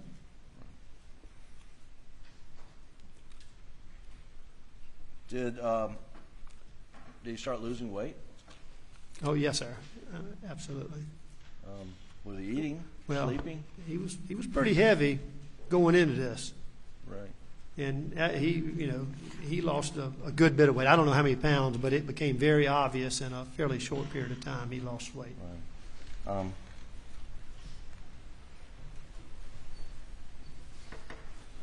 I skipped over something in my outline, and I apologize, but But going back on the evening of June 7th, or early morning hours, did folks who were there at Almeda raise questions about perhaps the murder? Maggie and Paul were somehow associated with the You mean at Moselle? Yeah, the Moselle.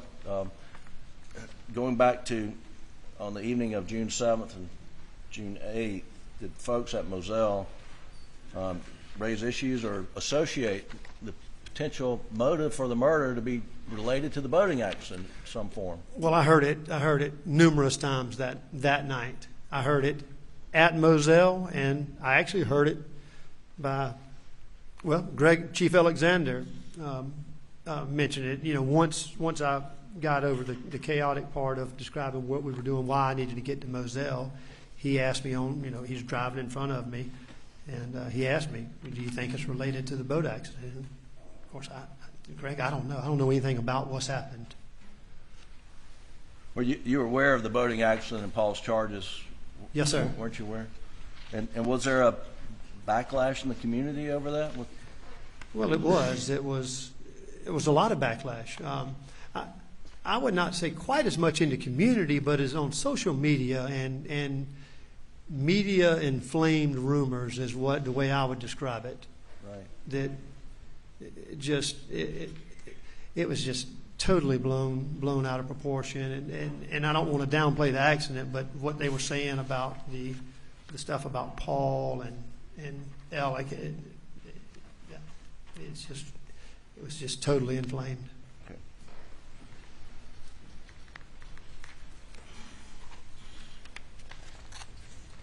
Okay. And you asked about the boating accident. So I told y'all that I called Michael Paul, my friend, to make sure I could go to the crime scene the next morning. Well, Michael Paul is one of my best friends, if not my best friend. I called him that night while we were still down at the crime scene, not because he's in law enforcement, not because of anything, because he's my friend. And I actually told him on the phone, I said, MP is what I said, MP, I don't even know why I called you. I just needed to talk to somebody. And we talked and, cried a little bit after I described. He didn't know what had happened, so I told him, and, I cried, and you could tell he was upset. But in that conversation, he asked me also, do you think it could be related to the boating accident? Objection.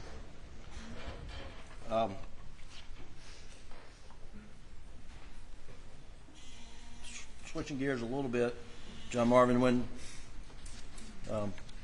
talking about visiting at your mom's house, mom and dad's house, there's let's talk. Where do you routinely park, or where do you park sometimes when going over to your mom and dad's house? Me, you asking where I park? You and others, in the family. Well, there's a couple of places you can park, depending on who's there, whether there's other cars there. You can either park at what you call the carport, and there's a big dirt area beside it. You can park there, walk up to the side door, or you can pull around to the back corner, park there.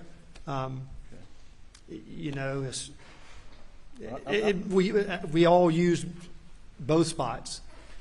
I'm going to pull up and look at it on your screen. As a matter of fact, I told you it's my mom's birthday. I went there yesterday. I pulled right into the back of the house, but I didn't turn around. I circled the house. Okay. So there's. So I'm going to pull up State's Exhibit 524. It's an evidence, Doug, and go to slide 38. And this is the GPS OnStar data. And Doug, if you'll blow up around the house, please, sir. Thank you. Mr. Murdaugh, this is your mom's house, and this is GPS data from the night of June the 7th. Do you see that the red line there? Yeah, it's pretty blurry on my screen. I don't know about y'all's. Well, you want back it out a little bit, Doug? All right. Is that better? Well, yes, it's still blurry, but I can see. Where is that in relation to your mom's house? You're talking about the right there where the arrow's pointing? Yes, sir. That is at the back corner of the house. Okay. That would be exactly where I parked yesterday. All right. And if you'll pull up, Doug, Exhibit 136.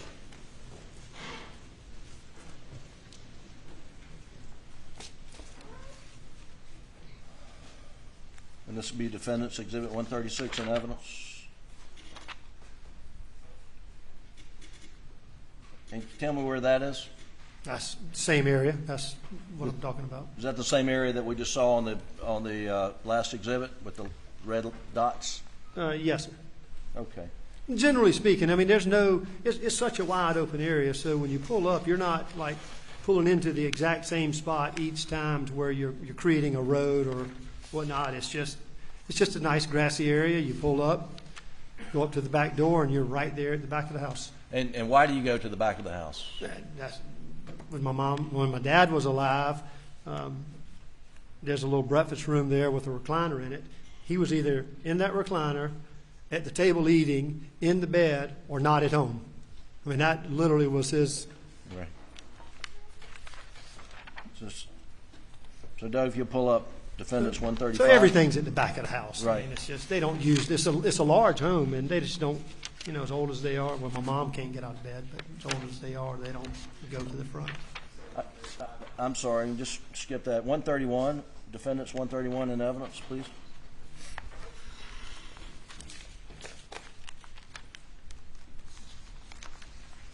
Again, is this sort of the same area, photographed from a different direction? Yes, sir. Now, what's that structure that we see in the background past that big oak tree?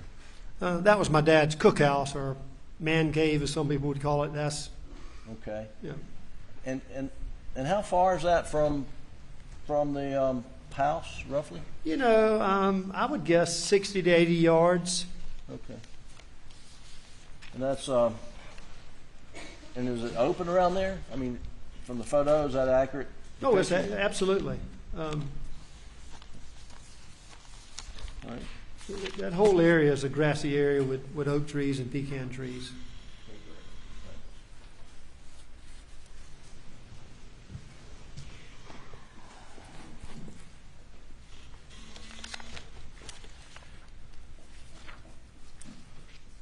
So, Marvin, I want to go to Labor Day weekend of 2021. Where were you that weekend? Do you remember? Labor Day weekend 21. When Alec went to the hospital? Okay, yeah. Oh, yes. So I'd been out west fishing, and I came in on Saturday night. Okay. And did you, prior to Labor Day weekend 2021, were you aware as to whether or not Alec had a opioid addiction? No, sir. Did you transport Alec, drive Alec from the hospital in Savannah to a detox facility in Atlanta that weekend, or? Well, I believe it would have been on that Monday. I was not driving. Randy and I took him. Randy was driving, and I was in the back. But yes, sir, we did take him to a detox facility. And where was the facility located? Just outside of Atlanta. Okay. And what was? Can you describe for the jury Alec's condition, like physical condition in the car? Yes, sir. So when I met Randy over in Savannah, he had Alec, and I got in the car or Randy's truck with him. I'd never seen anything like it. I've seen television shows of talking about the leg twitching and the squirminess, if you will, and that's the first thing. I mean, you could just tell he was sweating. He was thrashing about. You know, Jim, Did he turn I don't know around? how much detail you want me to go into. What, did he turn around in the seat of the car, and what was he doing? Yeah, so maybe halfway there, at one point, he had taken his seatbelt off, and he had his head down where your fanny would be in the seat, and is trying to stretch his legs and just kind of steady, just like thrashing them and kicking them. It's just, again, I've seen TV, but I've never seen something like this in real life. And was he able to control himself? No, sir. I said about detail. So he messed himself. He had diarrhea. He just couldn't control it. And then, And I say diarrhea, I'm not talking about at a restroom. I'm talking about in the car, in his pants. okay. And after he spent some time in the facility in Atlanta, did you and your brother go pick him up and take him to another facility in Orlando, Florida? Yes, sir, we did. Do you remember that? Yes, sir, I did. On the drive to Orlando, do you remember anything happened that stands out to you? You know, so that drive, he was much different. He was more subdued. It was not the thrashiness, not the twitching, not the jerkiness, if you will. I don't know the words that you would use for that, but that's what I'm saying. The only thing that really stood out for me is he slept a lot of the time, but he woke up from sleeping, and when he woke up, I mean, he jerked forward, and you could just tell that. I mean, it was sheer terror. He just woke up out of a horrible dream, and I believe it was him dreaming about what he found with Paul and Maggie. Keep going a little further, Mr. Murdaugh. And sometime in September, did SLED actually come and search the house at Alameda? Yes, sir. And were you present? I was. Okay, were you informed as to what items were seized during that search? I was informed of one item that was seized. And what item was that? It was described as a coat. What kind of coat? Well, they didn't tell me what kind of coat. Okay. And did they tell you where the coat was found? Yes, sir. So I would assume that the searching of the house, all that was winding down. So Agent David Owens and I believe Randy was outside near us, but he may have been talking to somebody else. I'm not sure. May have been talking to another agent. I'm not sure. But David Owens, or Agent Owens, came up to me and said, we found a coat back on the property. Do you know anything about it? And I said, well, David, I said, if you found it back on the property, I said, it's a large piece of property, some 400-something acres. I said, my dad rides this Kubota side by side. It's probably his. And I said, and if you show it to me, I can try to identify it. And of course, he said he couldn't show it to him or wouldn't show it to me. I'm not sure what it was. Were you sometime later asked to view a photo of a blue raincoat? I was. Well, I was asked to view a raincoat and listen to an audio tape. Of the kennel? Yes, sir. Okay. On the blue raincoat, were you informed where it was seized from? Well, I knew where it was seized from because he had already told me. But I was, this instance, I was told that they wanted us to, or when I say us, they asked Randy, Lynn, and I to go view the coat and the tape. At this point, I knew where it had been recovered, but they said, we want you to view a coat that had been recovered out of a closet. And was that different from what you were led to believe when you... Oh, absolutely. Had you ever... Did they ever anybody provide an explanation about why you were giving two different locations where a coat was found? To this day, no one's told me that. The photo of the coat that they showed you, had you ever seen that raincoat before? No, sir. And was it the blue raincoat that... Well, it certainly looked similar to the one. I saw a picture. I didn't see the coat itself. But it certainly looked to be similar or the same. Had you ever seen it before? No, sir. Did you recognize what closet it came out of when from photos during this trial. Well, I saw that. And I think I know what closet they're referring to. Well, There's only two. let me ask you, I'm sorry. The closet as you go up on the first flight of stairs before you go at the landing, right there. It's what's kept there? Clothing, not everyday clothing. Clothing that's more or less in storage. Junk. Right. You know, it's not a club. It's not a club. First of all, my dad wouldn't climb stairs even if he could, but he couldn't. Right. There's some testimony that there's GSR on that raincoat. Got any idea how there could be GSR on clothing in your dad's closet at Alameda? Objection. No idea. Sustained. Did your dad carry guns around with him? No, not in the sense that you're saying. So he was not like Paul that always had guns with him. You know, he would keep a gun if he went dove hunting, for example, and he went on one dove hunt. That gun may ride with him for 2 months. He just would stay. He just would. Same with golf clubs. If he went back when he would play golf, he just there's a bunch of junk in his truck. During hunting season, was there normally a gun in the back seat? During hunting season, I would say that there usually would be.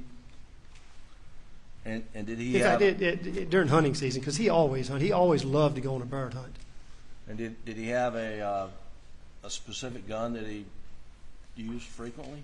Oh, he had one gun. And did that gun have a name? It did. It was called Bo Whoop.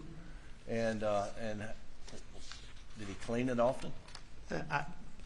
I've never seen him clean it. He got that gun in 1957 for his high school graduation, and he used it for every game that he chased. But I'm sure it got cleaned somewhere along the way, but I'd never seen him clean it, and I still haven't seen him clean it. Got it. I don't know how the thing still works.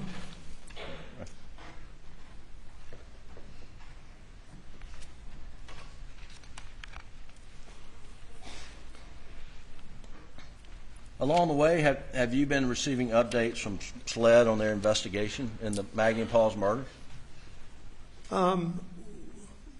Usually when I call, I would call Agent Owens and ask for updates, and he would try to provide some updates. It almost always seemed like there was stuff that he really, I don't know. I don't know whether he didn't know or just it wasn't at liberty to say at the time. I'm not sure. But yeah, I think he would try to give updates as best as possible. And would you provide an information on evidence that they had against your brother? I have been, yes, sir. Has some of it. And some of the information that you've been provided turned out not to be accurate information? Yes, sir. What type information? Well, I was told at one point that there was a T-shirt that he was wearing, and can I back up and tell you how we got into this conversation? Sure. So I'm having a meeting with SLED. Yes, sir. The nature of the drug. Call for your sir. Statement of an opponent, Your Honor, agent of. It's a statement of a party opponent. Party opponent. Agent of the party opponent. Agent of the party opponent. Yes, sir. All right, ladies and gentlemen, we have you take a break now. Please do not discuss the case.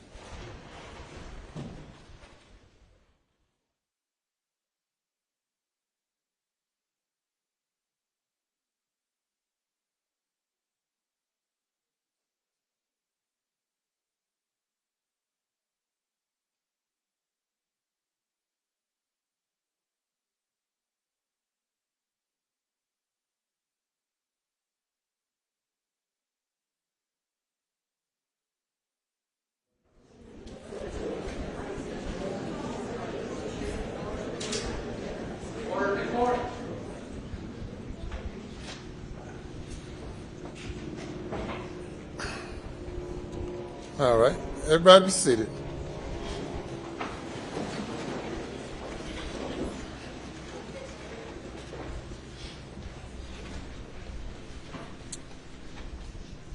hear this objection again. Stays objecting, calls for hearsay. Right. In your response to the Mr. Yes, Your Honor. Just a moment, sir. Oh, I'm sorry. Mr. Conrad's response to Mr. Griffin. Your Honor, I think his argument was it's an admission by a party opponent. And I don't think we're talking about Party opponent. right. And the subsection 801D2, I think, is what we're referencing, and it talks about admission by a party opponent. It doesn't necessarily talk about the statement. And I think what we're getting into are some statements by particular law enforcement officers who've already been on the stand, and I don't think those are admissions to any issue that's of relevance in this case.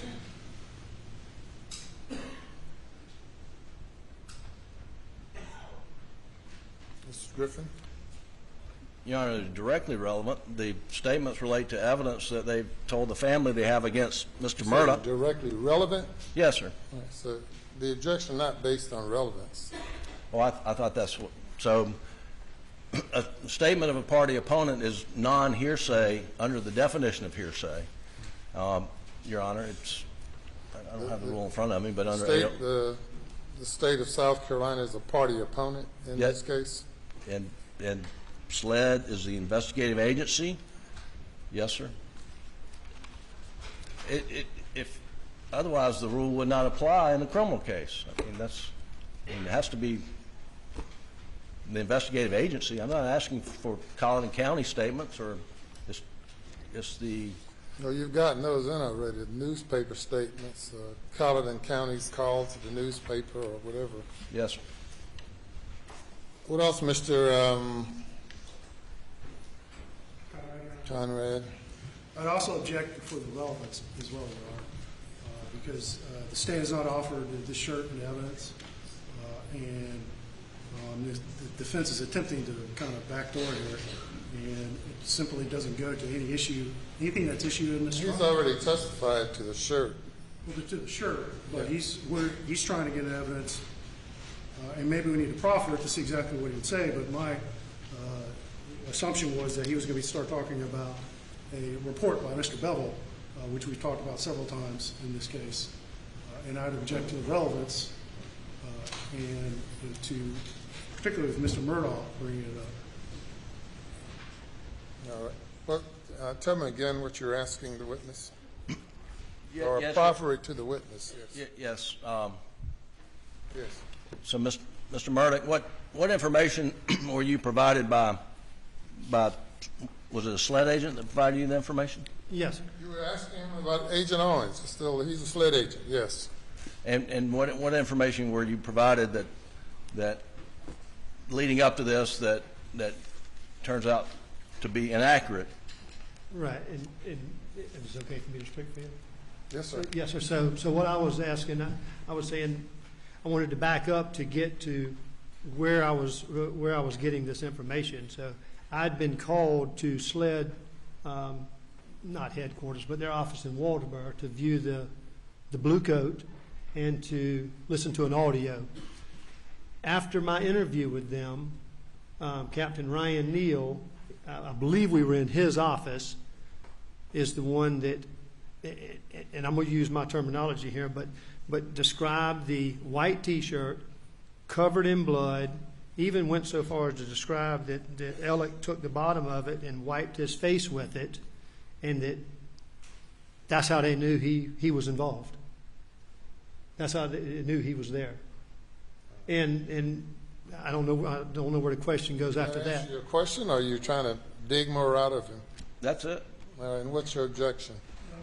I renew my objection to the relevance. Nothing has been put. This jury hasn't heard any evidence about any blood being on this T-shirt, and the state has not offered any reports to suggest as such. The objection is overruled. We're going to take 10 minutes. Thank you. Giving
you bring the jury.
All right, thank you. The objection is overruled.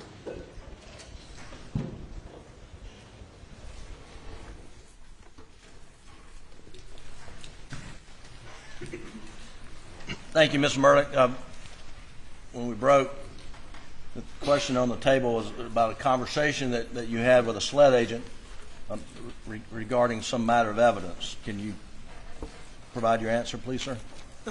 Yes. So, as I was about to say, what led me to this conversation was that SLED asked my brother, my sister, and I to come over to identify or attempt to identify a coat and a recording. And we did that. And so I did my interview with them. And then after the interview, we went into Captain Ryan Neal's, I think he's captain, but Agent Ryan Neal's office at the same SLED office. And in that office, or in his office, we were all in there. They made reference to the shirt that they said Alec was wearing. They told us that it was covered in blood. They went so far as to tell me on the police body cam that he takes his shirt and wipes his face, and that's how they knew that Alec was at the scene, that he was the one. John Marvin, just finishing up, what was Alec's relationship with Maggie and Paul's parents? Grandma and Papa T, as we've heard. Grandma and Papa T, that's great. They had a great relationship. Alec and Papa T played golf together regularly. I mean, it's just a really good father-in-law, son-in-law relationship, and mother-in-law. And have you? They would travel together, vacation together with different places. And have you stayed in contact with them as best you could? Yes, sir. Okay. We communicate. And just now, briefly, Papa T has taken ill and is homebound now. I was going to ask you. He's had a stroke and is basically homebound. Okay. And Miss Kennedy stays at home and takes care of him. But they are wonderful people. Let me just go a little bit further. Wonderful people in and of themselves, but their relationship was absolutely great.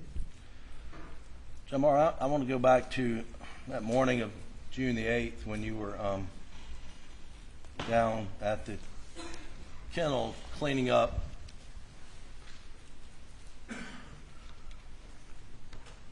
Do you remember making a promise that morning? Well, Jim, as I've told y'all, that y'all know what I saw, y'all know what I was doing. It was difficult. It was nearly impossible. In my mind and out loud, I told Paul I loved him. I told him, I don't know, I loved him, and I promised him that I'd find out who did this to him. You just don't know what to do, but It was tough. And you promised him you would find out who did this to him. Yes, sir, I did. Have you found out? I have not. All right. Thank you, Your Honor. That's all the questions I have. Good afternoon, Mr. Murdaugh. Good afternoon. I think you'd agree with me that no matter which way you cut it, your family suffered a great tragedy, hasn't it? Oh, absolutely. And Including the death of my dad and the sickness of my mom. I mean, it's tough. And I'm sorry you and your family's been through this. Well, thank you. All right. And I think you testified a little while ago about the cooperation you and particularly your brother provided SLED. Is that correct? Did I provide cooperation with SLED? Yes. Absolutely. And to your knowledge, I have and will continue to. And to your knowledge, your brother was providing cooperation to SLED as well, correct? I believe everyone in my family was. Yes, sir. Okay. All right. And would you consider that cooperation full cooperation? Not only for yourself, but your brother as well, from what you have observed?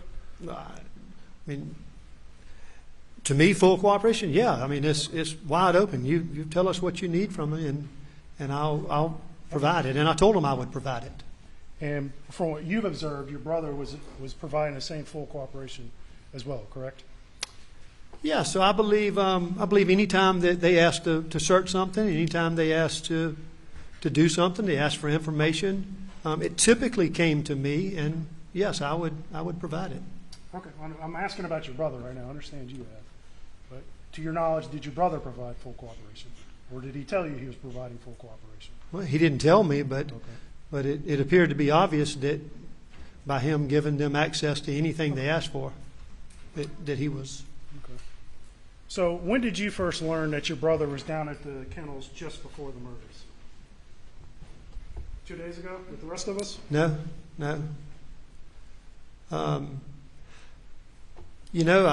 So obviously I went for an interview with SLED, the one I told you about, where we talked about the shirt, talked about the blood, all that. That was the reason for me being there, was to hear that audio. And I saw the kennel, and of course at that point I heard his voice, and I knew that was him. Okay. You knew that was him when you saw that video, correct? That's correct. Or listened to the video? When I listened to it. Right. And do you recall the date of that interview when you first listened to that video? I do not. All right. Would you disagree with me if I said it was August 12th of 2022? I have no way to agree or disagree. Or at least during the month of August of 2022? Again, I'm sure they have my interview recorded for that date, but all right. Before August of 2022, at that interview, when you heard your brother's voice at the kennels, had he ever told you that he was down there just prior to the murders? No, sir. Did he ever tell you that afterwards, after you listened to that video? No, sir. And I'm trying to think if we've been able to have an opportunity to even speak. Okay. All right. So you'd agree that if he had not told SLED that was not full cooperation, correct? If he had not told SLED that he was at the kennels just before the murders, he had not actually been fully cooperative. What's your question? Would you agree that that is not full cooperation? By him not telling SLED that he was at the kennel? Correct. I would say that yes, he lied. Okay. All right. So I don't want to go through the whole kind of vehicle shell game that we talked about earlier. It's confusing, probably to me most of all. But let's just focus on. So what was Paul's normal daily driver? What vehicle did he drive on a daily basis? On a normal basis, he drove a white F-150 Platinum. Okay. And let me confuse you a little bit more, Okay. as I drive the identical truck. Okay. All right. So you testified that Paul's F-150 Platinum was at Jimmy Butler's over the weekend, correct? It was being worked on at Jimmy Butler's, that's correct. And then Monday there's a series of car swaps. I don't want to go through them, but at the end of the day, you end up in the F-250 farm truck, correct? That's correct. And Paul ends up in your F-150 Platinum. Ultimately, he does. He drives from mom's car back to Alameda and gets I know my there's truck. several swaps. Yes, sir. That's correct. I'm just kind of talking at the end of the day. And he drove your F-150 back to Moselle, that night, correct? To Moselle, yes, sir. And you testified that you came over later that night after Alex had called you about the murders, correct? That's correct.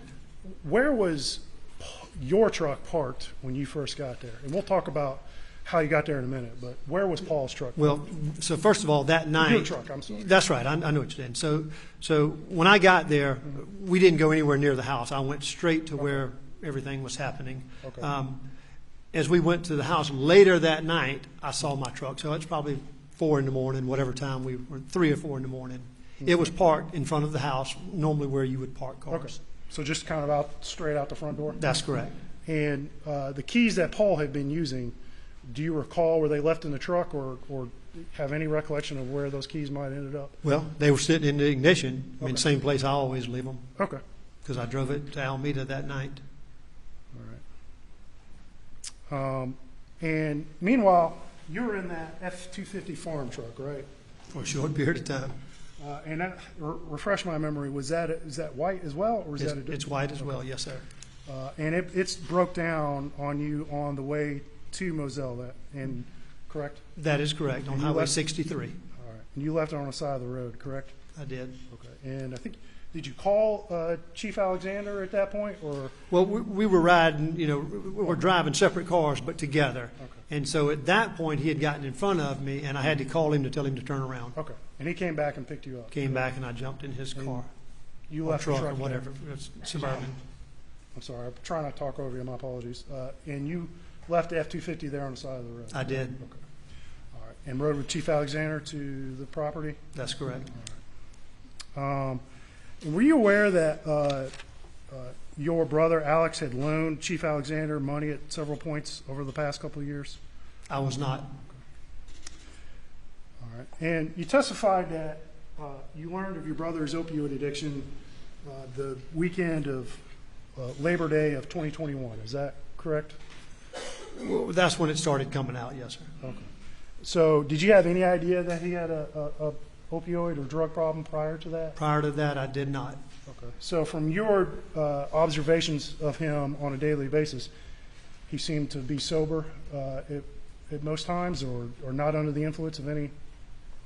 Did you ever observe him under the? Well, keep in mind now, so again, I'm not a lawyer in the firm. I live in Beaufort, so I don't see him daily. Okay. But our encounters usually would be during non-working hours. Mm-hmm. But even then, yes, I had no reason to think he was on pills. Okay. All right. He's able to function pretty normally on a daily basis, to your observations? Yes, sir.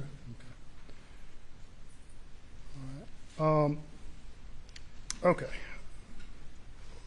So let's talk about the morning of June 8th. You said that you were the first person over to the house at Moselle that morning. Did I understand that That's correctly? correct. And you were the first person inside the house at that point? That's correct. And so do you recall when Blanca Simpson got there? I don't. What I can tell you is I was the last to leave the house and the first to come back in. Okay. So she would have gotten there some point after you?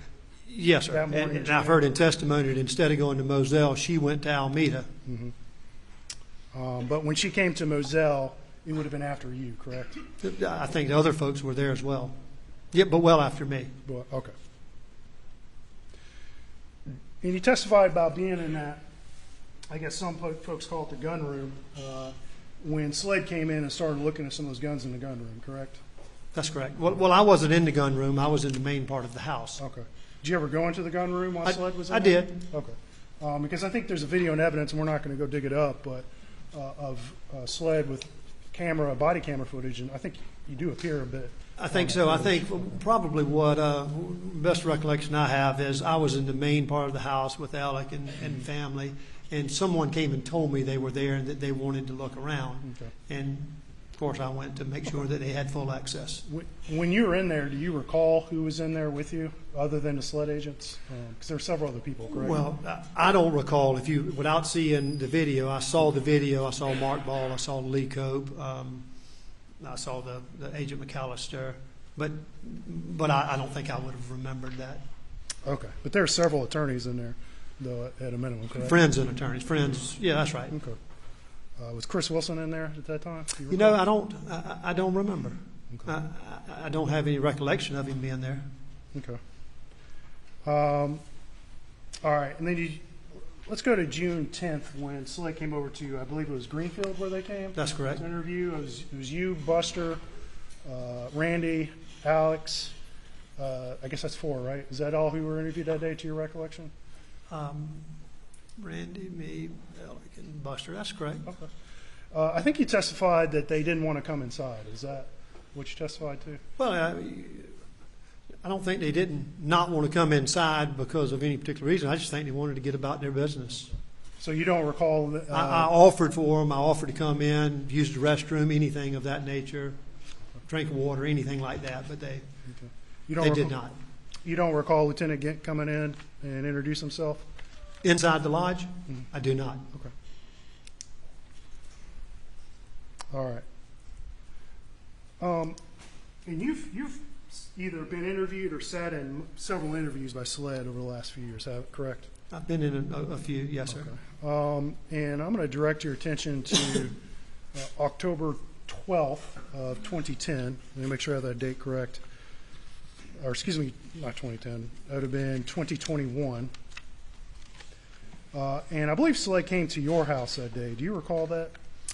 I do recall SLED coming to my house. Okay. I can't tell you that's the date, but they certainly came. This would have been the day that they interviewed both Buster and your wife that day. Does that help you out? It does. I remember them coming. It Okay. was Agent Croft and I believe Agent Ryan Kelly. Okay. And you sat into both those interviews, correct, with both Buster and your wife? Well, I think the interview with one was an interview for Buster, Okay. and one was an interview with me and my wife. Okay. All right. So you That's the way I thought it was. Okay. I didn't think it was 3 interviews.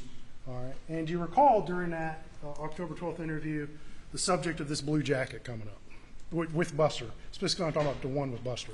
The conversation at my house, Yes. I do not recall it coming up. So you don't recall SLED bringing up, asking Buster about a blue jacket on October 12th of 2020? I do not recall that. So you don't recall his response? I don't recall him bringing up a jacket. Okay. Do you recall Buster responding that he did not recognize the blue jacket that was presented to him? I don't recall a blue jacket being discussed. Okay. And I think you also looked at it, and you don't recall. They did not show me a blue jacket. There was no blue jacket discussion in that interview, to my knowledge. Okay. Let's see. Beg court's in different.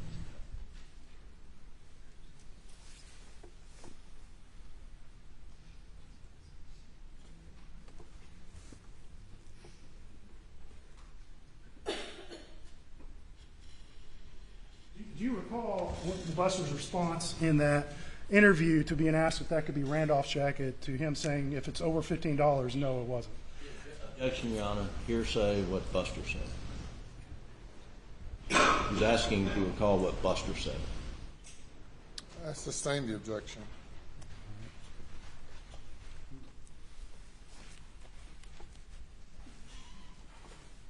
And then you agreed with what Buster said right afterwards.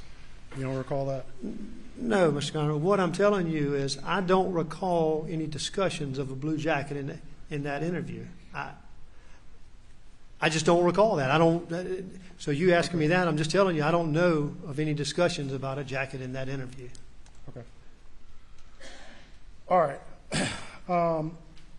You testified about driving up to rehab, I think that Monday after Labor Day, or excuse me, detox, correct?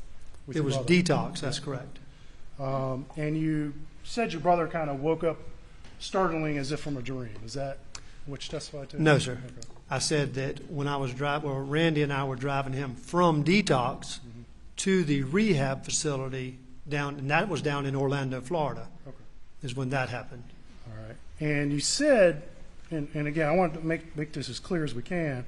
You said you thought that he was waking up in response to a dream about the night of June 7th. Is that, do I understand that correctly? That is the way that's what it appeared to be to me. And that's, of course, I can't tell you what he was dreaming, but that's certainly what it appeared to me. So you're not saying that because he said that, right? That's right. He didn't wake up and say that. It was just such a startling, just the way he woke up out of his sleep. It was just so startling. It was fear. And it took him several seconds to realize that whatever he just saw was not real, or he was not living it. Okay. You testified about the day of June 7th and the taking your dad to the hospital, him getting admitted, correct? I did. And that you and your brother Randy were sending out multiple group texts about your dad's status. Is that correct? Well, I sent a text, and I believe Randy sent one as well. Okay. And along with phone calls. I know Randy and I discussed it on the phone as well. And if I understood your testimony correctly, and you said that June 7th was actually kind of a hopeful day. Is that based off of what the doctors were saying? Well, yes, based on all the bad news that he's been receiving, it was one little piece of hope that, certainly if the doctor would have said at that point, you're going home on hospice tomorrow, it would have been, that would be the worst case. But him saying that there was hope, that it was pneumonia and not the cancer, that there was some breathing treatments that may help, it gave us some hope. And you sent out at least one group text with this information, correct, to your family members, right? I know I sent one. I could have sent another, but I know there was one. Okay. And do you recall if your brother was included in that? Alex, specifically, was included? I saw the record showing it, and so yes, I believe it was my family, and I think it was just our family, actually. And so there was hope, at least on the afternoon of June 7th, that your dad who had pneumonia, which could potentially be treated, and there was a little bit of hope about that, correct? Yes, sir. Okay. So if your brother had told Janine Seckinger during that day that your dad was taking a major turn to the worse, that would not be truthful, correct? That would be correct. And the testimony I heard is he didn't say that. He didn't say what? He didn't say it was terminal or dire or whatever you're saying. Are you based off of Alex's testimony? Yes, sir. Okay. So if Janine Seckinger... Well, I can tell you this. If somebody said that day that it was terminal, one of two people was wrong, or both. Okay. All right. So if Janine Seckinger was told that... If Jeannie Seckinger said that, she was wrong. Well, were you present for any conversations between your brother and Janine Seckinger on June 7th? I wasn't.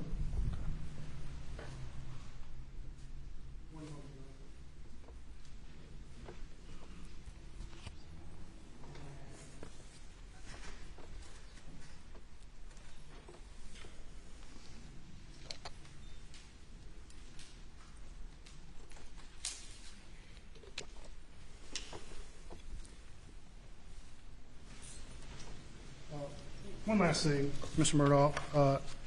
Would you say that the Murdaugh name and legacy is something that's important to you and your brothers? Yes, I think any family's name and legacy is important to them. Do I think my family's name is more important than yours or any of y'all's? No, I don't. Okay. But it's important to your brother as well, correct? I think he would feel the exact same way as what I just said, that all families are important. Okay. No problem. No. Any redirect? No, Your Honor. Thank you. You may step down.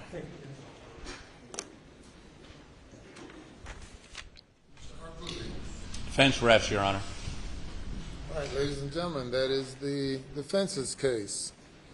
And we will excuse you for this day and have you come back at 9:30 tomorrow morning. Have a good evening.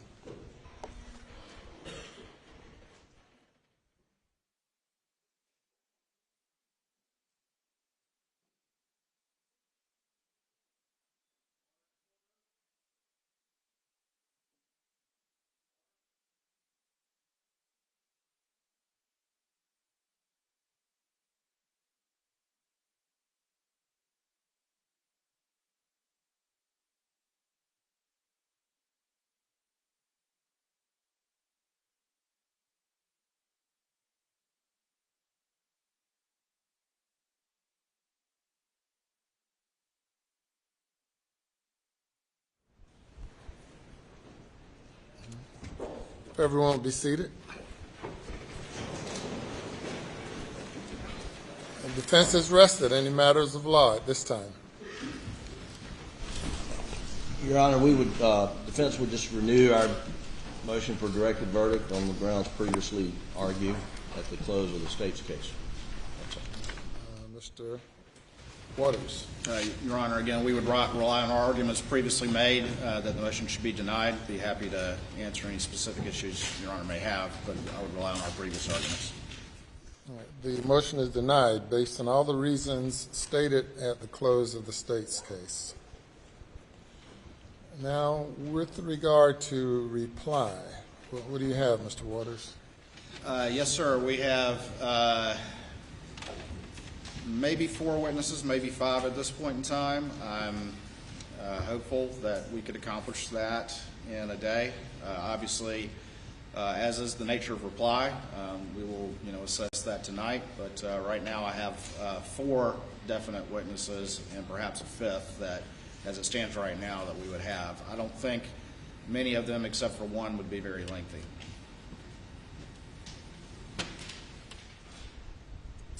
And by lengthy, I don't mean exceptionally so.